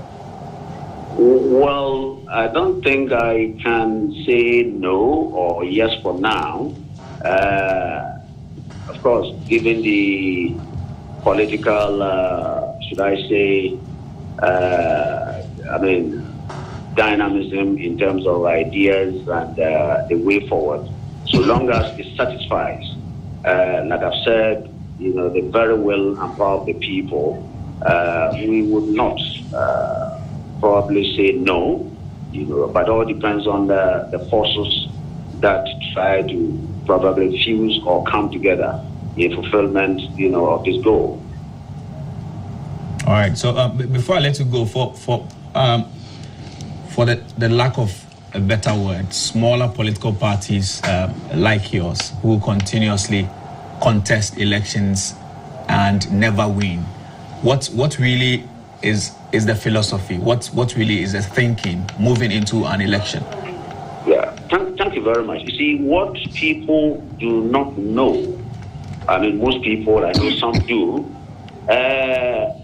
if I can give an analogy in botany, you have certain plants, shrubs, trees that stand in not very solid grounds. They have what you call propitious roots. Those roots, you can see them stemming, rising from the stem into the ground. That is how our political situation is. The duopoly is even worse than one party, states. And our democracy is a multi-party democracy. You will be surprised that, in the lead up to this election, we've all articulated certain policies, over and over. At the end of the day, some will stand, probably the victors will stand and look back. They will not tell you, that probably informed them of how best to make their way in administering the mandate of the people. So, propitiously, or like, should I say, we help to make sure that at least the democracy, the multi-party democracy that we look for, stands, in the way that has been envisioned, and making sure that at least our country is reckoned, as a beacon of the democracy that we have. Without the so-called smaller parties, this will not come about. And I can tell you that if it were not us smaller parties, the duopoly will be coming out of the nooks and crannies of this country with flaming fires every time. But we are the moderating factors, making sure that at least such fires are doused before they even spark off.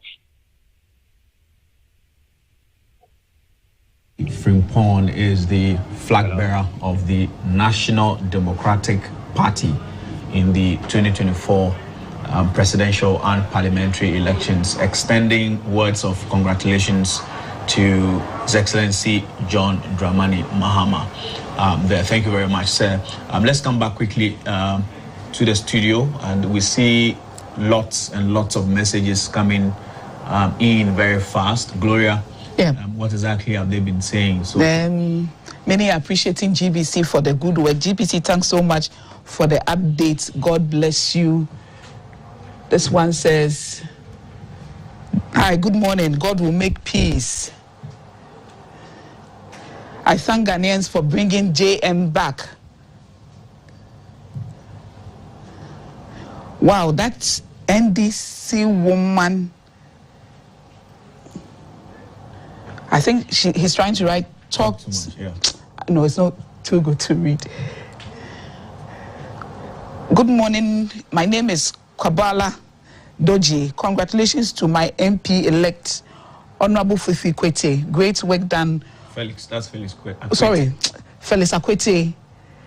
Great work done from MA. Looks GHS. Like I know this Kobla Doji. It looks like it's a familiar name, Kobla Doji. I think that's all. But there's one statement from the founder and leader of Movement for Change, congratulating President-elect John Mahama. I would like to congratulate former President John Dramani Mahama and the National Democratic Congress for an emphatic victory in the just concluded 2024 general elections. Although the Electoral Commission is yet to formally declare the elections, it is very clear that the people of Ghana have spoken. I urge all Ghanaians to accept the decision of the Ghanaian electorate once the official results are released in order to preserve the peace of our dear nation. I wish in the same vein to commend all presidential and parliamentary candidates for their responsible conduct, which has without doubt made this year's general elections one of the most peaceful in our nation's history. I extend my deepest sympathies to the family of the individual who is reported to have lost his life in the course of the election and those who sustained injuries. Let us remember that there are no winners or losers in this election. It's Ghana that has emerged victorious through the mercy and grace of our living God. God bless our whole land, Ghana, and make our nation great and strong. So that's a statement from the founder and leader of the Movement for Change, Alan Kwejo Tramanten. I think that's all the messages. Okay, there's this one here. Please tell Joyce Bauer that she shouldn't forget all the things she's saying today. As the saying goes, by their deeds we shall know them. Wow, GBC, you people are the best. We all must listen to. Is your name? Because you have everything that I've been searching in my... No, you just have to avoid that message. Yes. Congratulations to John Mahama. My name is Christian. I got good leader. I think this is the same one, right? Good morning, GBC. Thanks for your updates so far and to the good people of Ghana.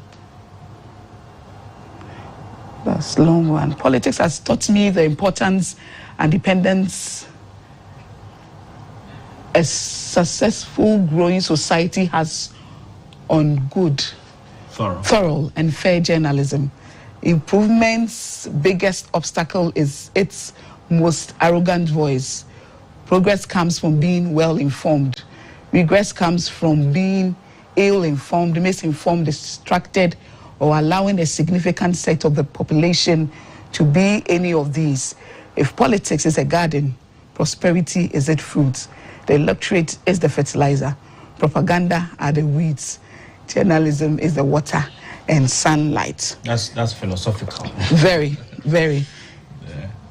I think he's a poet. Yeah.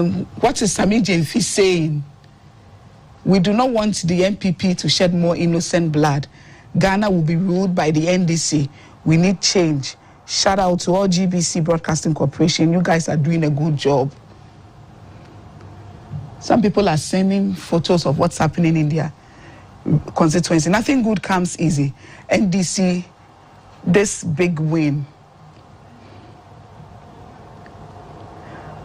Congratulations to all NDC supporters. John Mahama, may God bless you. He should not come and fail us. My name is Haruna Ajiman Mustafa. I don't want to open this because I don't know what it contains. Will Sami Jemfi accept EC results? That's the question. Congratulations to John Mahama. Ghana really made a good choice for change. Good morning, GBC. And since yesterday, I've been with you, watching live from you, and I hope that JDM completes the 8th on 2024-2025 election. And my greetings go to Ahelegbe, a family across Ghana. The same thing. So that's all we have from the social media. We also know that the NDC is also preparing to do a press conference. Another press conference following from the concession statement from His Excellency the Vice President and the presidential candidate of the MPP in this particular election. We are waiting to get that particular feed, and then we'll be running by you what the NDC has to say following from that particular statement from Dr. Baumia. But when you go to social media, I mean, a lot happening. So Mr. Gabi Ochudako has congratulated Mr. John Mahama. One very critical of John Mahama, but I mean, he's taken to social media to congratulate him, and a lot of MPP bigwigs, MPP supporters, coming out to support to congratulate His Excellency John Dramani Mahama. But one interesting thing that social media is also discussing is the fact that for the first time, a woman is going to be the vice president. That's very significant. Of the Republic of Ghana. Maybe we are moving to the days where it's possible that a woman becomes the president of the country, because as things stand now, I mean, anytime Mr. John Mahama is not in town, our next president is going to be, a woman, and so that's for me very very significant that we beginning to accept some of this shall I say doing away with the stereotypes and giving everybody the opportunity to also contribute to the development of our country. Let's go back to Tamale now and follow that developing story. Murtala Issa is our correspondent there. Not too long ago, reported the looting incident. Some youth are taking the opportunity to, steal items from the Tamale Metro Assembly Warehouse. Our correspondent Murtala Issa joins us once again with some more updates. Good morning to, or good afternoon to you, Murtala.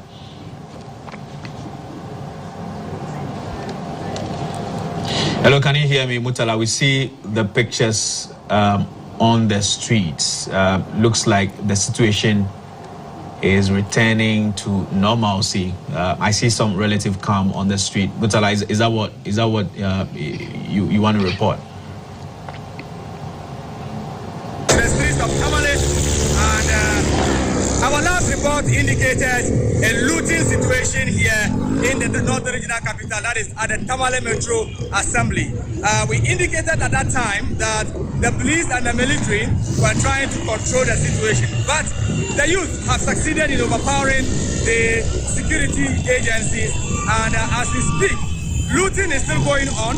A while ago, the youth managed to enter the warehouse and drove away a tipper truck. A lot of the things they are cutting away include food items, fertilizer, and benches, and everything that they can find on the floor. A source just told me a while ago that there was money hoarded there for the purposes of election, and all of that is gone. But I'm unable to independently confirm that indeed they have looted some money. There's a building in the vicinity that's within the warehouse. They have succeeded in ripping off the roof completely so they could have access into the warehouse and take away whatever they want. So this is the situation we have still on the street of Tamale, and so it is a security situation. The police are trying their best to control. They have came back, left. They are back for the third time, this time with a crowd control vehicle that could spray hot water. And so they are over there. It is too dangerous for me to get too close to the place. In the meantime, the jubilation continues. You can see many young people on the streets of Tamale now, in a jubilant mode. And as part of this, the looting is also going on.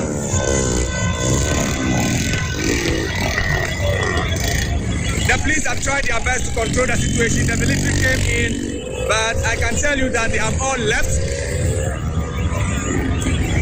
From a distance, I can still see the youth. They are trying to rip off the roof of a building so they can have access into the warehouse proper.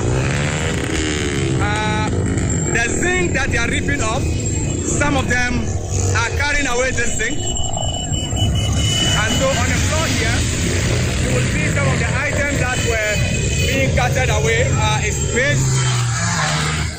So here are remnants of the things that they have carried away. And there you have the police crowd control vehicle attempting to calm down the situation.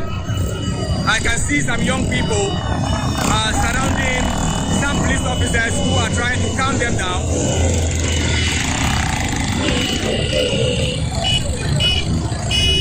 They are trying to calm them down. Sources are telling me that the youth gathered here are not one party. They are youth from different political parties who are taking advantage of the developments here to make something and get something good.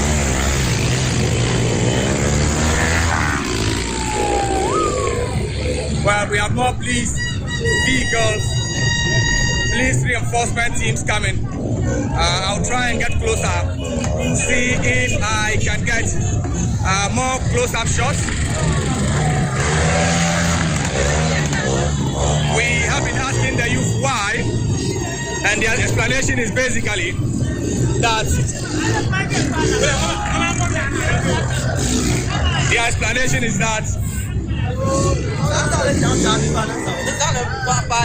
okay, so that is a warning coming to me that I shouldn't get too close. But if you look closely, you will see some of the items being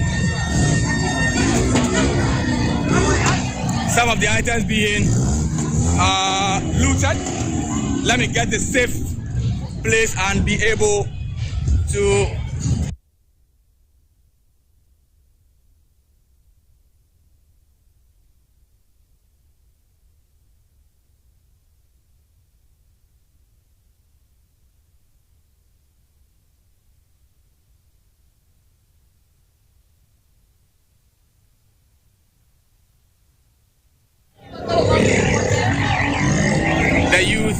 looting the Tamale Metro Assembly warehouse.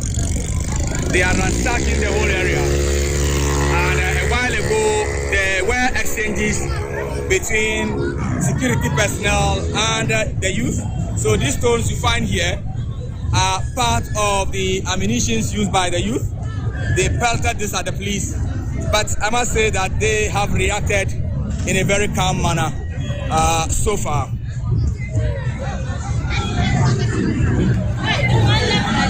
I want to hand over now.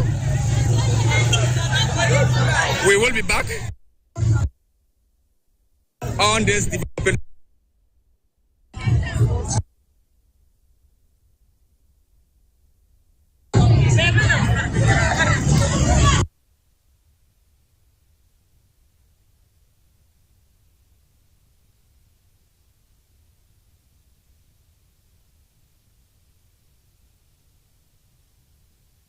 Right, so those are pictures from Tamale. Our correspondent Mutala Isa, he's been following that particular developing story, disturbing to say the youth in that area have, gotten access to the Tamale Metro warehouse. What we hear is that they've been able to rip off the roofing of that particular building, and they are taking the many items in the warehouse. Mutala is saying that it's a composition of youth from both parties across the political divide. I'm trying to understand exactly what the reason is and why they are doing why they are looting what they are doing. But we spoke to Madam Joyce Ba Muktari. She has condemned that act, even though she says that it is as a result of the suffering of the people in the Tamale area. It's still not justified. If we get, Mutala back, I would like to understand exactly why they are doing what they are doing, whether this is being a norm after every election in the Tamale area. And I think that it would be nice to also get a security analyst to look at the trends, like you are saying, why it's happening this way. Is it because of suffering? Or they feel that they have been, for lack of a better word, cheated, and so they have to, or it's their property, and so they have to lay claims to it. But it's not a good sign. But if you listen to what Mutala is saying, he's saying that these are not only NDC members. So both NDC and NPP. I mean, generally the youth in Tamale, trying to take advantage. And I won't be surprised we'll be hearing similar stories from other areas. I mean, it's typical with every elections we've had where people go and take over simple things like public toilets and lay claim on certain offices. And so I know that definitely the police are up on this and would certainly take an action on that. But he says they have overpowered the police. The military came and they've left. The military was there, a while ago, and then they have left. The police had to go. Then there's trouble. And call for reinforcement. They continuously pelt stones. So are we leaving them to continue looting, or we are still going to? The police is doing some work. You can see, that van there trying to spray hot water on them. To see how the situation can be controlled. We maybe if we could get, I'm hoping that the press conference by the NDC will address some of these issues and then get them to stop this action. Otherwise, the police are going to have a tough time in calming them up and stopping the activity that's going on there. The chiefs and the political authority in Tamale should be speaking. Definitely. Both the NDC and the MPP should be talking to their people. Definitely. The chiefs should be, telling them to stop, what they are doing. That's not. And nice. both parties, both MPP and NDC. I mean, it masks the beauty of what we have done so far. Sure. I mean, we didn't hear of such issues in Tamale, and so to have a beautiful election and then just after this, you see such an incident. It's not really good. And then on the first female vice president, I think that internationally it gives us a lot of grounds as a country that values inclusion of every other woman. And I think that it is going to encourage many other women to also do that. I'm hoping that we are going to get to see more women in parliament. We had about 118 women filing or contesting in this election. If we get half of that number in parliament, it would be really interesting to see how it goes in parliament. Let's go to Ablekuma. Our correspondent Nana Echa Abuaje is also reporting of an incident in that particular area. Good afternoon to you, Echa. What exactly is the situation?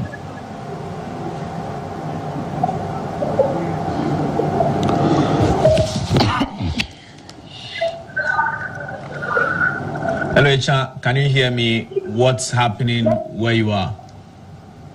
Okay, so currently I'm at Ablekuma North constituency. specifically as a coalition center. As it stands now, none of that have been declared as the presidential results and the parliamentary results. There's been a lot of controversy starting yesterday evening till now. And speaking to the elected commission represented currently, they are saying that they are expecting 18 pink sheets, which the angry NDC supporters denied them from bringing them to the coalition center. Some were torn yesterday, and this morning the NDP brought two. They were standing outside. They took it and tore them. So now it's 20 pink sheets they can't trade. So it brought a lot of chaos, and the only problem that we are having now is that the MP for the NDC, or the candidate for the NDC, has declared herself as winner, speaking to the supporters that as it stands now, she has won. And it's bringing a lot of controversy. They are saying that with this, they are taking us to the police regional office at Kokoto. I don't know what happened, where they intend to use it, moving us through. We don't know who told the supporters. They moved to the other side, blocking us from going to the regional office. And they put a regional office going to talk to her supporters. They told us that they won the election and the woman should compete. And there's been a whole lot of chaos here. That's the only problem they have currently. Right, so Echa, you say that the NDC supporters in Ablekuma North prevented EC officials from bringing, was it 2 pink sheets? Yes, please. Yes. So, as it stands now, as of yesterday, it was 18 sheets. But this morning, 2 of them arrived, and the NDC supporters just attacked them, took the pink sheets from them, and tore them. So now, adding the 2 to the 8, now it's 20 in the country. They can't trade anywhere. And according to the officials, without the 18, they can't declare the presidential results and move the parliamentary results. It's still not counted because we don't know who is the MP for Ablekuma North. But according to the IP, the representative for the 2 parties, NPP is leading it a margin of 400 votes. But they still haven't declared the NPP. Is it in the presidential or in the parliamentary? The parliamentary. For the parliamentary, the provisional results we are having now is that NPP is leading, which is Nana Ekuya is leading the NDC with 400 points. But they haven't declared her a winner. But the NDC candidate, who is the governor, who went out so many times declaring herself as the winner. So the NDC supporters are convinced that they've won this. And speaking to them, they say that for 28 years they've been in slavery, they've been in bondage. NPP has dominated this constituency, which this time they want change. They want change. What has been the security response to this particular incident? Yes, we have a lot of security here, but the youth are making the work so difficult. They're not even listening to anybody. So where we are, we have to just protect some of us. The both political parties, the officials, the media, because according to them, when we get down, they beat us. They'll beat us and beat the NPP candidate and beat the NPP officials. So they conveyed us to a particular room. And speaking now, according to a colleague, they've agreed now to count the whole thing again. Now they are comparing each pink sheet as I'm speaking to you now. They are trying to compare their pink sheet to recount the whole package and then come back to the presidential, the parliamentary result. All right. Thank you very much, Nana Echa Abuaje, reporting from the Ablekuma North constituency. There, some NDC supporters, according to her, have prevented EC officials from presenting 2 pink sheets that must add up to, declare the results. So it's been difficult for the electoral officers to declare both the presidential and the parliamentary results in the Ablikuma North constituency, even though both candidates on the NDC and the MPP side have declared themselves winners of the Ablikuma North constituency. Not too long ago, when the NDC communications officer addressed the media, I think he touched on that issue, on that particular issue, and he was saying that it was the MPP supporters that rather prevented the EC officials from, presenting those two pink sheets. Pink sheets. Yeah. I think yesterday night the same thing occurred. They prevented them from presenting another pink sheet. There was a bit of a scuffle there. I don't know what happened out of that. It's rather sad. But you know about the Guan constituency. Sure. The NDC candidate, Fred Kwesi Agbenyo, has won with 9,963, representing 76.38%. According to our correspondent, Conrad Cadbury, Fred has expressed gratitude to the people for the confidence and has assured that he will work hard to bring development to the area. In Kumasi, Nicholas reports that the Electoral Commission is still receiving, the Electoral Commission in Kumasi is still receiving certified presidential results from the district officers. So far, they have 9 from the constituencies. And they are receiving them from the coalition centers. All the independent candidates are present at the center. The political parties are also present. And he reports that the political parties are reconciling their results with that of the EC before the final declaration of the presidential results by the EC chairperson, although the MPP presidential candidate has already conceded and congratulated Mahama. That's coming from Kumasi and then the Guan constituency. That's basically from that area. Right. So, the new MP is the new MP. So for the first time, Fred they would be represented in Parliament. And you have a lot of work to do. A lot, yes. Because the Guan constituency is a typically rural community. Communities in the talking about Pafu, Likpe, Santro, Kofi, and what have you. And without representation for a long time, yes, their needs would be. They'll have so many needs, and so the MP, must preserve. Knowing the terrain, what would you say should be the first thing he should tackle as an MP? Well, I think a lot of the roads leading to these communities are in a deplorable state. But unfortunately for him, those are feeder roads. Okay. So the Eastern Corridor Road passes through, especially the Akpafu area, the Mpasem Odomi area. Portions of that road from Hohoi to Akpafu Mpasem in a very terrible state. You don't even want to visit the place. And so he should try to lobby authorities, now that they are in government, to ensure that those portions, are worked on. Yeah. And the area also has some tourism potentials. Okay. When you go to Akpafu, for instance, they used to mine iron. And so there are caves and areas of interest that can be developed into tourism centers. They also have a bit of waterfalls in the Likpe area.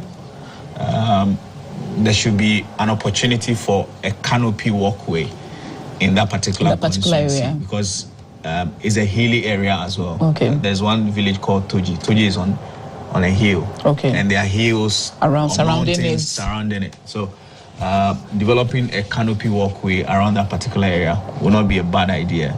The DCE in that area should be looking at how to tap the economic potentials of the area, so that the district assembly itself is able to benefit. Yeah. Other than that, it's going to be it's a farming community, I presume. It's a farming community, so they do more of rice. Okay. Cocoa. They do more of rice, and then they do cocoa as well. Then it has a lot of potential. If the PC is able to work hard and lobby, he can do a lot of things there. It's education. I don't know much about education in that area. All right. So I hear we have Mr. Fred Agbenyo on the line. So we will be the first to interview him after winning decisively the Guan constituency. So we want to congratulate you, MP-elect Guan constituency. Good afternoon to you, Mr. Agbenyo. Good afternoon, my brother. Right. So what will you say did the magic for you? What was your strategy in ensuring that you won the Guan constituency? Well, I think that it's the grace of God. Nothing else. I owe everything to the Almighty God in heaven. You know, I believe in the scripture in chapter 1, verse 5. We say that while I was a clot of blood in my mom's womb, the Lord knows me. And at the right time, you do everything perfectly in my life. And so for me, it is God. Whatever I could do as human beings, the area of strategy, planning, and working hard, we did that. Never accumulated in the victory that we also yesterday. And also, I mean, the fact that, I mean, that area is an NDC stronghold, so really. Well, undoubtedly, it's an NDC stronghold. If we check the history from 1993, we have voted massively for the National Democratic Congress. And the fact is that if it comes to the area, everything you can mention as a form of infrastructure or development, you can trace it through the PND or the NDC. There's not even one thing I can mention that was provided by our political opponents, even though it's a Fourth Republic, we have all spent 15 years in office. And so it's generally NDC stronghold. And so I expected even the budget have been higher than what we got. But there are a number of factors that accounted for what eventually came out. But we thank God for everything. All right. So I was telling my colleague that looking at the demographics and looking at the location, it's going to be a lot of work for you. Are you ready for the task ahead? Well, my brother, the good news is that I was born and brought up here. I've lived in this environment all my life. And so I appreciate the challenge I was taking up and how the opportunity is going to be. But I believe the Lord that has brought me this far is going to stretch me to do it. But the reality is that any day I walk through the place or I drive through the place, the only thing I see is that the poverty. You know, our road infrastructure is very, very terrible. You know, educational infrastructure, health infrastructure, everything. You know, the youth don't have anything to do. You follow the community, you see them, they are playing cards. You know, a few of them are gather riders, and that is what I said. And so I appreciate that we have a lot of work to do, and I get an assurance that I'm going to work with them, and we are going to sit down, we are going to structure together, plan together, and by the grace of God, every eye will see what we do in Guan. The most important thing is that my father, John Dramani Mahama, has won the election. And so we'll see how all of us will collaborate. This is an area that was denied representation in the last parliament. And so in terms of development, we have any new DC was created, you know, even the house that is housing the district in somebody's private apartment, to even pay the rent itself is a problem. And so there's a lot of work that we need to do. But I believe that network we have built over the years and over the time, we are going to leverage on that, pull everybody along, do it the media, will partner with you and see how we can get it done on our own without necessarily relying solely on the government. Right. So, Fred, what will be your, say, top 3 priority areas that you will be working on in a very short term to ensure that you say that because of the lack of representation for the last 4 years, the issues in the Guan constituency have deepened? As I said, my number one priority as I were campaigning, anytime I met the chief, I met our mothers and everybody, the first complaint is the road infrastructure. You know, if you are coming from where you and I come from, for instance, and also at the capital, you have to come to work before you can go. And so how do we get the connecting route that can take us there straight away? If you decide to go to the other route, then you have to go to Kofi Adams constituency before you can enter our constituency. And so road infrastructure is something that we need to be attention to as early as possible. Educational area, it's interesting to know that it's because of the institution and very many are teachers to teach, you know, and not even one community advisory, and just bungalow. And what is posted into the area, they have accommodation, and so majority of them are coming from Hong and they from Jakarta. Can you imagine there are no vehicles, those are not good. By the time the child gets to the community, it's after 9 a.m. They go and teach by 1, 2 o'clock, they hurry to leave the place. And the time kids are checked, you go to a school, from primary school to JS, they are about 6 teachers. And so right now, volunteers people are helping them. And so we need to get in touch with get a education service and see how we can get our people to come and assist. And then quickly try and see if we can provide some staff accommodation. That will be very, very, very important. Once we provide staff accommodation, I believe that teachers will agree to stay in the community, then they can even after class in the evening, they can organize classes for our children. So if you see the results in all the communities, I don't think that is the best we can have. We can do better than that. And so we are going to pay attention to that area. The third issue that is of very paramount importance is the fact that in an agrarian area, we are into farming. And all these years we have done this season farming that has not helped us. This year the weather failed us a lot. And so several people would sow their milk early. You pass to the farms and that is terrible. There's no food. It's going to be a major problem moving forward. And so we need to quickly do something. I am quickly thinking of how I can get some insecticides, get some plants, start some irrigation activities to most of the community so they can go into vegetable production quickly. Then we can be selling that while we have to buy maize and the rest to survive on. Food is going to be a major issue. Then of course employment for the young people. We have to find employment for them. And I told them that you don't need to go to an office at one time before you call yourself and somebody will say, it's employed. There are several things that we can do for ourselves. I.e. running a farming man here and there. Because where Ghana is today, if you're an office worker, you're a professional, it is obvious that you can't sustain, you can't depend solely on just one job. How can they go to pay you? Right. If you work as a journalist of GDC, will your salary alone be enough for you? And so there are other things that we have in our minds. We're going to sit down with the stakeholders to discuss together and see how we can help create some opportunity for the young people. Right. So the area also has some level of tourism potentials. Together with the DC, what will you be doing around that area? Yeah, before you can promote tourism, you need to build infrastructure. When the infrastructure becomes very difficult, as I said, when the road networks are terrible, how do you get tourists to move in to go and access some of these tourist centers? You need to develop them. And so once you get the road infrastructure in place, Blue Waterfalls, we just got a border with them. It is there. We have caves in Liberator Domain. We have caves over there.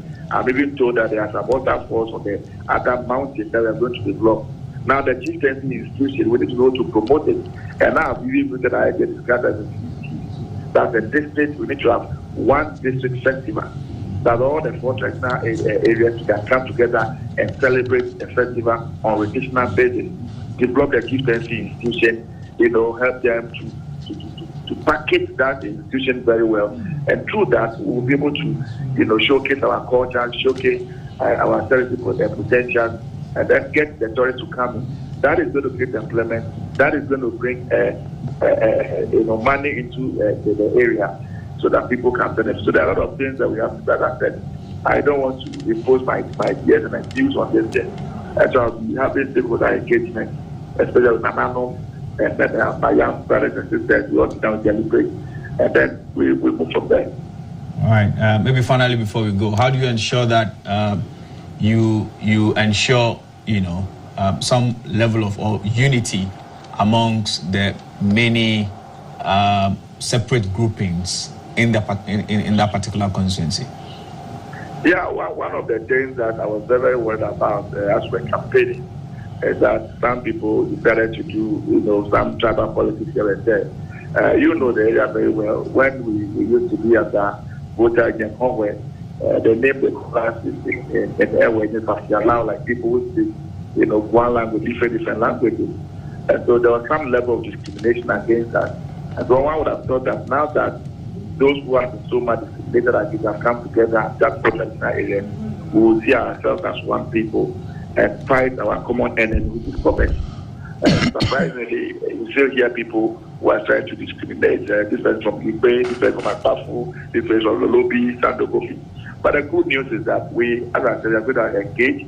We are going to sit down. We are going to get people to come around the table to reason that, hey, when the government of NC tried to punish us in the last 4 years, and they refused our denial representation, they never segregated us. They map us together.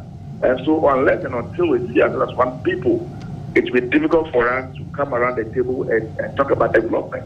And that is one of the things I'll be doing as I go around to thank Nanano and thank the people. I'm going to appeal to everybody. Let's put everything behind. Let's come together. We have diverse potentials in all the 4 textile areas. And we harness it and pull it together. I believe there is no time will hear of us. All right, so your words of assurance to the people that you're not going to disappoint them. Well, the assurance of the people is that the party is over. We have finished the elections. We didn't come for the elections because we want to party all over and we want to work. And so right from tomorrow, I start my work. You know, you go to most of the schools, and then you have water and all that. We need to quickly get some polytechnics for them. There are places I've done some boreholes. I have to go and do the mechanized. It's work. We start engaging with the traditional authorities and settling men of the various communities, the ward and civic committee members. We need to sit there and start talking. You know, afforestation is very, very key. You go to most of our river banks and the rivers are drying up because of poor farming practices and all that. What we do to plant some economic trees when the rain starts, so that we can protect the ecosystem and the vegetation. So there are a lot of work we are going to do. I am so committed to seeing to it that I will leave a legacy as the first member of parliament of that particular area. The way we start, it's all what is going to determine where we're going to end it. And so I am ready every time to be at the forefront, rally everybody along, and let's see how we can be development in the area.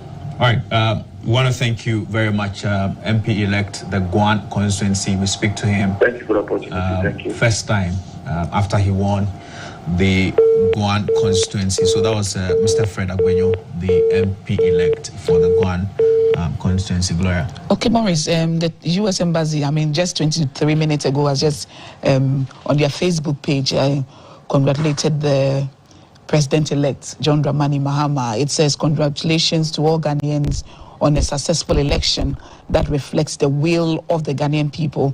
The United States looks forward to continuing our strong partnership under John Dramani Mahama. We commend all of the candidates that stood for election this cycle and their commitment to peaceful elections and the transfer of power, as so eloquently expressed in Vice President Dr. Mahmoud Bawumia's concession speech. We stand with the people of Ghana and their belief in the power of the people. And it says, hashtag democracy delivers, hashtag US in Ghana. So that's a message from the US Embassy to Ghana, congratulating President-elect John Dramani Mahama.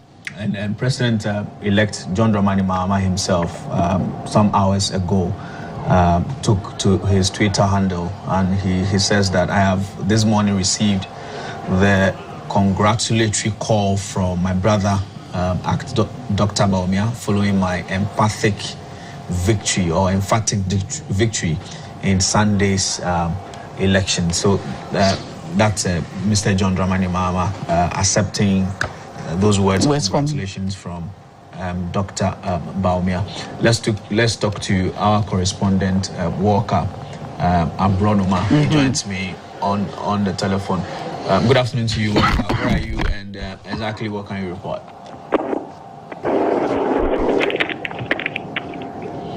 Walker is at work. Hello, Walker. Can you hear me?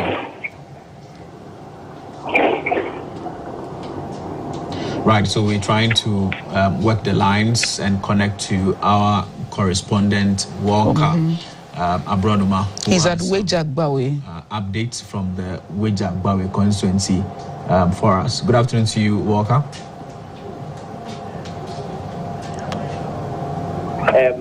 It was kind of everything concerning the tabulation was underway. In fact, after the time the presidential had been tabulated, that one was being done on a laptop. It was done, let me say, digital or digitally. The parliamentary was being done manually because throughout the night they have tried to do that one, do the presidential and finish and come to the parliamentary one. But they realized it was delaying, so they had to adapt the manual system to tabulate the figures. So till now, they haven't finished. They had finished the presidential, but the parliamentary, they have not finished. And it looks like the youth who are supposed to be believed to be NDC supporters think things are delaying too much. They have stayed throughout the night and wanted to see or know how the results will be, but they haven't seen it. And so date, 12 now, almost 1 p.m. I can't really tell what caused the split up, but I would say that, or I would suggest that maybe it's because the result is delaying too much, and they pushed the main gate, which was being manned by the military officers. In fact, throughout the night, they have tried several occasions to overdo the police or the security officials, but they haven't. But right now, it looks like it has been too much for them, and they have gathered some momentum to being able to push or go through the gate to the coalition center. In fact, Walker, you want to speak up a little bit? Let me hear you well. Can you speak up a bit? I can't really hear you. I'm saying you speak up a bit. Let me hear you.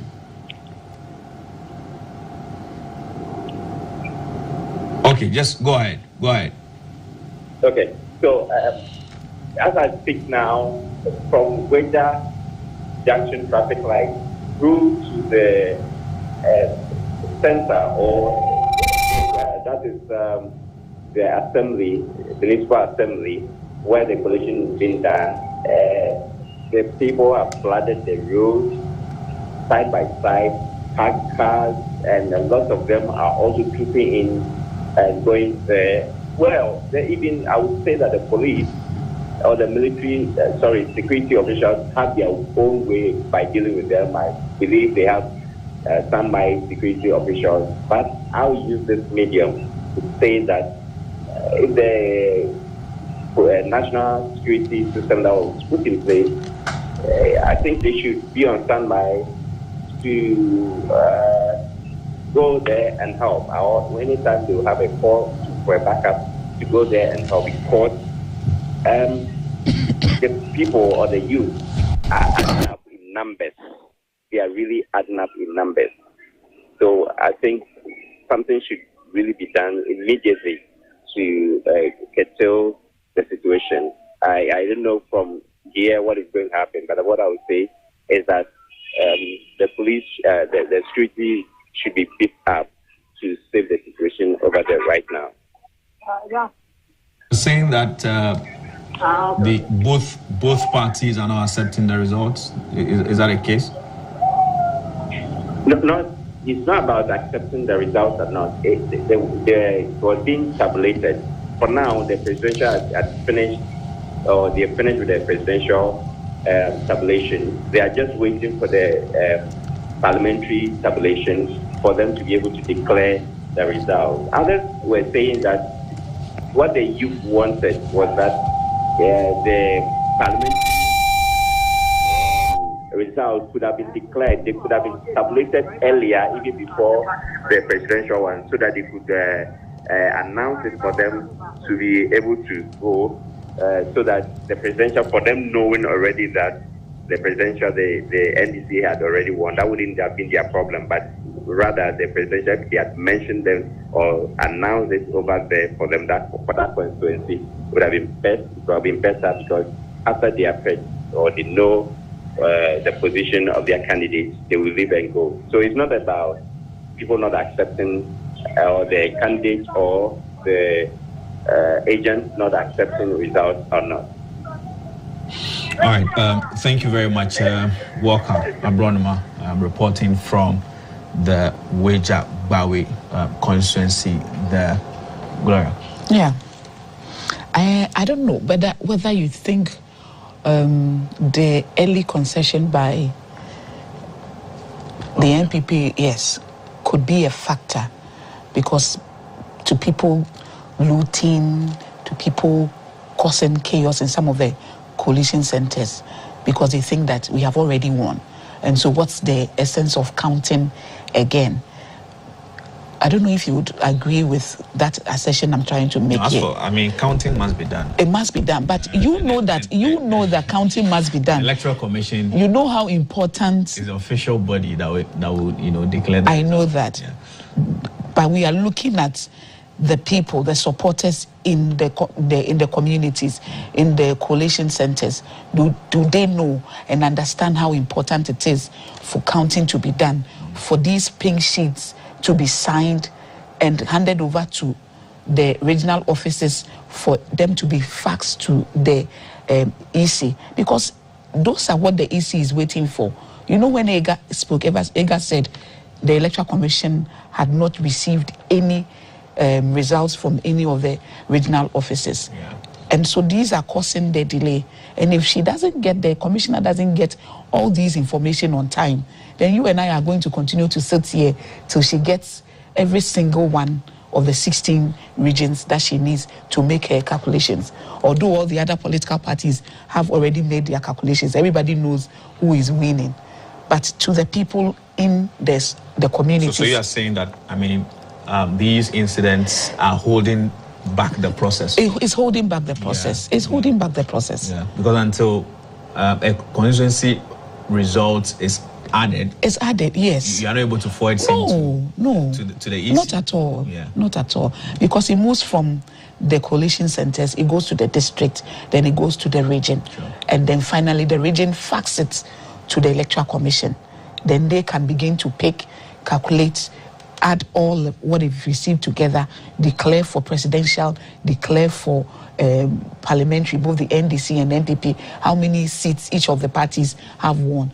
But if this pocket of situations are happening, it's definitely going to delay the Electoral Commissioner in declaring the results. Right. So we just appeal that people should exercise patience and let the process run as it should. Right. So we still, receiving results from the many constituencies. So not too long ago, we spoke to Mr. Fred Agbenyo from the Guan constituency. So now we have 276, MPs. And constituencies, in Parliament. So we had 51 polling stations in the Guan constituency.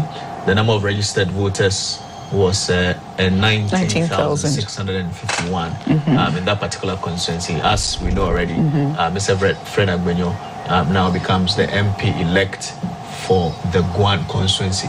Let's begin to look at some of the results as we've gotten them. So this is the presidential profile and how it's looking. So far, John Dramani Mahama, based on the number of constituencies that we've been able to collate, certified results from the EC, we have 703,763 for Mr. John Dramani Mahama and 61, representing 61.1% of the total valid vote cast by close of poll last night. The MPP, Dr. Bawumia, has 428,266, representing 37.2% of the vote. The new force has 7,090 of the votes. That would be as 0.6%. And then the CPP, interestingly, I mean, based on the results that we have, the CPP, 2,762, representing 0.2% of the total valid vote cast. So that's how the chart is looking like. We're still waiting for results. Can we look at Ashanti region? It's one area. So that's Ashanti region. We can do a regional summary. Summary. We have 47 constituencies. 47 in the Ashanti region. You can look at the parliamentary. And out of 47, you had 22 independent candidates. Sure.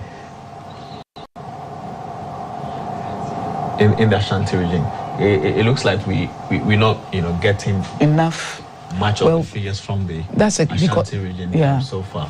They are still collating and counting. They have only nine constituencies so far, so it's quite understandable that we are not getting the numbers from our reporters who are still at the collation centers, hoping to also get them. All right, so these are results from Asin South constituency.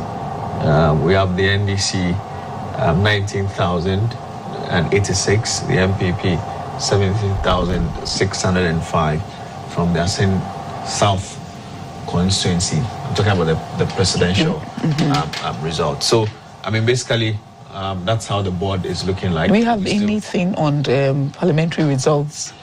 Do we have something clear? Some of these results we've, done already. So this, as the Tamale Central constituency, Mr. Ibrahim Mutala Mohammed, the former Deputy Minister for Trade and Industry, under the SWAL John Dramani Mahama administration. That's a huge margin. He's leading the Tamale Central. So he's won 52,263. That's and against Suleimana Salifu had 16,647. That's a huge margin. Huge margin for Mr. Ibrahim Mutala Mohammed. Can we look at the voter turnout, because it was one of the issues voter turnout has been very. So it was surprising that the electoral commissioner, the head of electoral office, was saying that they have seen massive voter turnout, when on the ground it told a different story. That was yesterday. Early in the day. Yes. So maybe they were also expecting that it would increase. It was early days yet. The numbers would increase, and also because the EC had done a lot of splitting of the electoral centers. They thought that the numbers were reflecting that. Yes, okay.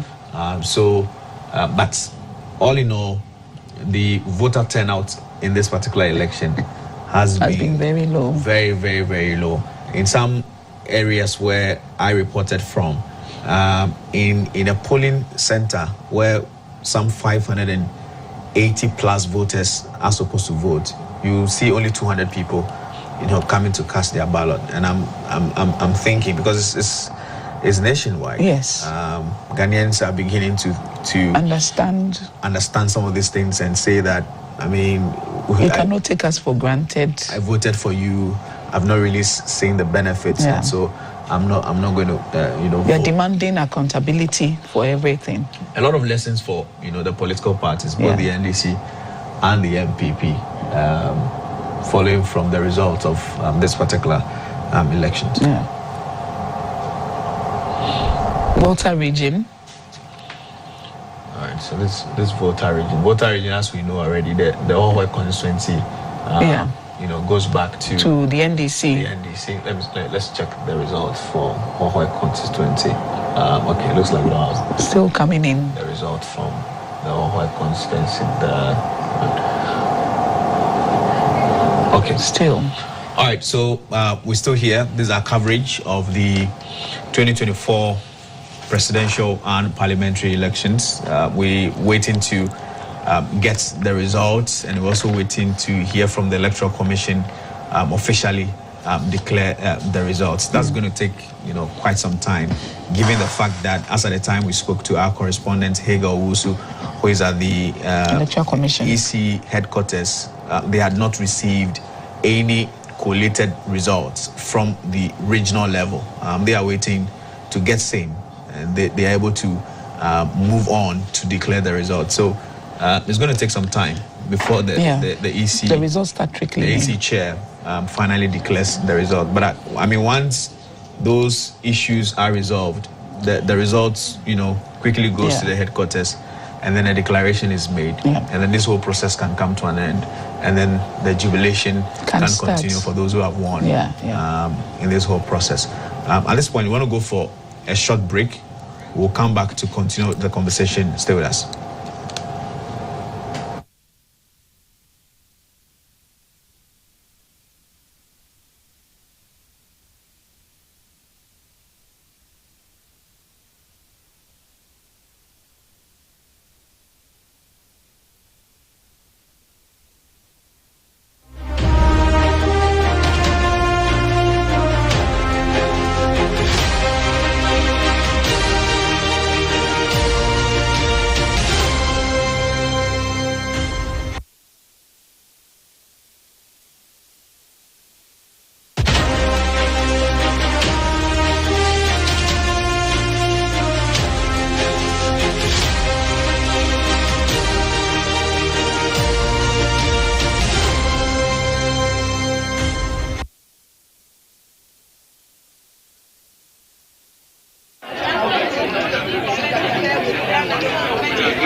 And parliamentary elections. As you may be aware already, His Excellency Dr. Bawumia has conceded defeat, and he has congratulated the president-elect, in his own words, John Dramani Mahama.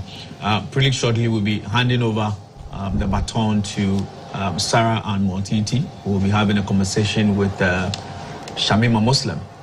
They'll be talking about the gender card in this whole particular election.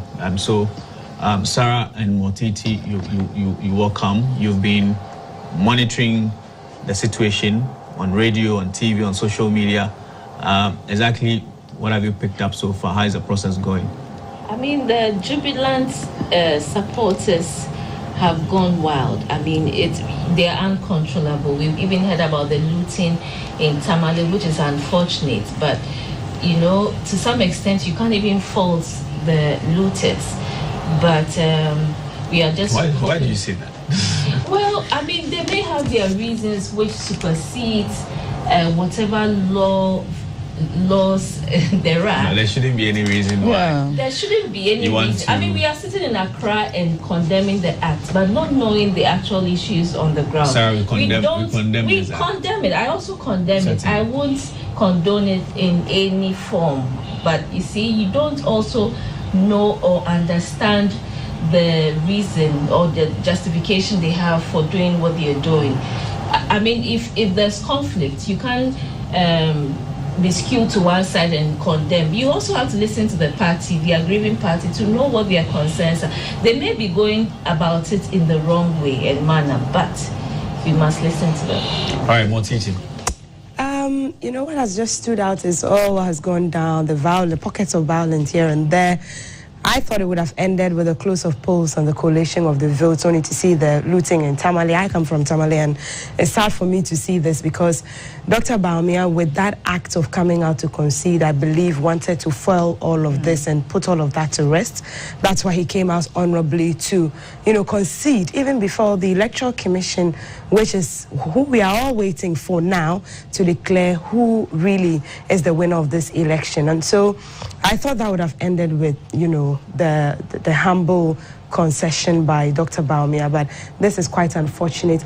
With the gender issues, well, Shamima is a woman who is big on gender with the Alliance for Women in Media before she decided to wear, the political cap.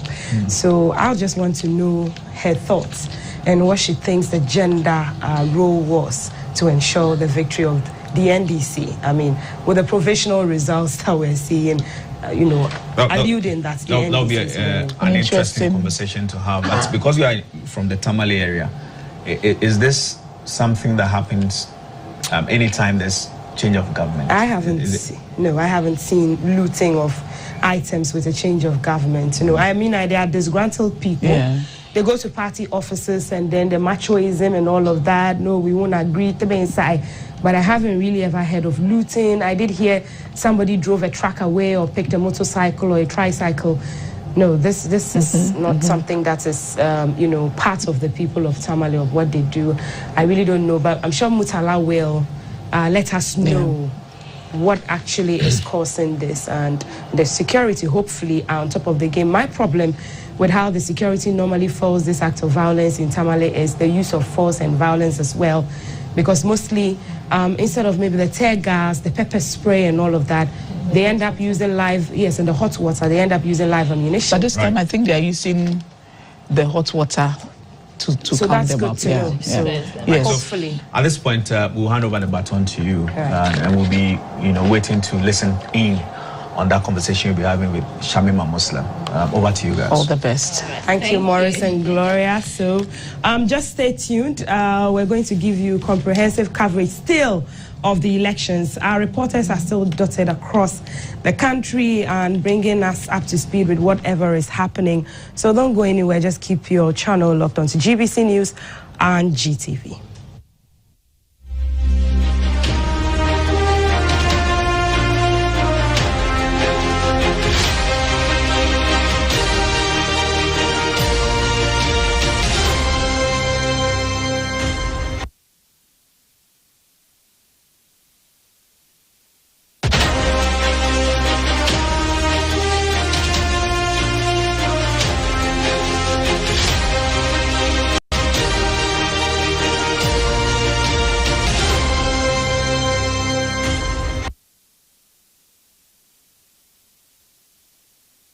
Assalamu alaikum wa rahmatullahi wa barakatuh. My name is Sheikh Armiya Shuaib. I'm the spokesman for the Chief Imam and a member of the National Peace Council Governing Board. Peace is a gift of God to us. It's a universal principle. This has kept our nation since our return to democracy in this country. It's something that we must all preserve. We need a peace now, before, during, and post-election period, so we can keep the unity and harmony of our country. I, Sheikh Armiya, pledge for peace.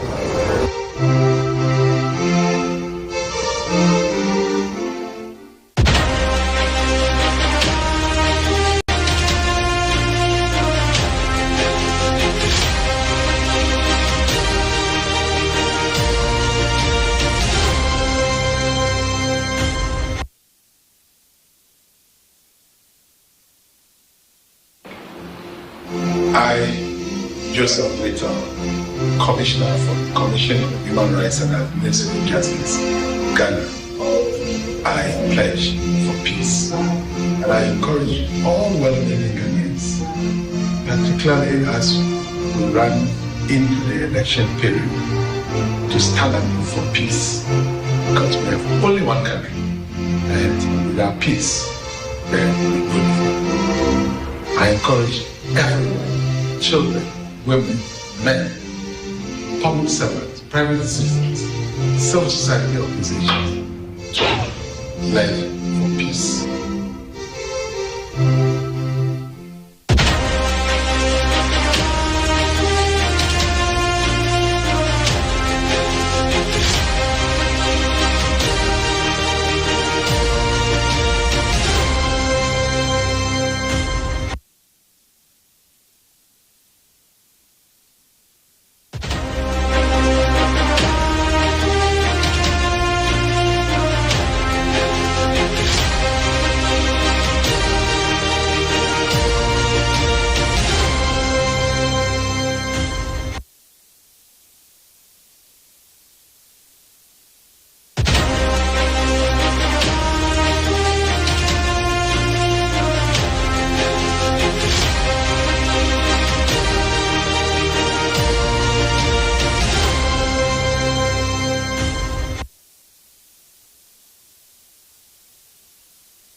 It's 4 minutes past 12 p.m. Welcome to Decision 2024, the 2024 election coverage by GBC News, Ghana Television. I am Altiti Saida Sadek, and I'm doing this with Cyril Fori, who will have a few words to say in a bit. But on this side, taking over from Morris and Gloria, we're going to be looking at the narratives, and how the gender roles played a part in this crucial election. Results still trickling in. You do know that we are still awaiting the Electoral Commission to give the final declaration of who is the winner of the 2024 general election, and then we can communicate that to you, our viewers. Thank you so much for staying glued to Ghana Television and GBC News throughout the coverage when we started yesterday from 6 a.m. up until this time. We are certainly grateful, and we're thankful as well for you sharing your comments and your thoughts with us on our WhatsApp platforms and our social media handles at GTV Ghana, at Ghana Broadcasting Corporation, where we're streaming live. For up-to-date news as well, just go to our website, gbcghanaonline.com. You see all the trending big news there.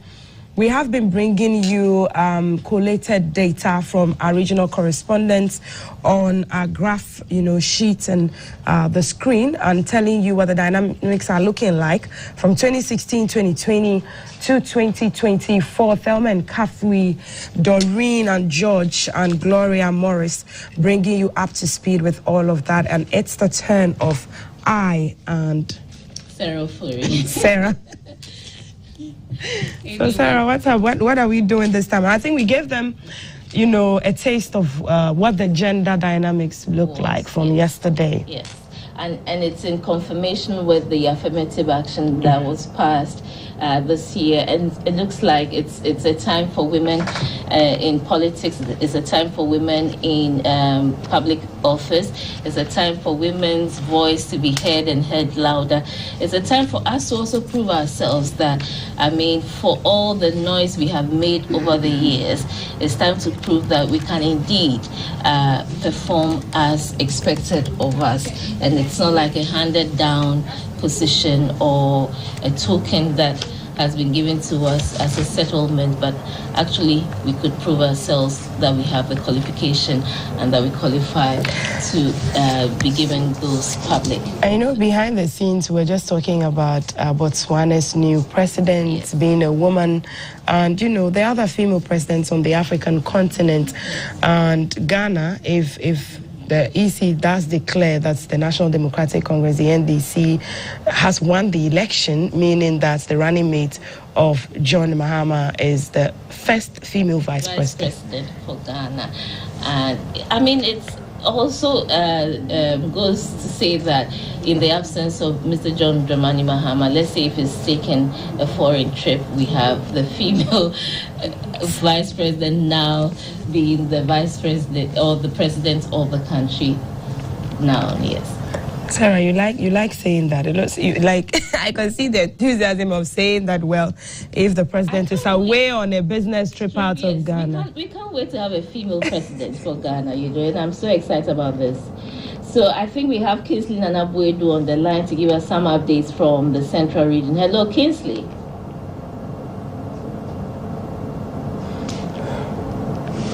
Can you hear me, Kingsley?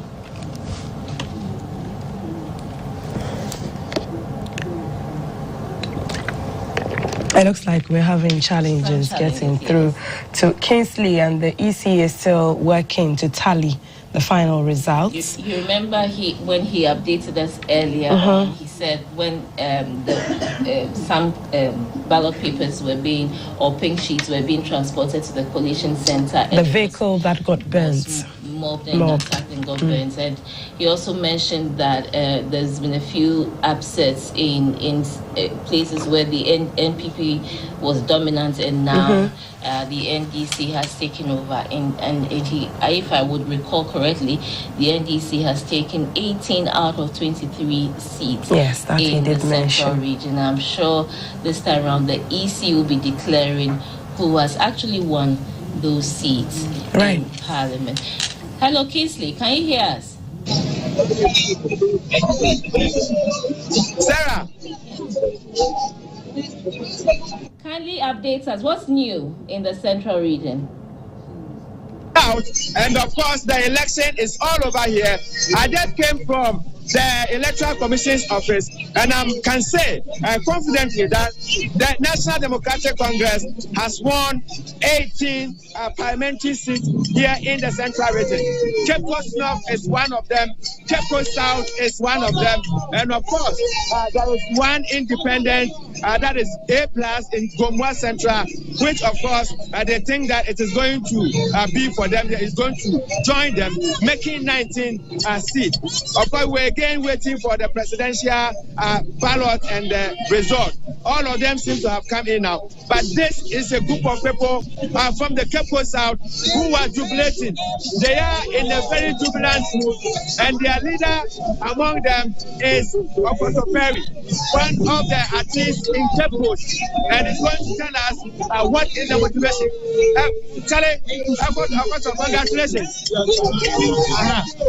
So tell me what is happening.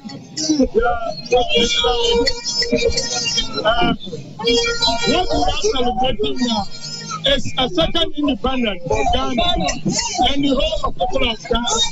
Yes, we are marching, we are jubilating. How long we are jubilating? But we have our freedom now. So we are marching for, we are carrying the whole of people. We want to tell Ghanaians that Ghanaians, they have voted for and we thank them for their vote. And we are not going to disappoint them. Me being a huge resident of Cape Coast,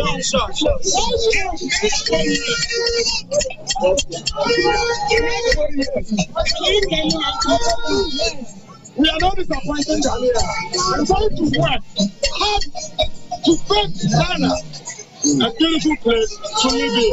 And MPP, they are not going to have that.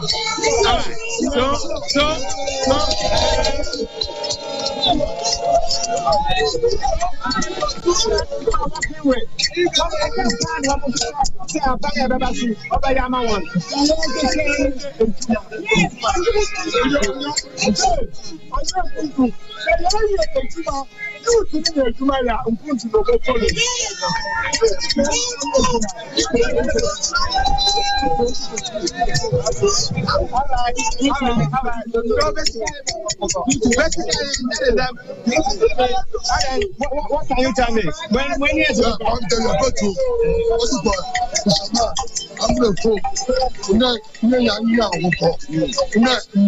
Oh, okay. So he is talking about the premise to that definitely they are hoping that it comes down, the prices come down, so they will be able to vote again. Well, that is what they do, and they will also get money, give some to their wives and children, take care of them, and so on and so forth. When that happens, they know that automatically development will take place within them, among them, and in the Cape Coast. So that is exactly what it is. The place is noisy. I want them to take leave of me, then I can take my time and talk to. What do you want to say?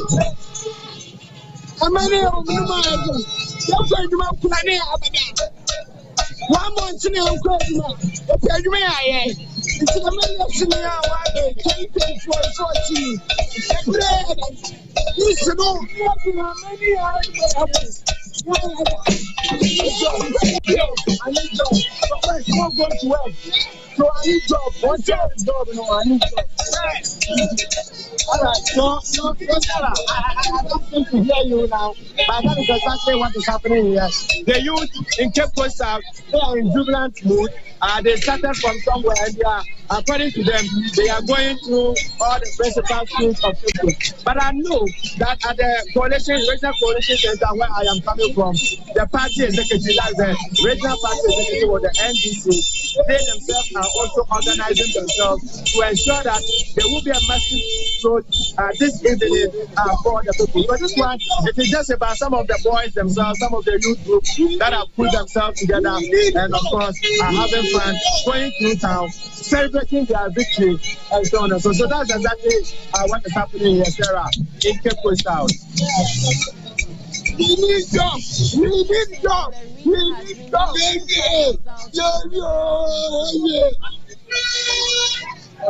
Oh, the situation remains the same as we spoke to you earlier.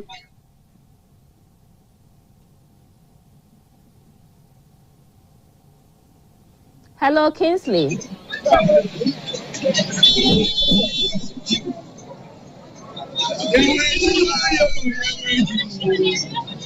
I'm sure because of the noise, I mean, it's so deafening, so he probably cannot hear us. But he was just telling us that the NDC has won 18 seats out of 23, and we also have Kwame Asare-Obeng, known in showbiz as A+, winning the Gomoa Central seat. And we all know in Parliament you must either do business with the majority or the minority, and we are unable to tell for now whether he will be doing business with the minority in Parliament or the NDC's majority in Parliament. Yes. It's interesting, yeah. If the EC does declare that John Seto Dumelo has also won Ayawaso West Worgon, you know, the people in the theater space, the people in the arts, the creative arts space that are going into Parliament, these are like the OGs, A+, and John Dumelo. Now also, with Ewutu Senya is still the central region, because Kingsley just reported from there. Honorable Mavis Hawa Kumsen, we heard of the skirmishes that happened there. And so it's wins for some NDC people, but it's also losses for some MPP people, and because we're hearing she's lost her seat.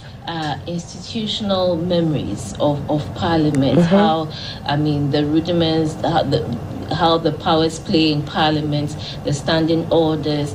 I mean, these are people we cannot just lose just like that. But it's unfortunate for the electorate. It was bread and butter issues that was most important to them, for which reason they made the choices they made. So, I mean, and we've lost some women, some big wigs. Exactly. We're talking about increasing the numbers, and we're dropping some of them. But I'm sure we want more. I mean, for all the seats we've declared the provisional results, we are able to tell who are female and who are male for now. Right. I'm sure in due course, all these things will gain clarity in all these. We'll soon be joined by Mrs. Shemima Muslim to discuss the role gender played in NDC's victory, and going forward how we can project ourselves as women to actually prove that we deserve to hold such public offices when given the chance. But I have Godfred Amuafo from the Ayawaso West Wogon constituency, who's been updating us. Early on, he told us about John Dumelo's win, and also prior to that, the skirmishes that went on at the Collation Center. And he's here back to give us some updates. Hello, George. Godfred. Hello, Godfred. If you can hear me loud and clear, you just give us some new updates. What's the latest from the Ayawaso West Wogon constituency? Hello, good afternoon. Hello. Yes, I can hear you. Can you give us the latest update from the Ayawaso West Wogon constituency? Went back to the Collation Center for the Ayawaso West Wogon constituency. The room came back to light just some 10 minutes ago after the returning officer declared the presidential results for the constituency.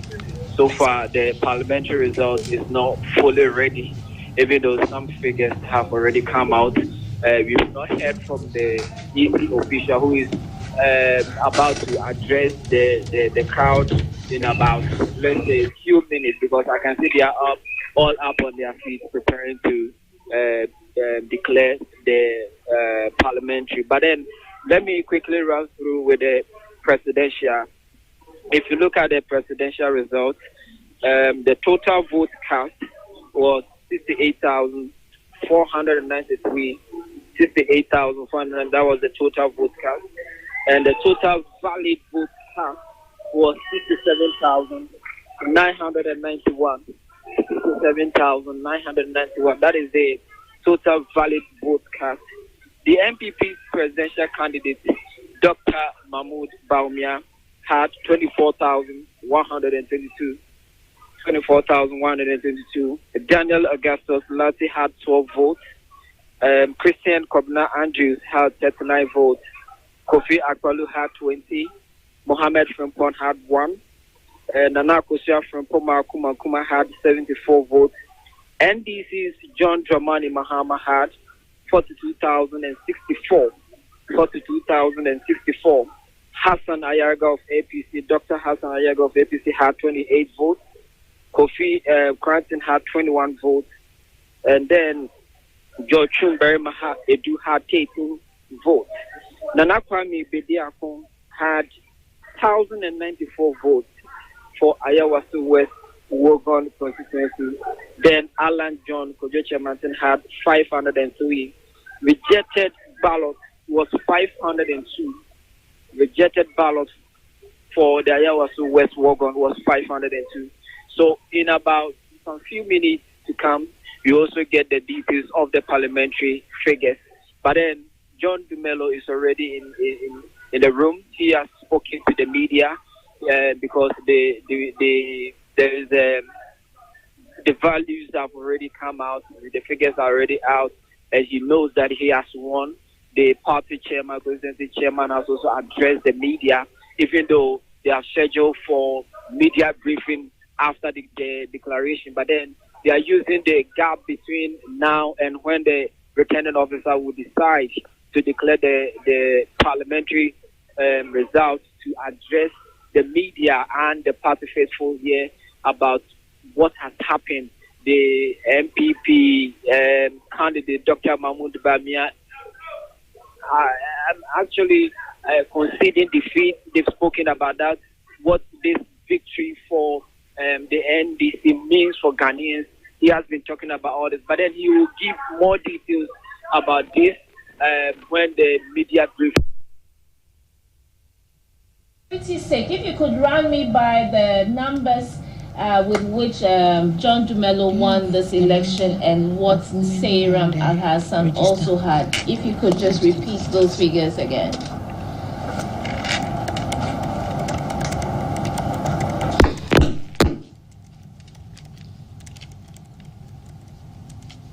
Hello, Godfred.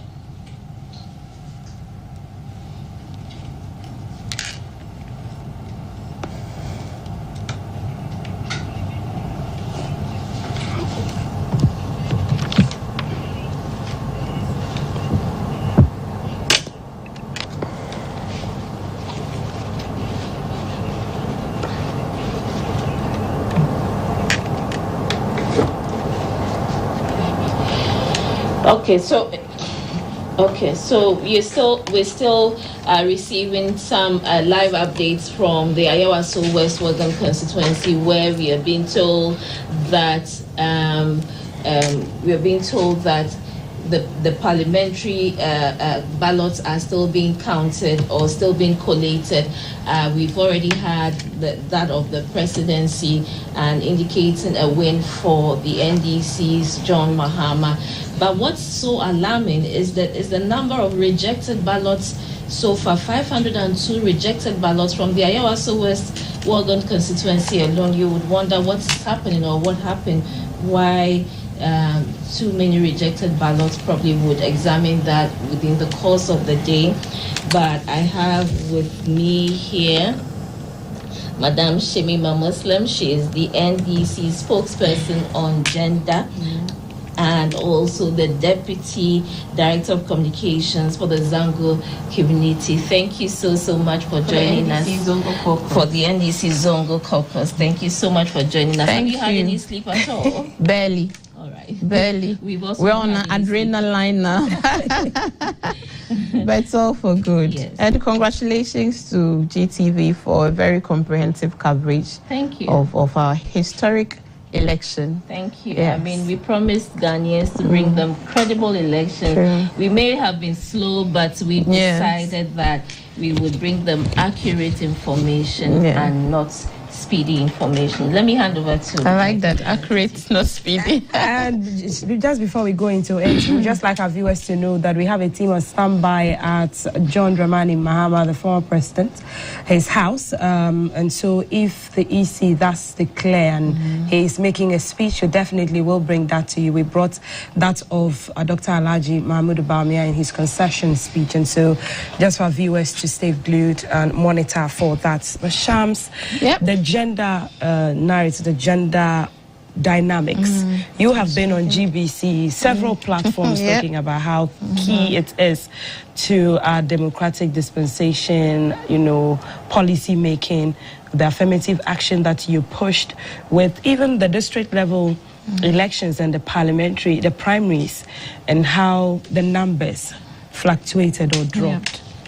Well, so, before I go into those details, permit me a few minutes to say some thank yous. Thank yous, first off, to God Almighty, on behalf of the NDC, on behalf of His Excellency John Dramani Mahama, on behalf of our incoming Vice President, Professor Nana Jane Opoku-Agyeman, first female Vice President, that is, on behalf of the rank and file of the NDC, would like to say a big thank you to God Almighty first and to the citizens of Ghana, the real citizens, not spectators, the citizens who turned up in their numbers and voted for change, the citizens who have made a resounding declaration that never again will the Ghanaian be taken for granted, never again will arrogance wash over humility.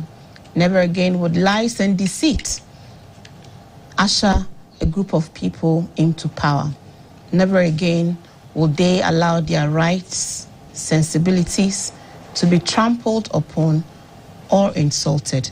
I think that was the message the Ghanaian citizen sent out loud and clear, not only to the New Patriotic Party, but also to all political parties, including the NDC, who have been the major beneficiaries of this onslaught against the ills of our political ruling class under the leadership of the Nana Akufo-Addo Bawumia regime. So thank you. We are grateful for the resounding victory. We are grateful for the confidence that you have reposed in the NDC. And as His Excellency John Dramani Mahama said at our last rally, which I know he will reiterate when he addresses the nation pretty soon, he commits to leading a party and a government truly committed to upholding the true values of our constitution and our societies. He commits to lead a group of people who will lead by example, and he commits to hold on to his appointees, to a very high moral standard. And that is what is required. Because, as we have said, we must show a very marked departure in the character of the John Dramani Mahama administration from what we have experienced over the past 8 years. And to show a different character of leadership, the conduct of the appointees is critical, right from day one. And as I said somewhere else, we must start strong and we must start immediately. There's actually no time for honeymoon at all. We must hit the ground and we must hit it running to meet all the major promises we have made to Ghanaians, which is one of the major reasons why today we are on the cusp of very historic electoral, results, never before seen. We are heading to victory with not less than 1.5 million votes, never before seen in the history of our democratic dispensation. That is significant. With a major outright majority so far from our eternally collated results. We're doing 165 MPs. I mean, it is very exhilarating, but it is also humbling. And I think for all of us, beyond the celebrations, it's also very sober moments of reflection to recognize how much the expectation is and the burdens that will be upon every member of the next administration to deliver. And we must lose sleepless nights thinking of how we meet the needs of the Ghanaians. Otherwise, some of us would expect the same fate to befall us, because we can't continue to take the people for granted all of the time, especially when they speak out this way. So, on the gender question you asked earlier, some of us, we are very happy. You have known over the years that everything we have done, advocated for freer, fairer societies, more inclusive societies, more diverse societies, is a society in which all of us, in our differences, find space at the table.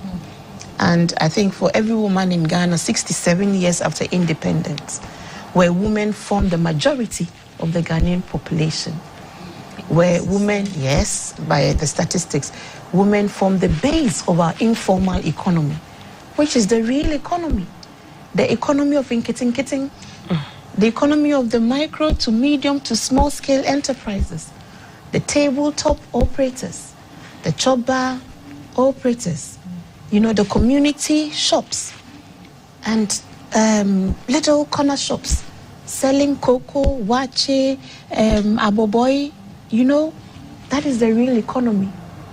It is not a stolen economy sitting on government-acquired lands in Cape Coast, cantonments, East Legon, Trasaco, or other regional capitals. Those are the stolen economies. They don't stand the test of time. They don't stand the test of time. So for women, we know that when women are empowered in any society, that society progresses. So some of us have made it a life duty to engage in these advocacies. Okay, Shams, what do we asked for it? Right, what are we likely to see in the coming days? You're on the gender, part of the NDC or the structure of the NDC, and you're on the, if certified and declared by the EC, the vice president's detail as well. What are we likely to see in the coming days with regards to women issues, with regards to national development? Because Sarah has been saying that women in these positions are there because they qualify to. It's not because of tokenism or just representative purpose. Yes, it shouldn't be because of tokenism, because if you look at the profile of Professor Nana Jino Pokwajman, for example, by no stretch of any wild imagination would you question her credentials. Yes. So I think it is without doubt that she is beyond qualified for the position of a first female vice president of Ghana. And I mean, if you look at her life path, she has been a trailblazer all along, and She's been, an academician. Most recently, she was the Chancellor of the Women's University, immediate past, yes, which she had to, hand over as a result of this new role. And of course, we know that before that, she was Ghana's very first female vice chancellor of a public university. So it's without doubt that she's more than qualified for the job. And if you listen to the day of her outdooring, the speech of incoming President-elect John Dramani Mahama regarding why his choice of Professor Jane as a running mate, he did spell it out to us that he intends to center the issues of women in his next government. And he was doing it because there was a science that backed such a stance. The science is that women form the majority in our society. The science was that women formed the majority in terms of our informal economy. The science was that the informal economy was and is the backbone of the Ghanaian society and the Ghanaian economy. And because of what had happened to this economy under the mismanagement of the Nana Bawumia regime, where the economy collapsed and we went into a debt exchange program that took away life savings of many people, including retirees and pensioners, that pushed 800,000 Ghanaians beyond the poverty line of at least $2 a day. That's like the poverty line. 800,000 Ghanaians fell below the poverty line. That ensured that at least 8.5 million Ghanaians at some point went an entire day without food. What it showed us when we're doing our research was that it was more women that were affected by the current economic crisis. They had lost their capital, they had lost their businesses, their situation had become more precarious and had affected their children and the upkeep of their children.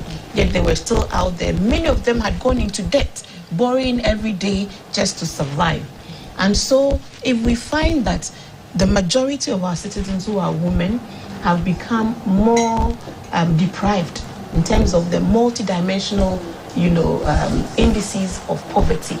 And we find that because of that, the children were also affected.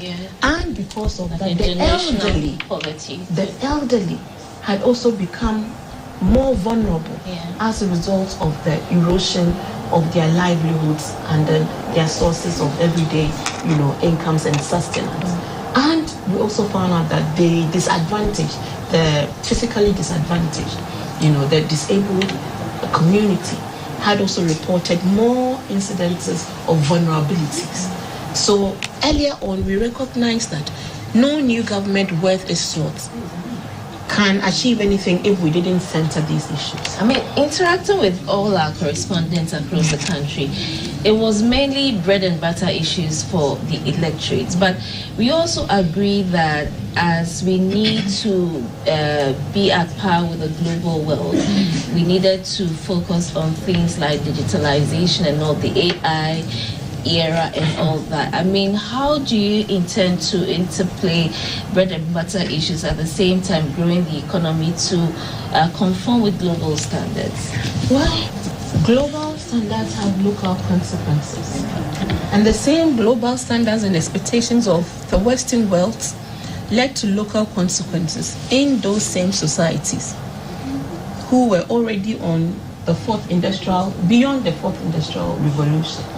In the US, they are the vanguards of technology, and but it was bread and butter issues that determined the outcome of that US elections. United Kingdom, they are the bastion of democracy.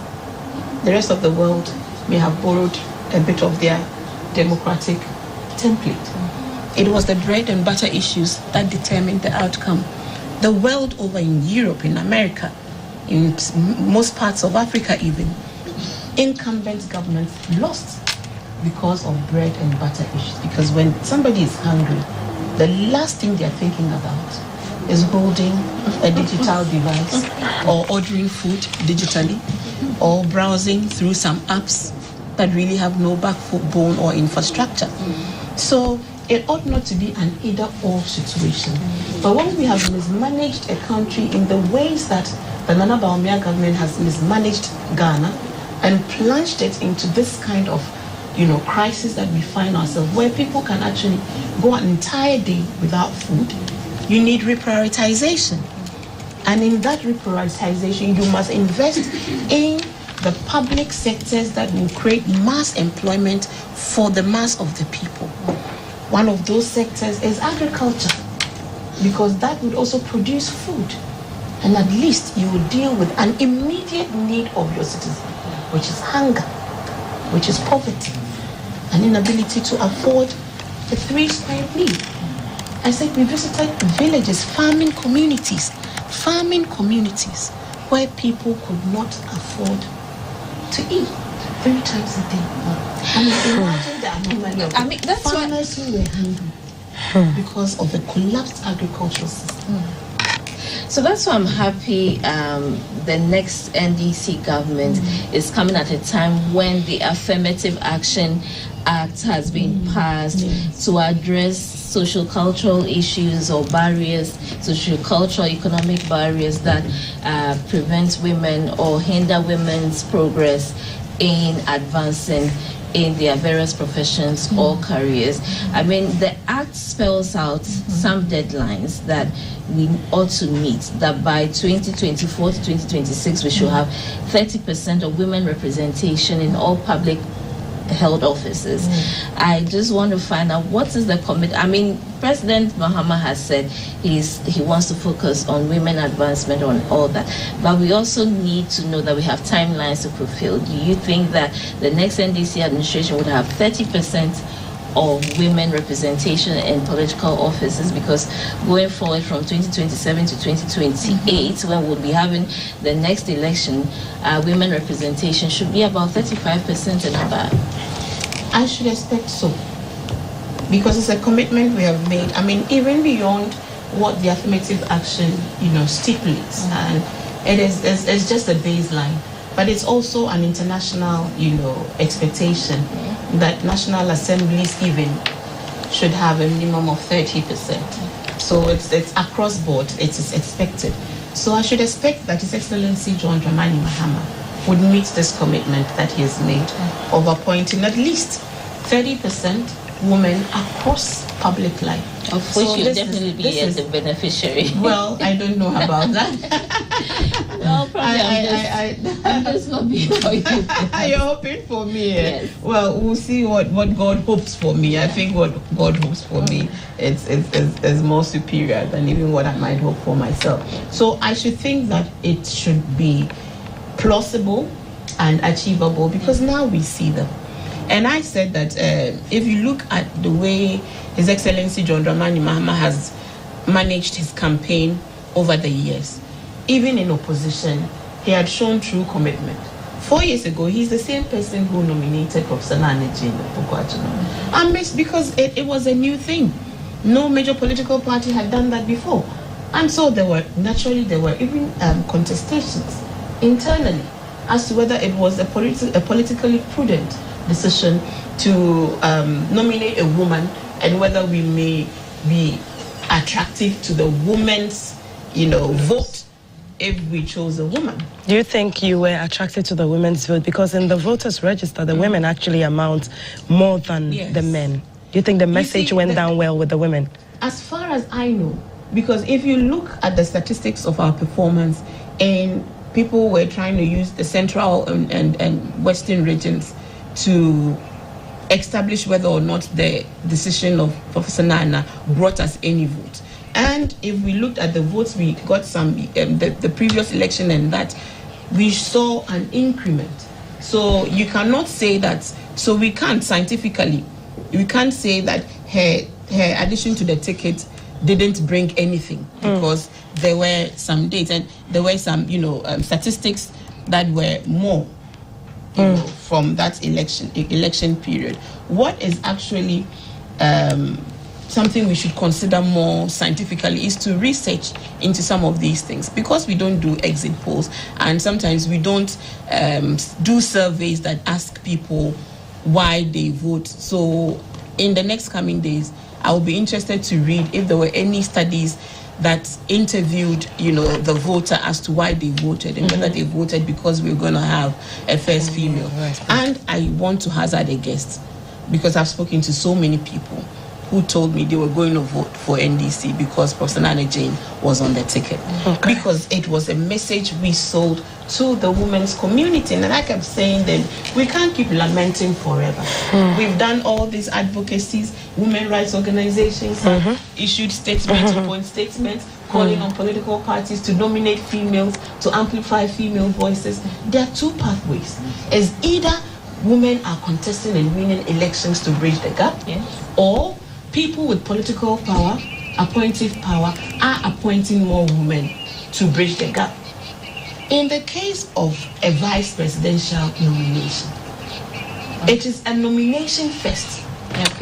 And it becomes something that you have to vote for. Please Shams. We need to head over to Tamale now.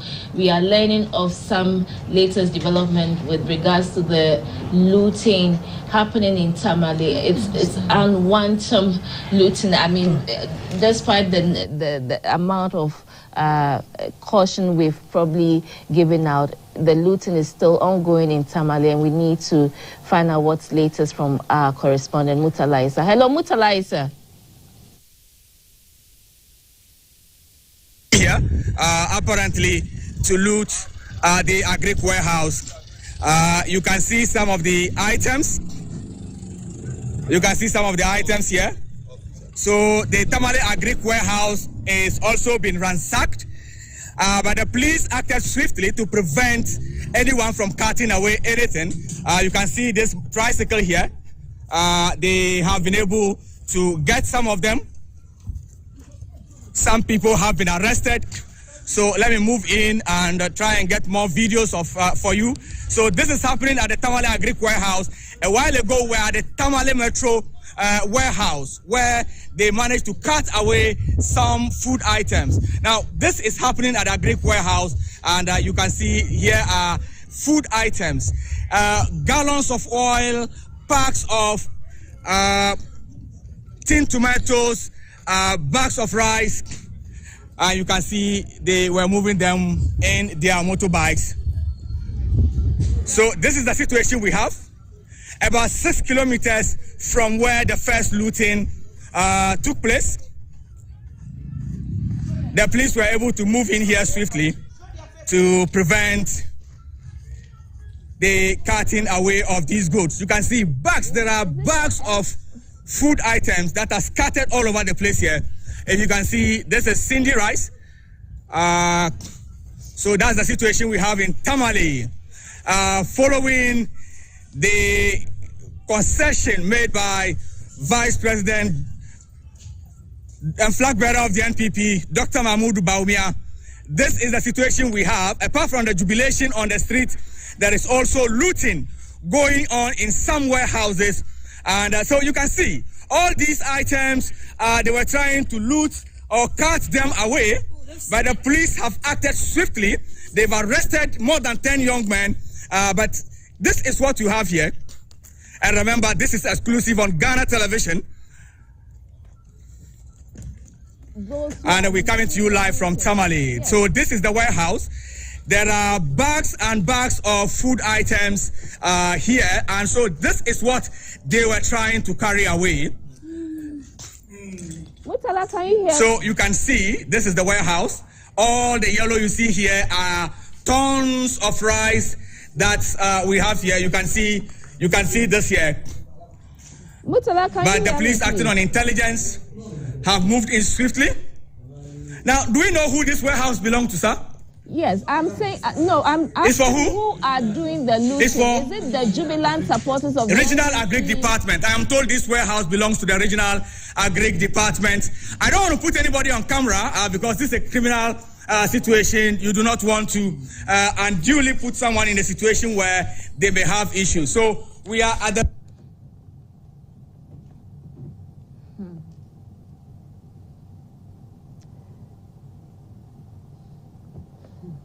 We're still watching. And they have been able to arrest some people. They have arrested some young men. They are holding them And the whole area is surrounded by forest. You can see all the bags of rice. So this is what they threw away when they saw the police arriving. At the other end of the metro assembly site, 6 kilometers from where I am reporting now, they looted the warehouse.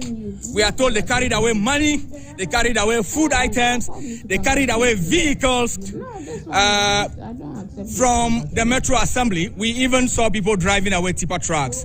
So that is the situation we have here in Tamale following the developments with the concession of flag bearer of the NPP, Dr. Mahmoud Bawumia. Some people are trying to take advantage of the situation to cause confusion within the metro, the regional capital, Tamale. So, Murtala, have you gathered how come? So, if you can hear me, we are coming to you from the Northern Regional Agric Warehouse. So, how come we have tons of food hoarded in a warehouse when people, if I would say, if I'm permitted to say, people are going hungry? How can we have... So, Accra, I want to hand over back to you, Accra. I will be back. We are following on all these things. Thank you so much, Murtala Issa from Tamale, where we are being told the wanton looting of food items is ongoing. Early on, we saw cartons of oil. We saw bags of rice scattered all over the place. We also saw trucks, Abuboya trucks, being loaded with these food items until the police intercepted and probably arrested a couple of people, and I'm sure others have absconded. We'll be bringing you updates as and when we receive them from Tamale. We will soon be breaking for the news at 2 p.m. and when we return, we'll continue with our conversation with Shemima Muslim. She is the NDC's spokesperson on gender and also the Deputy Director of Communication for the Zango caucus in the NDC party. She's been telling us early on how the gender card played a role in the NDC's victory, and before we went to Tamale, she was on the floor. I think, Sham, would you have a go at what we are seeing? Yes, we don't have the full picture yet, but I think that what I would just have to say and we don't know who these people are yet and what the intent or motivation is. So I think the security agencies should swoop in immediately and ensure they take charge of this. We want to assure all our supporters everywhere in Ghana that the NDC, as you know it, is set for a resounding victory. So please, if you're a supporter, sympathizer of the NDC, do not, I repeat, do not engage yourself in any untoward activity. If you are not, and you know that there are these agents of trouble who are trying to create maybe some disaffection for the NDC, and it is not our party agents, please report them, because we are coming to government and we want to preside over a peaceful country. Please do not allow anyone to use you to foment trouble. We do not want our sympathizers to engage in any chaotic situation. All of you be calm. Everybody be calm. The Electoral Commission will make the declaration. As you have all seen, Mahmoud Bawumia has conceded defeat. Monumental defeat it has been. Resounding victory we have had. So please be calm. The Electoral Commission has no other option. They will declare the results, and they will declare it in favor of the NDC. And Jean Mensa will declare John Dramani Mahama as the next president of the Republic of Ghana. So please, if you are a supporter watching us, remain calm. If you're still at a collation center, just be 100 meters away from where the actual collation is happening. Nothing can happen. Nothing will be allowed to happen. The gods have already spoken. Victory is already ours. Let us keep this country together. and be watchful for any trouble causers who may want to throw sand into our gari. We won't let them. Okay, so we have about 8 minutes to news hour at 2 p.m. and we would want to take a break to prepare for the news ahead of time. So we'll be right back and continue with the conversation with Shamima Muslim. She's assured us that she's going to be with us for the next for a while. Yes, I mean we can't be certain on the time, but we take a break and we'll be right back.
Election 2024.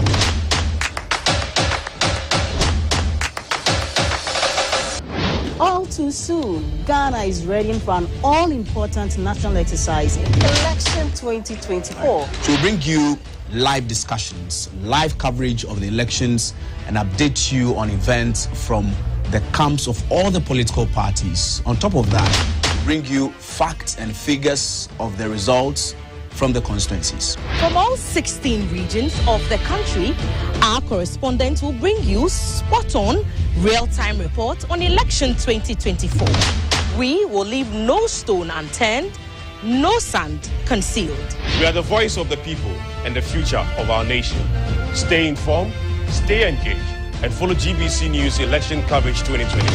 For us, every vote counts. With our in-depth analysis of the voting pattern in your constituencies, swing constituencies, strongholds, and the wealth banks, you will want to stay with GBC News throughout the entire election period. We put accuracy before speed. So, for reliable, dependable, verified, and uncontestable results, your best bet is GBC News. I am Sarah Ofori. I am Gloria Anderson. I am George Sapo. I am Thelma Taki. I am Maurice Obeti. I am Doreen Ampofo. Election 2024. Ghana wins. Election 2024.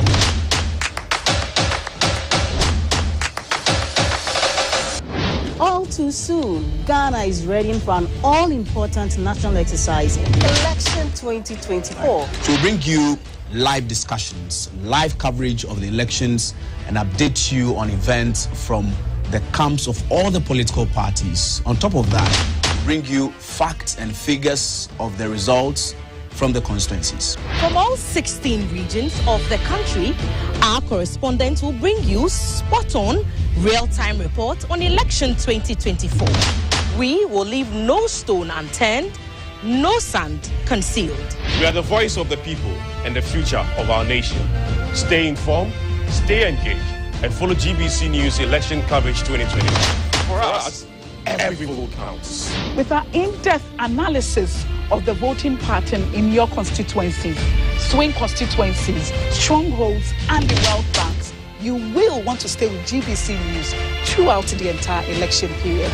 We put accuracy before speed. So, for reliable, dependable, verified, and uncontestable results, your best bet is GBC News. I am Sarah Ofori. I am Gloria Anderson. I am George Sapo. I am Thelma Taki. I am Maurice Ogbeti. I am Doreen Ampofo. Election 2024. Ghana wins.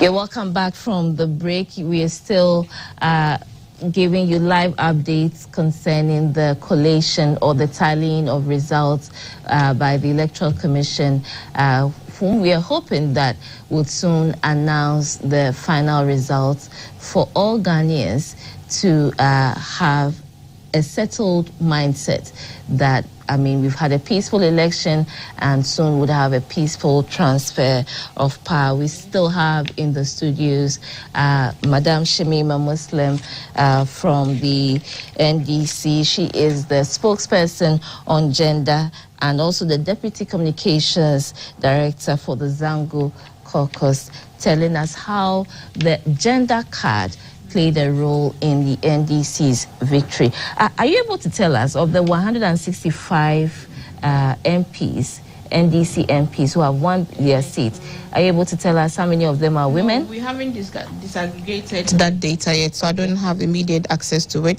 But now our total is 188. Wow. Yes, MPP has 85 and there are 3 independent. It's a bloodbath.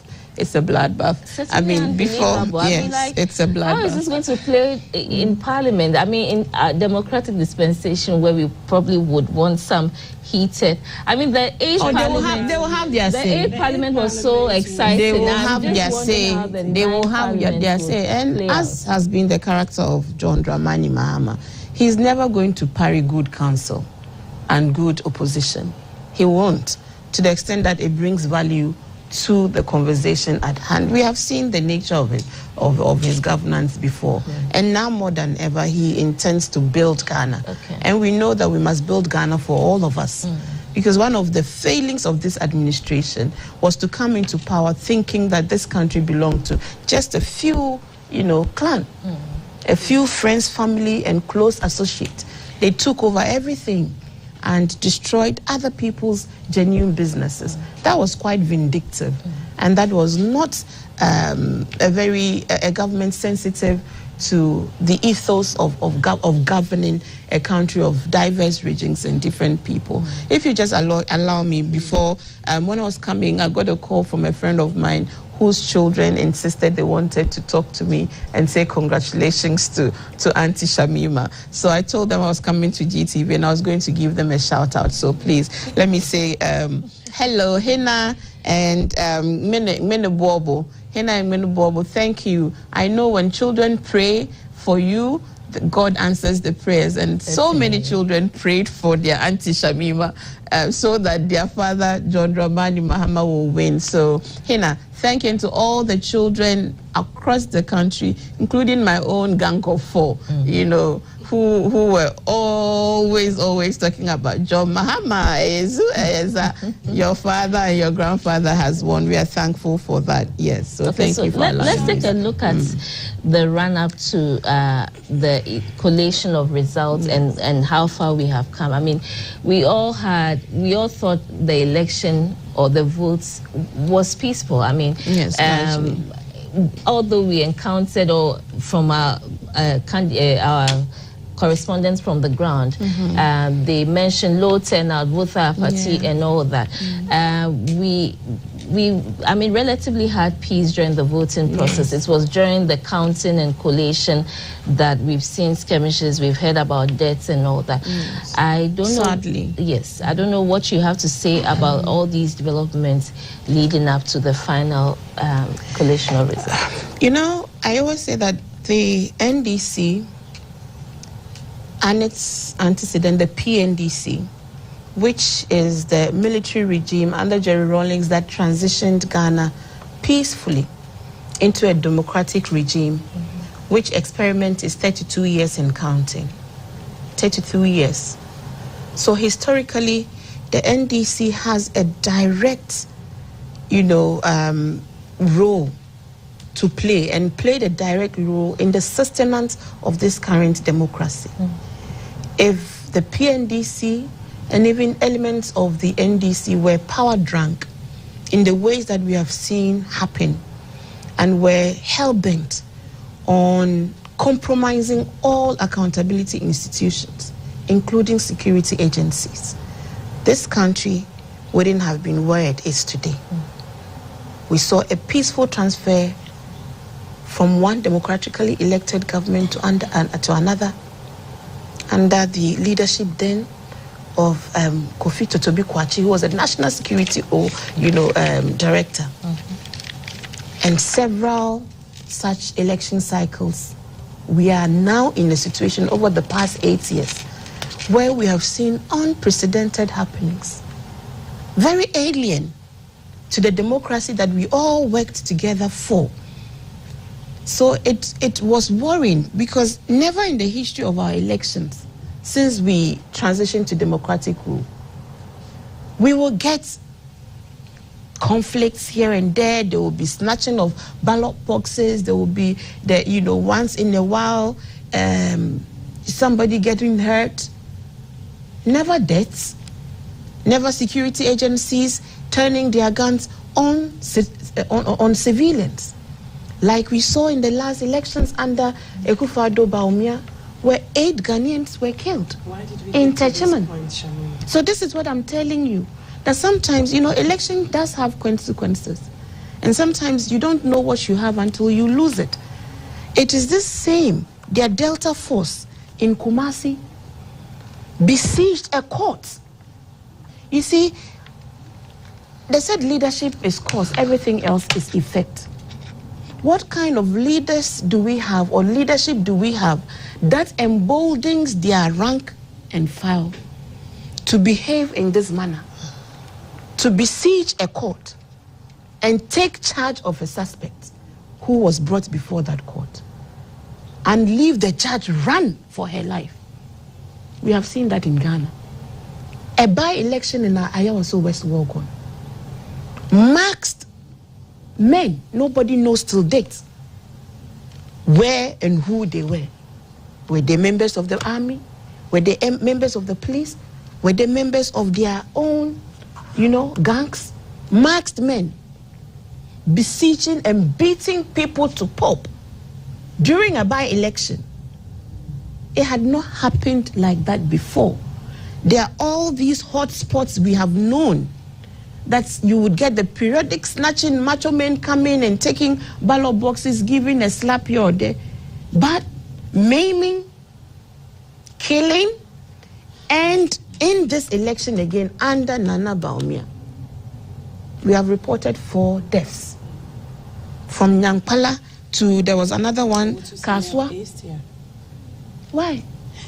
Sham, do you think that people took out of context Sami Jemfi saying that, be vigilant about the election at the polls, like monitor the ballot boxes, ensure that there's transparency, mark, your terrain well. And the MPP also, were given on these call-outs and calling on their people to ensure that they are not cheated, ballots are not stolen, votes are not stolen for any party. You think that you took that out of context? Which youth? Are you accusing the events that have happened to NDC youth? Because it is not so. That will be very misinforming of the public.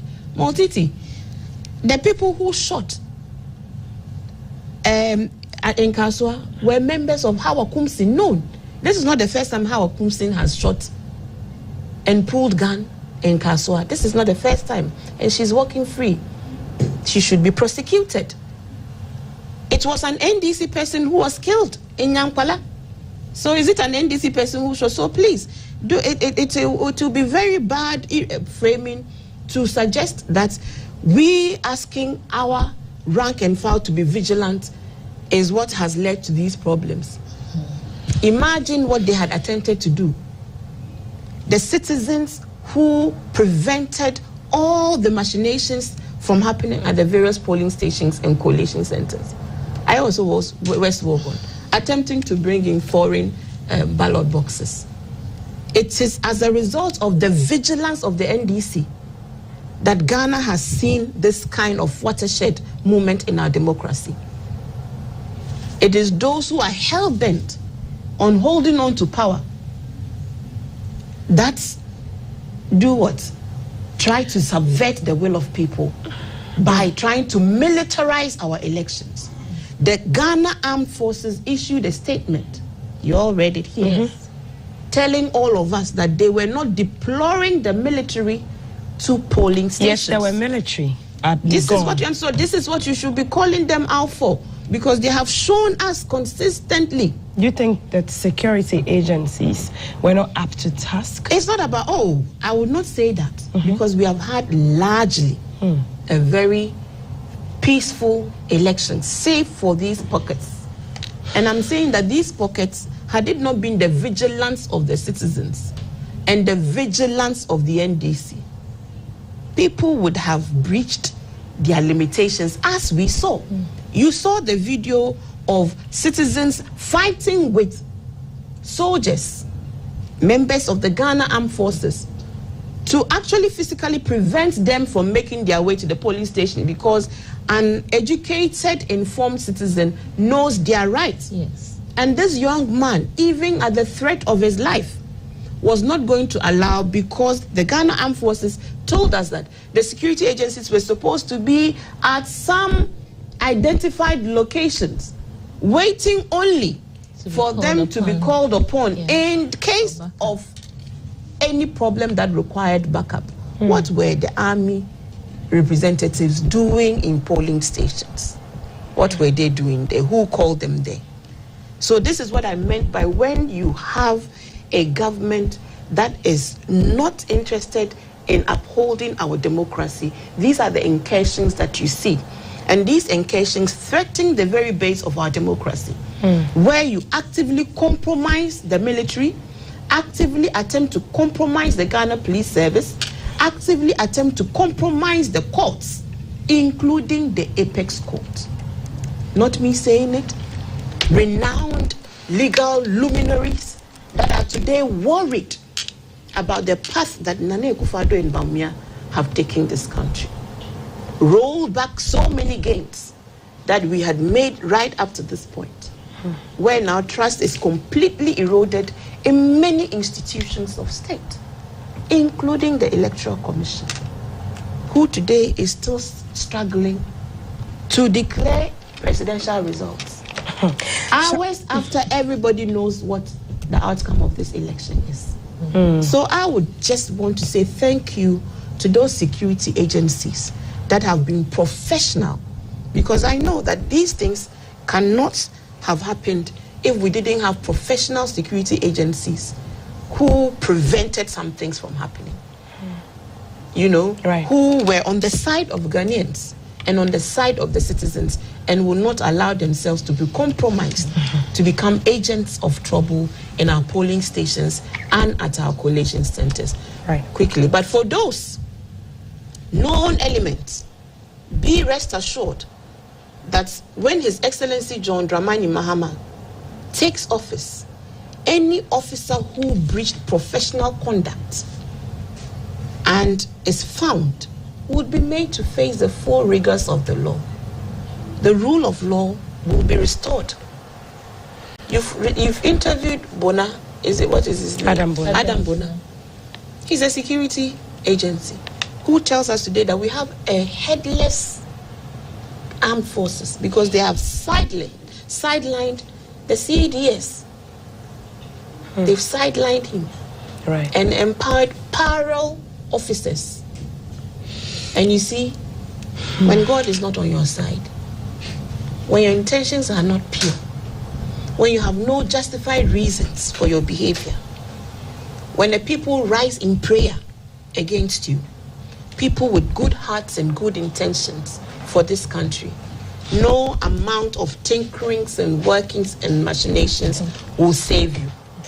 So truly, when your fundamentals are weak, the election results would expose your strategy. You're watching the day after of the election coverage by GTV and GVC News, and we're hours, a day after the election, and we're having a conversation now with Shamima, Muslim spokesperson on gender for the NDC. Shamima was the immediate past convener for the Alliance for Women in Media Africa and has done a lot of work for women representation in governance and the public space.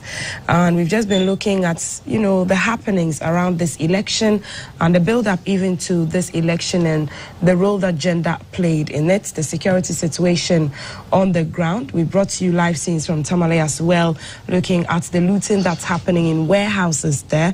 Shamima has had her say on that and also called on the security agencies to ensure that all this is put to rest, assuring also of some of the things that His Excellency John Dramani Mahama, when declared by the EC as the rightful winner of this election, will do when he takes office.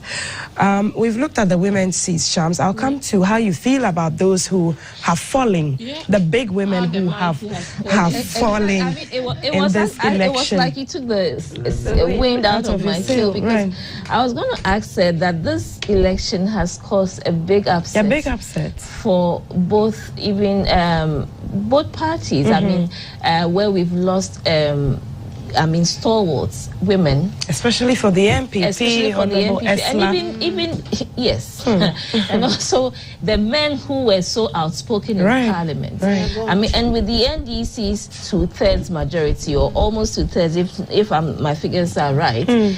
Aren't we going to have a rubber stamp Parliament? I mean, I just want to be convinced of that, because the NDC's absolute majority means that they could always have their way. Right, an overwhelming majority, looks like. Even with their 137 slim majority, they still managed to have their way, didn't they? So I think for us, we should not be fearful at all. As I assured earlier, we are a government that is truly incoming government that is truly committed to, as quickly as possible, get on with business. And again, with the kind of work we need to do, we don't need unnecessary frustrations from the New Patriotic Party.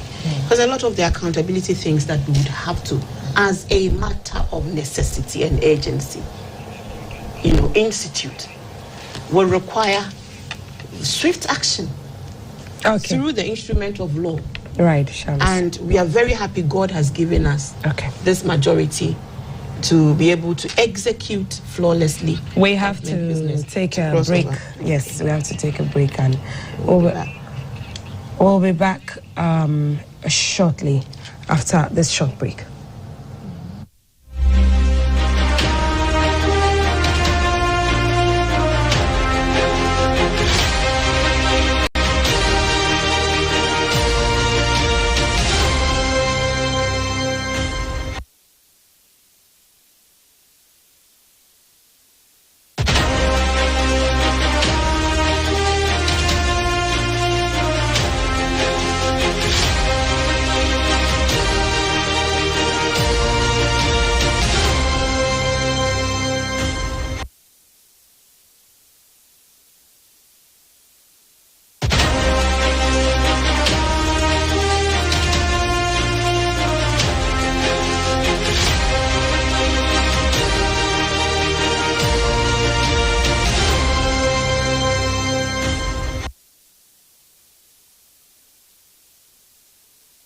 Assalamu alaikum wa rahmatullahi wa barakatuh. My name is Sheikh Armia Shuaib. I'm the spokesman for the Chief Imam and a member of the National Peace Council Governing Board.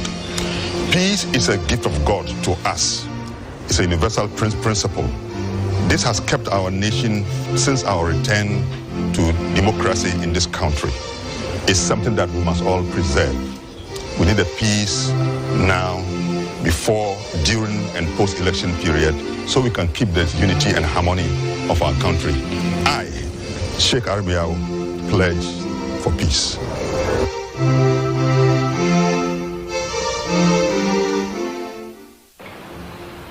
I, Joseph Layton, Commissioner for the Commission on Human Rights and Administrative Justice, Ghana. I pledge for peace. And I encourage all well-meaning Ghanaians, particularly as we run into the election period, to stand up for peace. Because we have only one country, and without peace, then we will. I encourage everyone, children, women, men, public servants, private citizens, civil society organizations, to pledge for peace.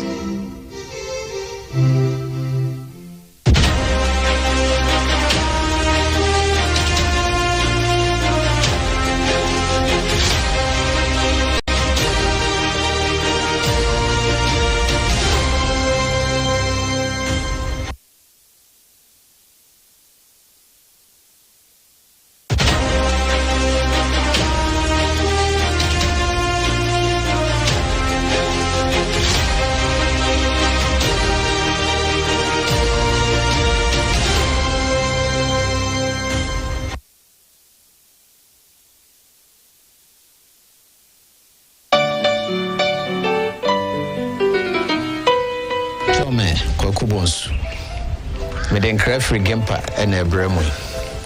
Sabre Yamia Adumoa Yeba Betuaba, Yeden Creba, say a best saying near Carbum, na Yedie, Enidie, and near Hobrasie, and then Carbum Edumaya, a beboa, Amayina, Akoyenim. Yes, Rese, Sabria Yebetuaba, Yenina, Ye kind of wabum, Yan Yedi bit me be a Sebeya, Asumdre. Ene nkoswo nko ane de bebre metin Macau ni nyina no emwaye de ebesra ne se saada ne so ye nyina yenkoto aba yeto aba wie nso a ye ma asumdwe eni anim kan yenkofie na yenyae de ebesi bia no emfa nhye nyamensa enti se ye den free game pa bremo ne ye stresse ye nhwe se asumdwe ne bedi kan ewo bibia ye beye saada no tie damwase Nyame Israel, or Israel Ghana, no more in our home.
presidential results and not that from parliamentary results, because parliamentary results are declared at the various polling stations.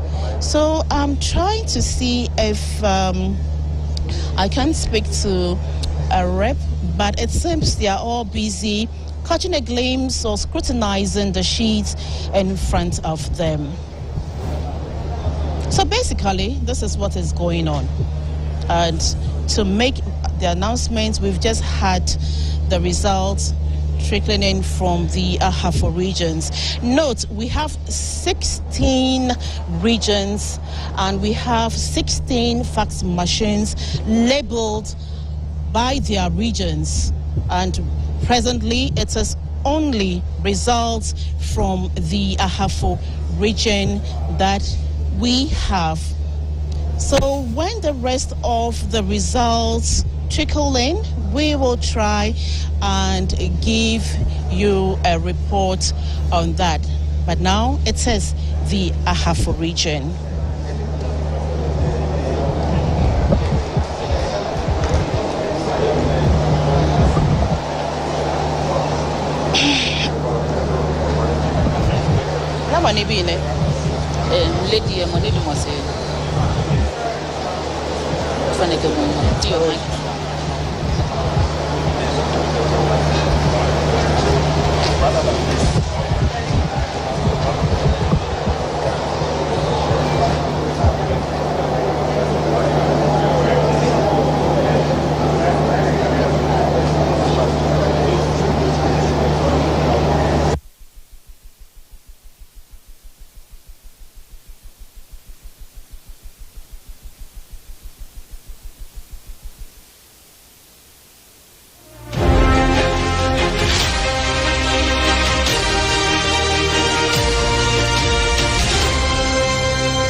This is Muto Bibininguto speaking to you live from the National Democratic Congress headquarters at Adabraka.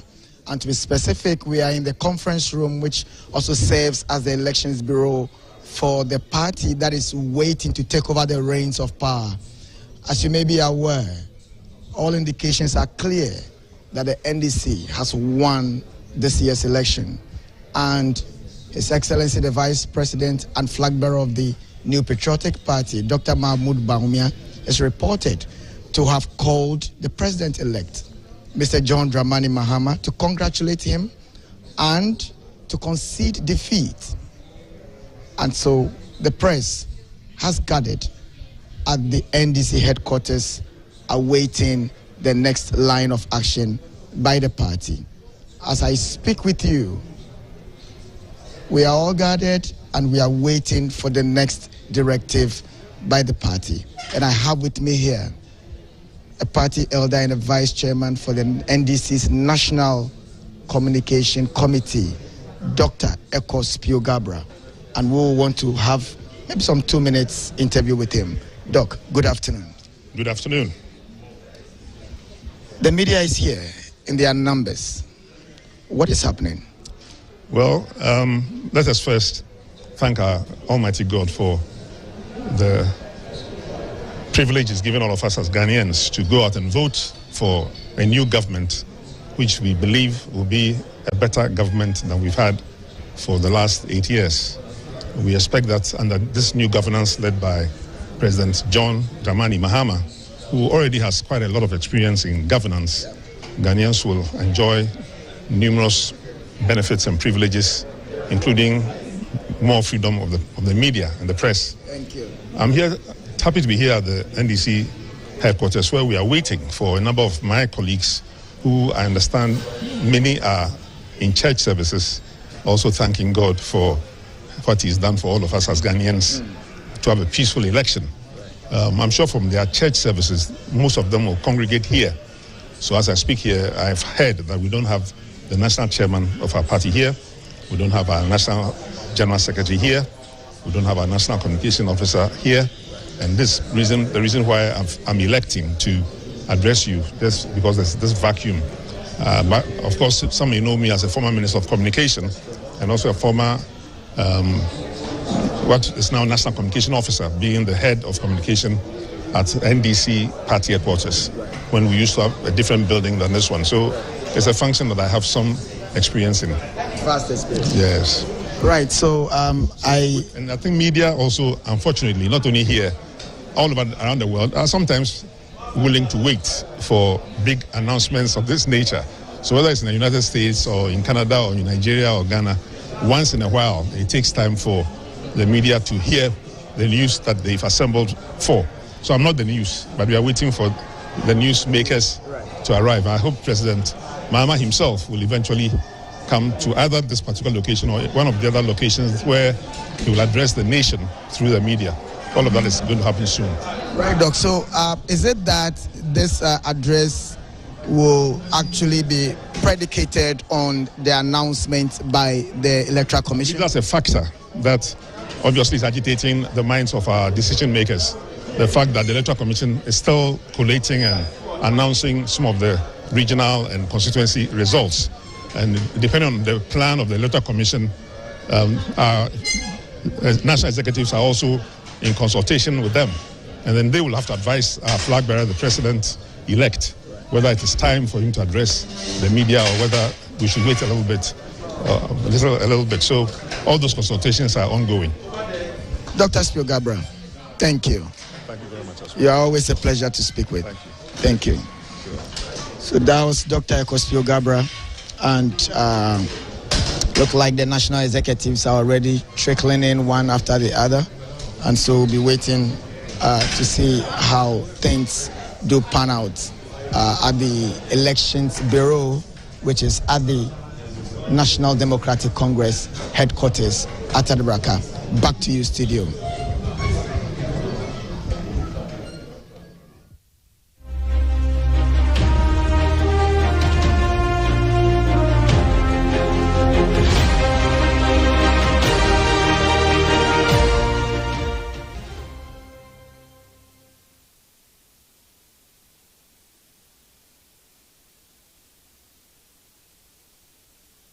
Thanks for staying on. It's still the election coverage for the Ghana Broadcasting Corporation. Our team bringing you up to speed on happenings around the country this 8th day of December, and the expectation that the Electoral Commission will call the final tally in favor of the candidate for the NDC. So many have burnt the midnight oil just to keep tabs on the polls and to ensure that the votes are counted correctly. From the church to the streets, many are having their voices heard, and our correspondents are there to speak to some of them. Just before we came on, our correspondent Nuto Bibi Nuto was at the NDC's headquarters, where it appeared that the place had been set up, waiting perhaps for the EC to call the election, and largely indicating that perhaps the former president, now soon to be president-elect, once again will be addressing the country and NDC supporters from there. We also went to the Electoral Commission's strong room, where our correspondent Soyuko Kwakutre just told us that only one of the reports from the regions has arrived, which is from the Ahafo region, and so 15 more expected to come through those exclusive fax machines, and that is the only way that the EC chair, Madame Jean Mensah, will collate and call this election.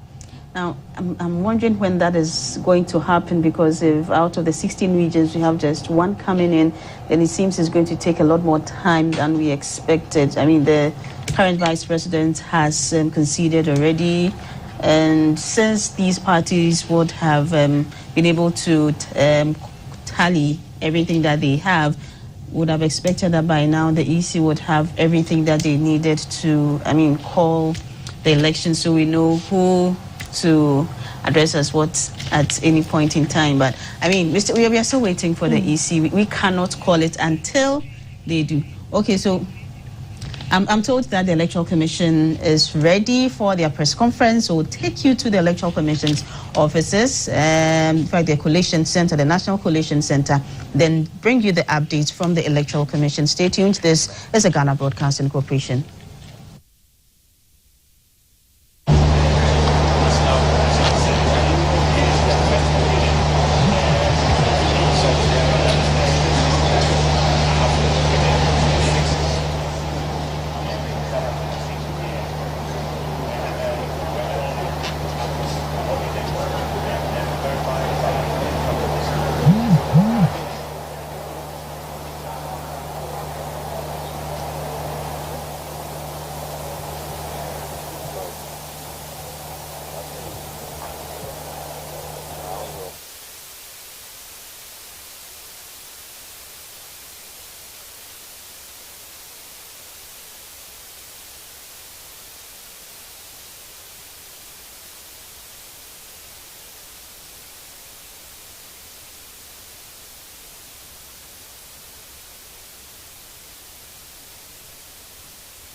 Thanks for staying on. We just brought you live scenes from the EC Strong Room. It appears that the political parties' representatives are taking their seats, waiting for the final sheets expected from the regions to come in through the fax machines, which would bring us to the next stage of the collation process from the EC's Strong Room. Doreen, just before we went for those visuals, talking about how much time it has taken, despite the fact that the NPP's flag bearer has congratulated the former president on what he called his impressive win in this election, and the expectation that things would have perhaps moved along a bit quicker. I'm tempted to think, Doreen, that it's to allow the laws governing elections to take place and for due process to be followed. I don't think I've witnessed an election where a candidate has conceded way hours before the EC is ready to call the poll. Usually we see a concession speech minutes before the EC calls the election, by which time the due process would have been followed, because the due process is to allow for the votes to be counted at the polling stations, transport them to the constituency collation centers, and then they are transported to the regional collation centers, and then the regional collation centers transmit the figures to the EC's national control room, where the Electoral Commission chairperson is the returning officer for the presidential elections. I hope and I expect that that's what is being done to, dot the I's and cross the T's, so that we get one declaration. perhaps I think so. I think so with the benefit of experience from previous elections. Yes, because I was saying I think so because if you look at the last election, we saw the EC put out some figures earlier. Then it comes back to say that there were some mistakes, so they had to change, and that brought about a whole lot of issues because there were complaints about if you have any figures, be sure about them before you come out because this is a high-stake election. In fact, elections in this country are high-stake. So you want to make sure that you are giving out the right figures so you do not bring about any confusion. You know how some people behave when it comes to election because they feel that their party should win. They sort of begin to act in a certain way, and we do not want that. So maybe the EC wants to take its time, make sure that it gets the figures right before it comes out to give the final verdict. So hopefully the Electoral Commissioner gives her final verdict, and then we do not have to deal with any changing of figures and corrections and all. So let's all keep our fingers crossed and wait for the Electoral Commissioner, Jimenta. I think we should, but what has also become, almost a waiting game is for the constituency coalition centers to actually call the certified results for the parliamentary results. We are seeing in most cases figures coming in for the presidential side and the count and recount and another count of the parliamentary figures. We are seeing similar scenes in Ayawaso West Wuogon. We are hearing of similar things happening in Wejagbawe constituency where presidential certified presidential results have been called in some of the instances only for journalists to still remain at the collation centers waiting for the election commission officials to officially declare for who has won that parliamentary seat. And lots of figures coming in on our screen. Doreen, I think I'll just run our viewers through some of the figures as we are receiving them on our interactive screen. So 10 more on the presidential side. Let me grab that and take that with me. 10 more on the presidential side have come through. Let's see what the results are telling us from the Tamale South constituency. The NDC polling 77.0% of the vote, and the NPP polling 20.8% of the vote. Doreen, I know that you have some updates to share with us from that important constituency, Ayawaso West Wuogon, where our correspondent is standing by with the details. Do you want to take that? I'll get the figures as we are getting them. Go to Ayawaso West Wuogon because my reporter is telling us that it seems the parliamentary results have been declared, and it seems John Dumelo has been declared the winner. So we'll take you to Ayawaso West Wuogon where Godfred is standing by. Hello, Godfred. Can you hear me? I can hear you, Derek. So, Godfred, go ahead. We know it's been a back and forth at the Constituency Coalition Center, recount and a number of people contesting the results in the constituency. What exactly is happening? Okay, God being so good, the parliamentary result has also been declared by the returning officer. Godfred, if you can reposition yourself and speak a bit louder. Okay, can you hear me now? Yes, I think I can hear you clearly now. All right, so the presiding officer for the coalition center here has finally declared the results for the parliamentary election. And like you said earlier, mentioned that John Dumelo has been elected as the next member of parliament for Ayawaso West Wuogon. Out of the total valid vote cast, which is 68,127, MPP's Lydia Al-Hassan pulled 27,377, representing 40.2%, and NDC's John Dumelo, who the returning officer declared as the winner, pulled 40,561, representing 59.02%, and independent candidate Abdul Rauf Mumuni also pulled 189 votes, representing 0.3%. The rejected vote was 257.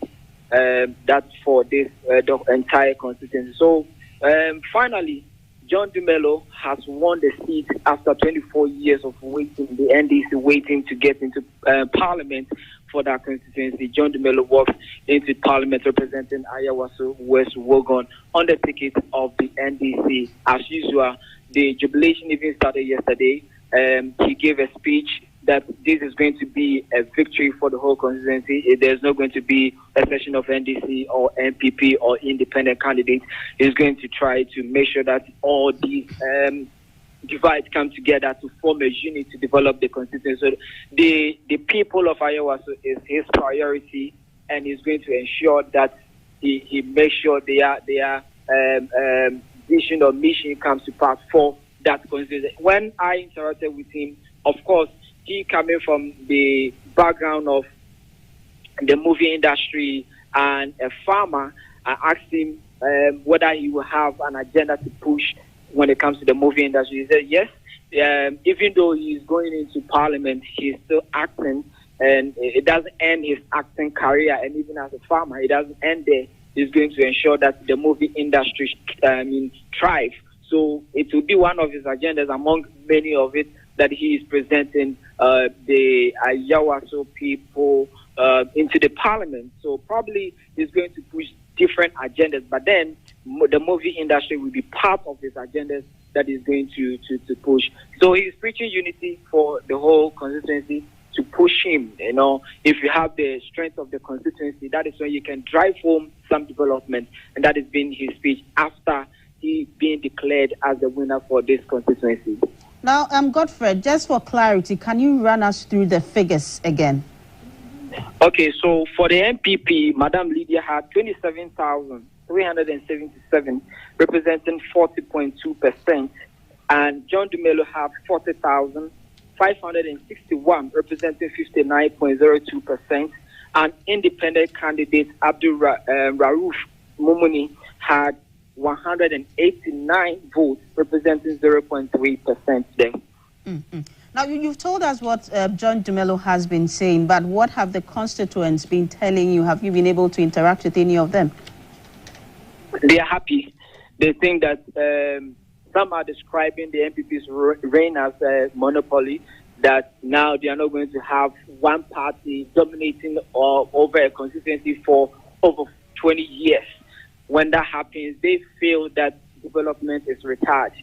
So now that they have Dumelo coming in, and again, they are saying he is more of the youthful age that can help them drive home some development. They are describing him as somebody who listens to them, who is always on the ground, especially the students. They always see him on campus.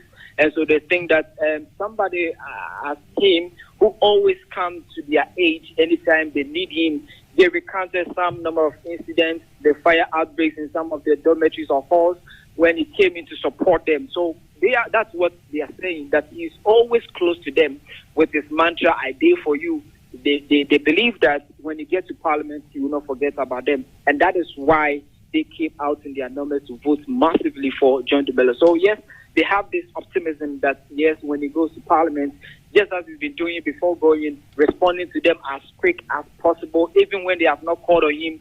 They always see him on campus, they always see him in their homes. That is what he's going to do. And they are hopeful that he will repeat it, but not forget them as they are giving him their votes. Mm-hmm. But then they are counting on his youthfulness, they are counting on his responsiveness, that as he goes into Parliament, he will not forget them. And what they want as constituents, they will get from him. Now, Godfred, have we had any reactions from the incumbent member of Parliament, Lydia Sarah Malasan, who has lost the seat? Anything from her camp? Have they accepted the results? Surprisingly, there hasn't been a single MPP member around here from yesterday to now. So, Godfred, yes. Unfortunately, I would have to end the interview here because the NDC's press conference is happening now, and would have to take our viewers to that press conference. So thank you so much for that update. We'll head over to the NDC for the press conference.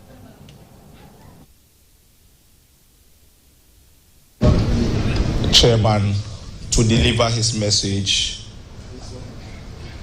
to the nation through the media. So let's welcome the national chairman of the NDC.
Good afternoon, ladies and gentlemen of the media, and good afternoon, countrymen.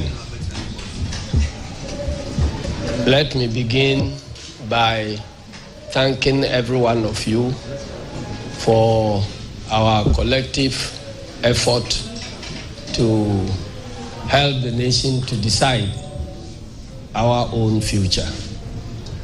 For the past 2 days, we've gone through this electioneering process. The process has delivered outcomes, and we take note of the concession speech delivered by His Excellency Dr. Mahmoudou Bawumia.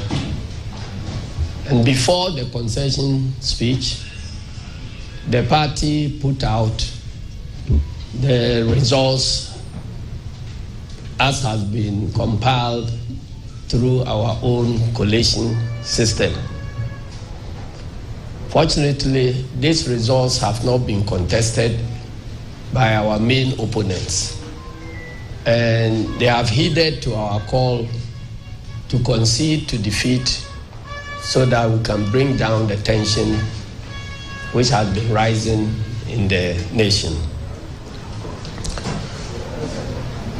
We thought that the competent Electoral Commission must have had their results now, because you have a commission which is a referee.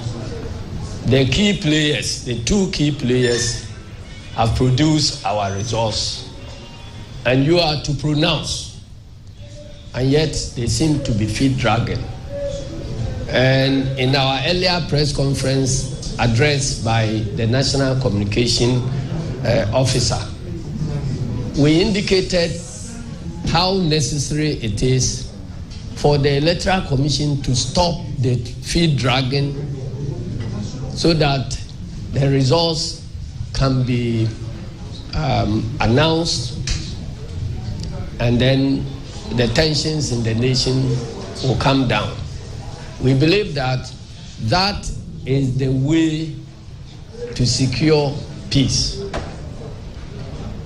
Unfortunately, we still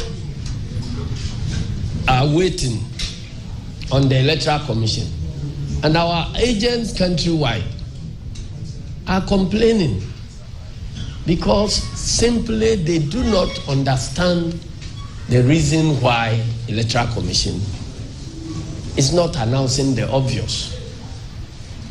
Because of that, the youth of this country have started reacting. And I think that this is a very dangerous moment in the history of our country. In the weeks leading to the election, you all recollect that the National Peace Council plus other peace industry players came to our office here and demanded of us to sign a peace declaration. We put our cards on the table that peace cannot be guaranteed by the two participating political parties in the election, because you have other stakeholders whose responsibility is to maintain peace at each of the election theaters.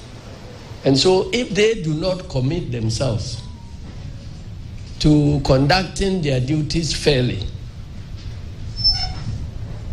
the parties per se cannot guarantee peace. And we put our reasons for not signing the peace agreement forward. We demanded that justice be done in places where crimes had been committed during elections, some of which have been investigated, particularly the Ayawaso West Wogon case, and a report generated with recommendations for sanctions. And yet, nothing has happened to those perpetrators. And some of them, in the lead to the election, were bragging all over the place that NDC is going to win, but we will steal the vote. And if you joke, we kill you and nothing will happen. We brought all this to the attention of the National Peace Council and asked them to actually get the government players to commit to the peace deal and also put in place a naming and shaming scheme where they will be monitoring the conduct of all the signatories,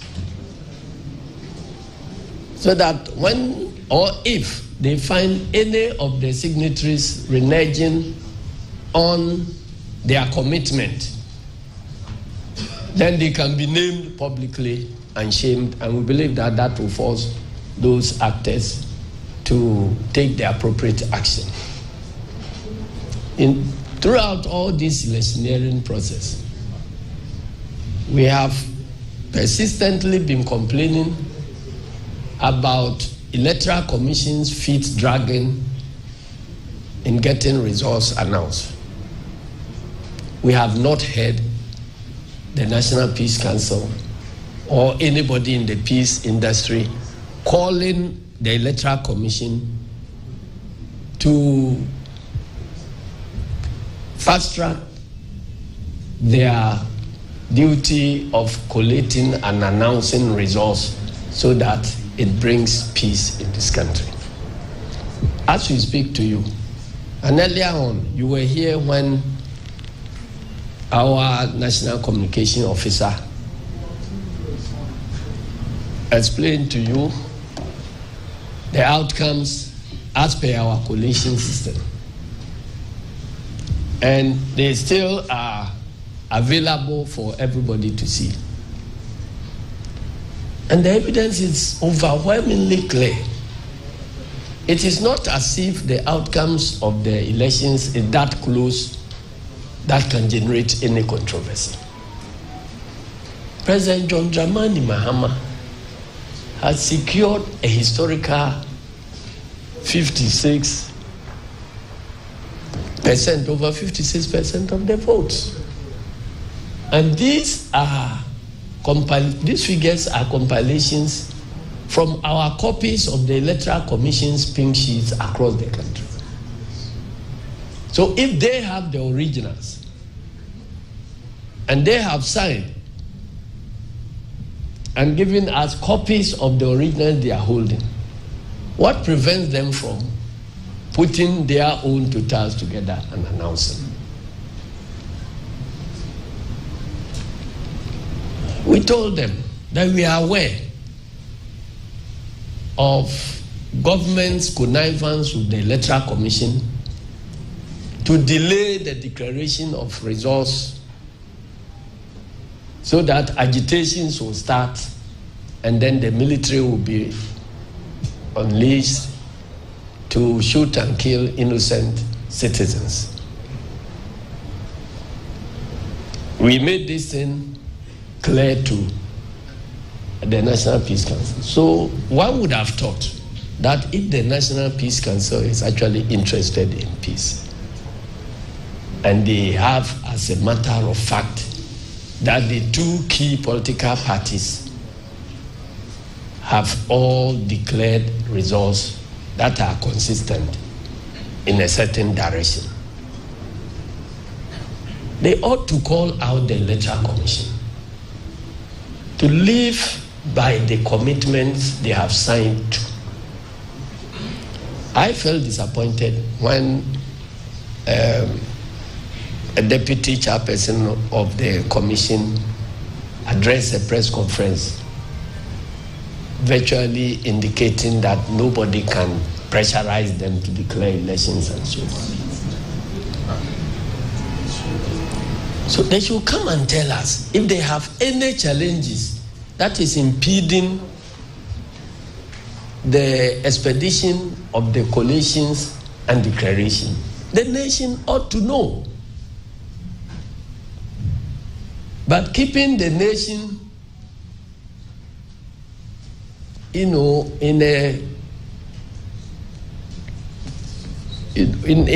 a situation where nobody knows what is happening, interested parties are bound to react. In fact, I have been called upon by the National Peace Council to speak to the youth of my party to remain calm. And I have responded that I have done that before 4 years ago. And they remained calm and they were cheated. And nothing happened.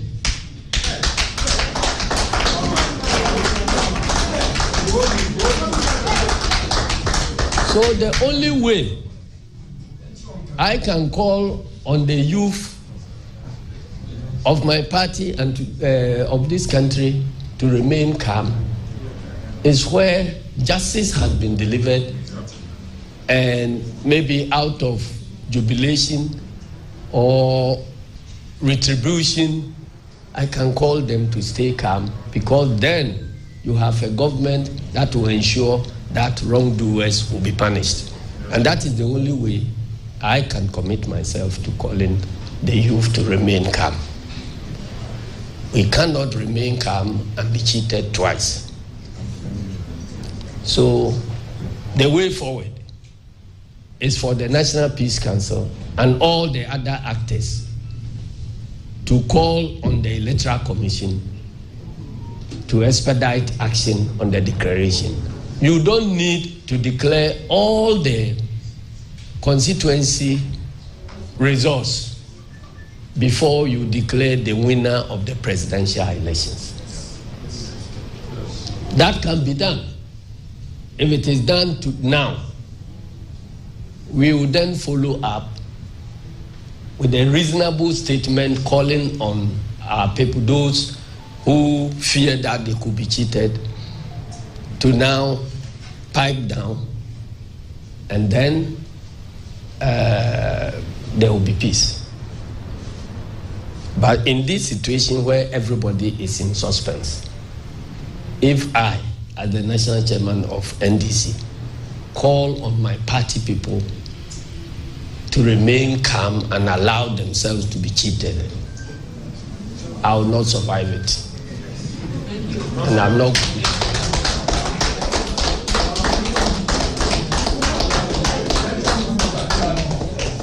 So thank you very much. Today, I'm not accepting any questions, and I'm not answering any questions. Thank you.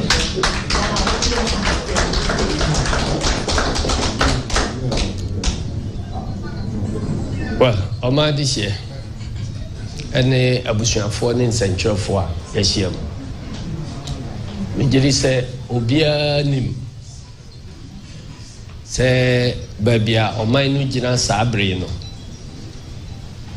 yɛnhyɛ da nyina yie papa. Ɛfiri sɛ abato yi yɛbɛkɔ mu no ɛtete nsɛm bebree obiara nim including MPP foɔ. Say abano de Ghana for betuama NDC. Then so yetuma NDC.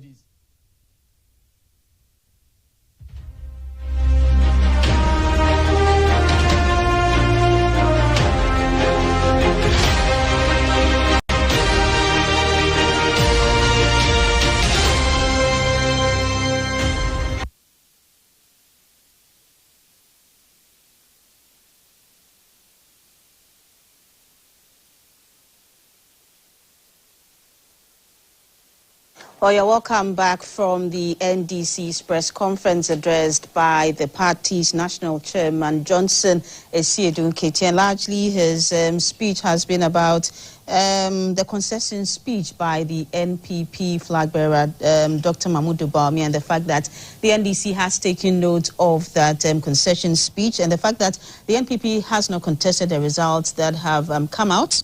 He also spoke about largely on the feet dragging, what he says the feet dragging of the Electoral Commission and the fact that both parties, that's the NPP and the NDC, seems to have come to a conclusion on who won the elections. And so he's wondering why the Electoral Commission has not yet declared the results. And to him, this is a reason why some youth in the party are sort of being indisciplined. They're going ahead, trying to, I don't want to put it in a bad word, use any bad word, because I mean, agitated and they are a bit tense because of the long wait and the silence from the EC, because the NDC national chair alleges that in the last election, when a call for calm was made, people perhaps lost focus, which led to some irregularities to be carried out on the polls, according to the Honourable Johnson Esiedun-Ketia. And he's saying that this time they will not make a call for calm, which will lead to a loss of focus, to more or less mean that their supporters, their vigilant supporters, may take their eyes off the ball, and then the ball may be stolen from them. So he says that earlier the EC announced what he called the obvious, the sooner the tensions would calm down, and it's also called on the EC to hold its end of the bargain, to perform its duty as they've said, and they've signed to on the Peace Pact. He also spoke about the Peace Council calling on the EC to do what is needful, because I mean all parties, including the NDC, MPP, and I think all the other contestant parties, the Electoral Commission signed onto the pact to ensure that no matter what happens, there's peace in the country at the end of the process. And he believes that the Peace Council must make sure that the EC calls the elections as soon as possible, so that those agitated supporters calm down and maybe go ahead to jubilate or celebrate the results of the elections. He talked about naming and shaming, so that monitoring the conduct of the results and the conduct of the elections, and also the results that have come out. Because I mean, the results have come up in all the major stations, all the major outlets, and like I mentioned earlier, I would expect that since both parties, the main parties, have the results, the EC would speed through the process. What I disagree with him is how this. I feel this delay will not in any way affect the outcome, because the party involved, that's the flag bearer of the NPP, has already conceded. So nothing the EC says will change the results. Unless the EC has access to a whole different set of results from what has been that would be strange forwarded to us at the collation centers. Because the party involved who would say has lost the election has said, in fact, I know I've lost. I accept that I have lost. I gave up. I don't think this, whatever figures the EC gives, would change the fact that the NPP has lost this election. The NPP a lot of the NPP parliamentary candidates have lost their seats. I'm not sure anything will change. I think that the national chairman of the NDC also makes a point that we do not need every single number or figure to be on the table in order to call the presidential election if the discrepancies or the irregularities that are found to have occurred, if they did, or if attempts are made to iron out those irregularities. He thinks that the EC can call the presidential election if the parliamentary numbers are not ready, and he feels that if that is done, then it will calm the tensions down and the people can then, come to a firm conclusion that perhaps the presidential election is in the bag, and they can then focus much calmer pressures on the parliamentary results as they trickle in, because those collation centers are also just crawling with the figures coming into the public space. On that note, I agree that the EC doesn't really need to have the results from the parliamentary elections, because those are declared by the constituency collation officers. So the EC really cannot do, they cannot mention every name from the 276 constituencies. All the EC does is to call the presidential elections, because that is what affects the entire country, and that is what the EC has to call. So on that note, I think I agree with Mr. Isiodi Kesia. If the EC has the results for the presidential elections, personally, I think they can go ahead and call it. The irony he raised in his submission in that press conference is the two major players in this game have ironed out the score line, yes, if for want of a better expression, but the referee has not called the fight, the game, in one person's favor or the other, and for him that's the problem. Well, I don't see it. I have maybe an argument with you. Everything shows that you have won the argument. I agree that, Thelma, you have won the argument. What else is there to fight over? There's nothing else to fight over. Yep. Yes, I agree you've won. It is if I have any issues with maybe how you won, that maybe it would be necessary for me to wait for the referee to come in and then settle that. Especially if the numbers we are talking about are close numbers, but where the differences are vast and wide, like we've seen in the case of Ayawaso West to Wogon, you wonder what really the subject of contention was or is, leading to the delays that we've seen. So we are still monitoring, and we hope that a lot more of those fax machines from the other 15 regions, AHAFO is like living up to its alphabetical mandate. A for AHAFO come through with the first certified one. So AHAFO has come through for us. The other regions yet to deliver. Which starts with A, there's Accra. So AHAFO has overtaken Accra because AC, then Accra. But then if there's Greater Accra, it's GT before Accra. So Accra will come a bit further. So AHAFO is still, alphabetically taking its rightful place in bringing some results to the EC's strong room in Accra. The EC chair, Madam Jean Mensah, is expected to collate all the regional figures for the presidential election and make that final call.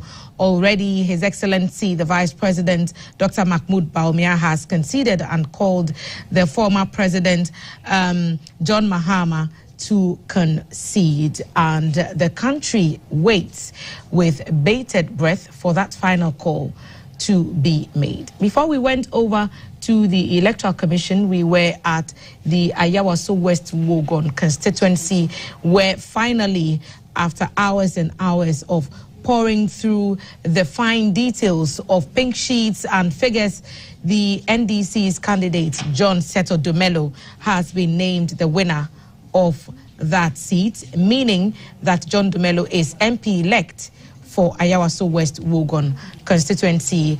And it's a long road for the actor and farmer, obviously learning lessons from the loss in the 2020 elections, and perhaps, applying some corrective tactics to his campaign strategy, which would have contributed to the numbers that we're seeing. It seems to have worked for him, because during the last elections, I think he lost by just around 2,000 votes.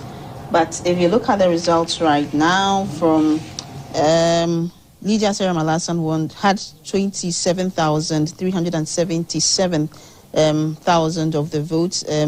John had 40,000. That's a huge difference between the two. And more than 10,000. More than 10,000 actually. That's just around 12,000, 13,000. That's a huge difference. Many say that his popularity with young people worked in his favor, and especially for first-time voters.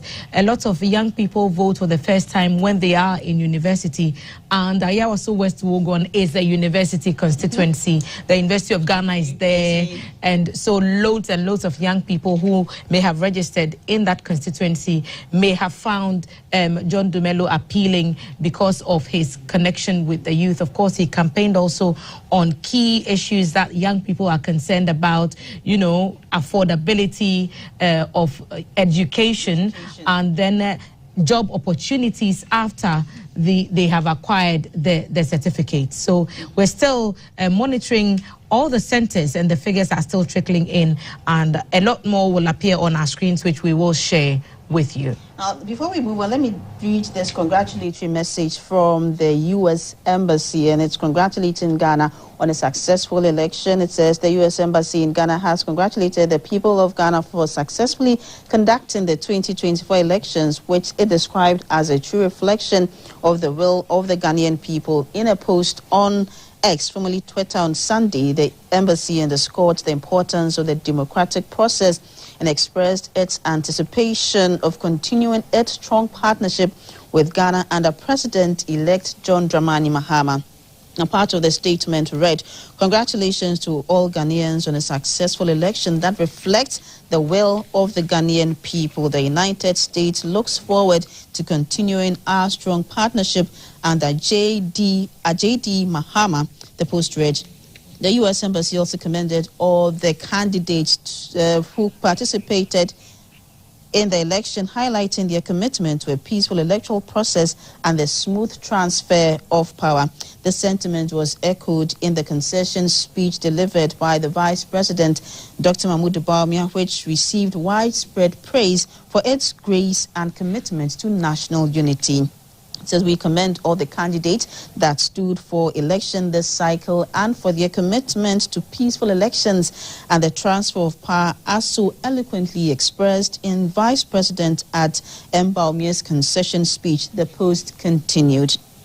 And the U.S. Embassy reaffirmed its support for the people of Ghana and their belief in the power of democracy, emphasizing that #democracy delivers. So that's the congratulatory message from the U.S. Embassy. Now, let's have a quick run-through of the scenes that we've seen so far and go to some of the iconic polling stations for a re-look at how some of these, results were announced at some of the centers.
The National Democratic Congress (NDC) has retained the parliamentary seat for Dododiodio. The constituency has a strong history with the NDC. Apart from a brief period when the New Patriotic Party (NPP) won the seat in 2000, the NDC has consistently held and served the constituency since 1992. On Sunday, 8 December, the EC officials declared Alfred Ni Kotiashi as MP-elect after hours of painstaking collation of results from 253 polling stations. The returning officer, Mr. Dominic Kwikwando, gave the official results. These are the results. Soa Abdul Manaf had 24,877, representing the NPP. Richard Gate Abe had 175, representing the CPP. And then Alfred Ni Kote Ashi, 38,473, NDC. Then Alfred Anete Abe had 193. Therefore, total valid votes, 63,718. Total rejected, 468. Total vote cast, 64,186. So therefore, in the Odododo constituency, we made a declaration of the winner of the parliamentary who has won, and he is in the person of Ashi Kote.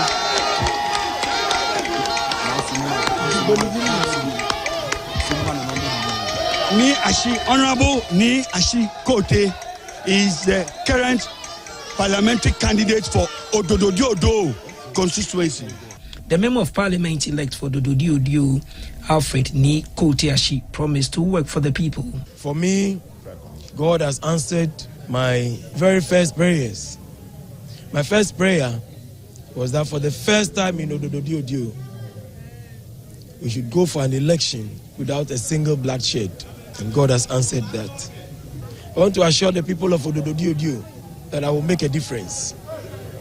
And that we should rally together to give Odododiodio the befitting development, to give our people what they want to see, to make them happy. Like I said earlier, there is work to be done. Right from tomorrow, I'm hitting the ground running. In the presidential, this is how the EC declared the results. Presidential results, these are the results that came in. Mahamadou Baumia, we had 22,624. Daniel Augustine Latte Jr. had 6. Christian Kwabena Andrews had 55. Kofi Apalu had 10. Mohammed Frimpong had 6. Nana Akosua Frimpoma had 84. John Dramani Mahama, 40,100.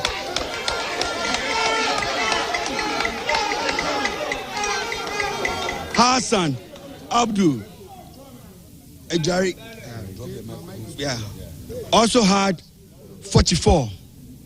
Kofi Grantin had 12. George Tum Berima Edu had 1. Nana Kwame Bediaku had 348. Alan John Kwejo Trematin had 77. So the total valid votes, 63,367. Total rejected ballots, 892. Total vote cast, 64,259 for the presidential. Alfred Ni Kote Ashi has promised to build on the positives by his predecessor, Edwin Ni Lante Vanderpoel.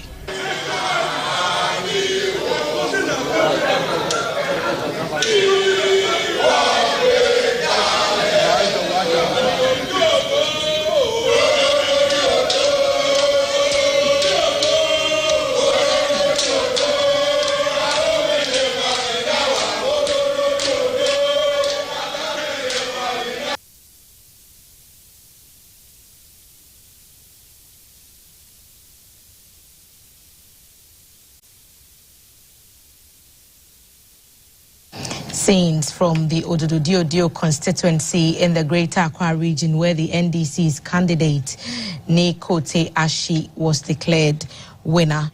Meanwhile, Madam Irabna Orbin, the NDC candidate for Ablekuma North, addressed the people gathered at the Collation Center a while ago. She provided an update on the situation in the collation room, stating that counting is still ongoing and urged supporters to remain calm. She expressed confidence in her victory, saying Ablekuma North has endured 28 years of bondage and slavery under the NPP. Hence, it is time for a change. She congratulated the NDC candidates who have won their seats and extended her congratulations to Mr. John Mahama, who is currently leading in the election so far. Of the 280 voting centers in Ablekuma North, 262 had been counted at the time of filing this report. 18 centers, including the special votes, were yet to be counted. And here is what Madam Irabna Orbin, the NDC candidate for Ablekuma North, has been saying.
Thanks for staying on. It's GBC's running coverage of Decision 2024.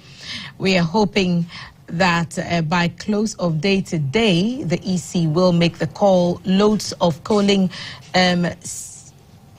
centers yet to make official declaration, despite figures available to media personnel. And one of such centers, one of such constituencies is the Ewutu Senior East. Heavy indications that the sitting MP, Madam Hawa Kumsin, has lost the seat to the NDC's PC. Na Koyo, our correspondent George Entry, covered that constituency for us, and he's here to share some details. George, what appears to be the problem?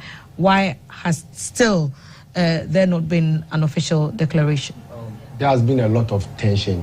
As I speak to you, they were supposed to start their parliamentary coalition as at somewhere in the midnight yesterday, but they couldn't do that.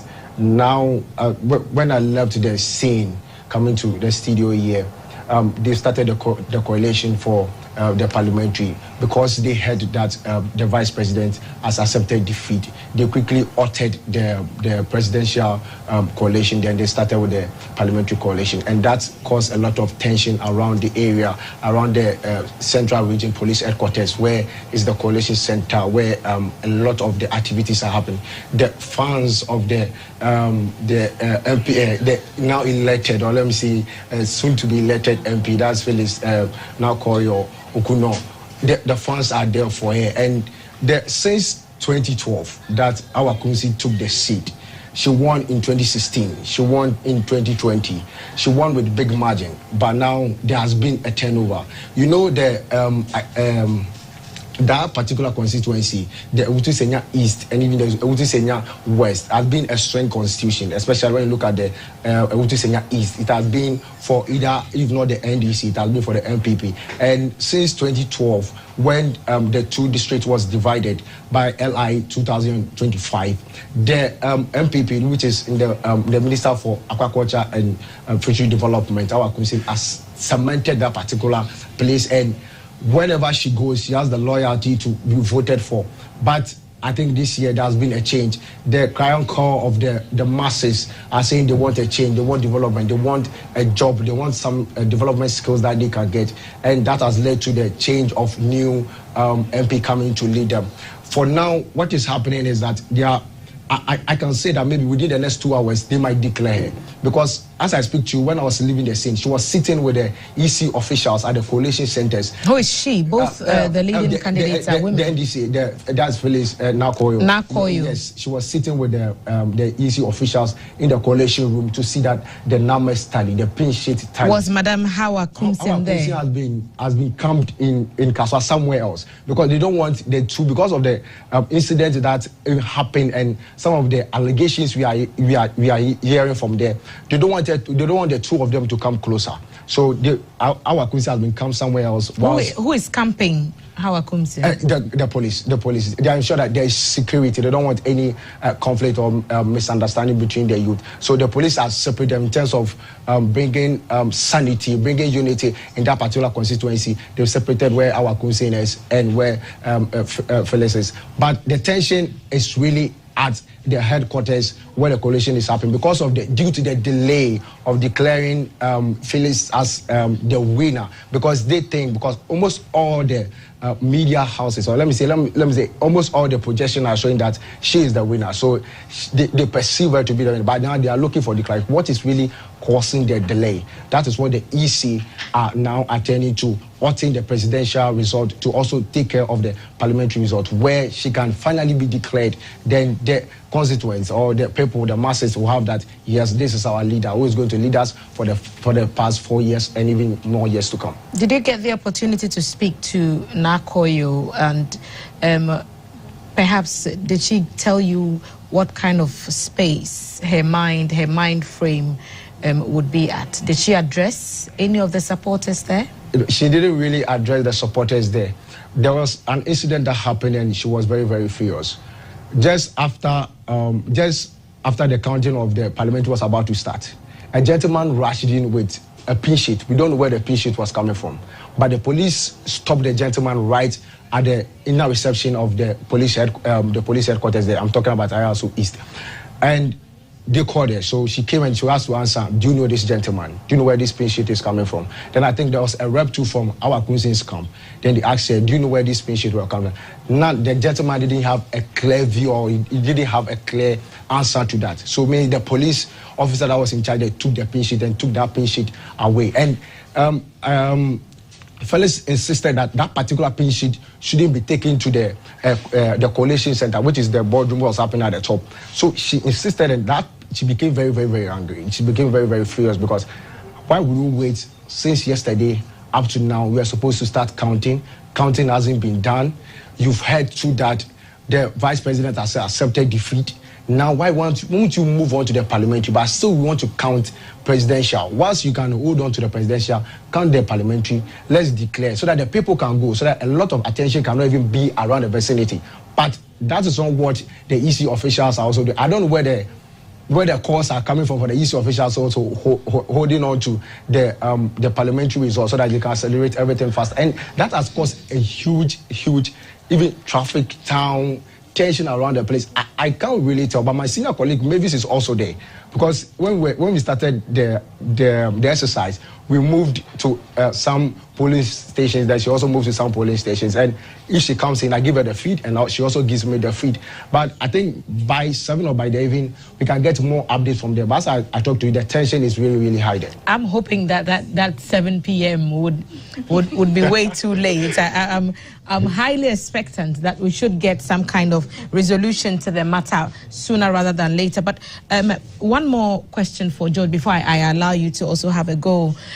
You're saying that the police are keeping the two women at separate locations to ensure that there are no clashes or an escalation of the tensions. Who made the decision to keep Nakoyo at the collation center and keep Madam Hawa Kumsin outside the collation center? And how are they ensuring that both candidates have, a clear view of the counting process, and both can trust that when the final call is made, then it will be the true representation of what the people want? I think prior to the ending of the voting, that was around 5 p.m. yesterday, we all heard about the incident. I heard about the incident, but I wasn't there to witness the incident about the gunshot, about 3 men that were shot, 2 injured and 1 dead, around the Kaswa Iron City there.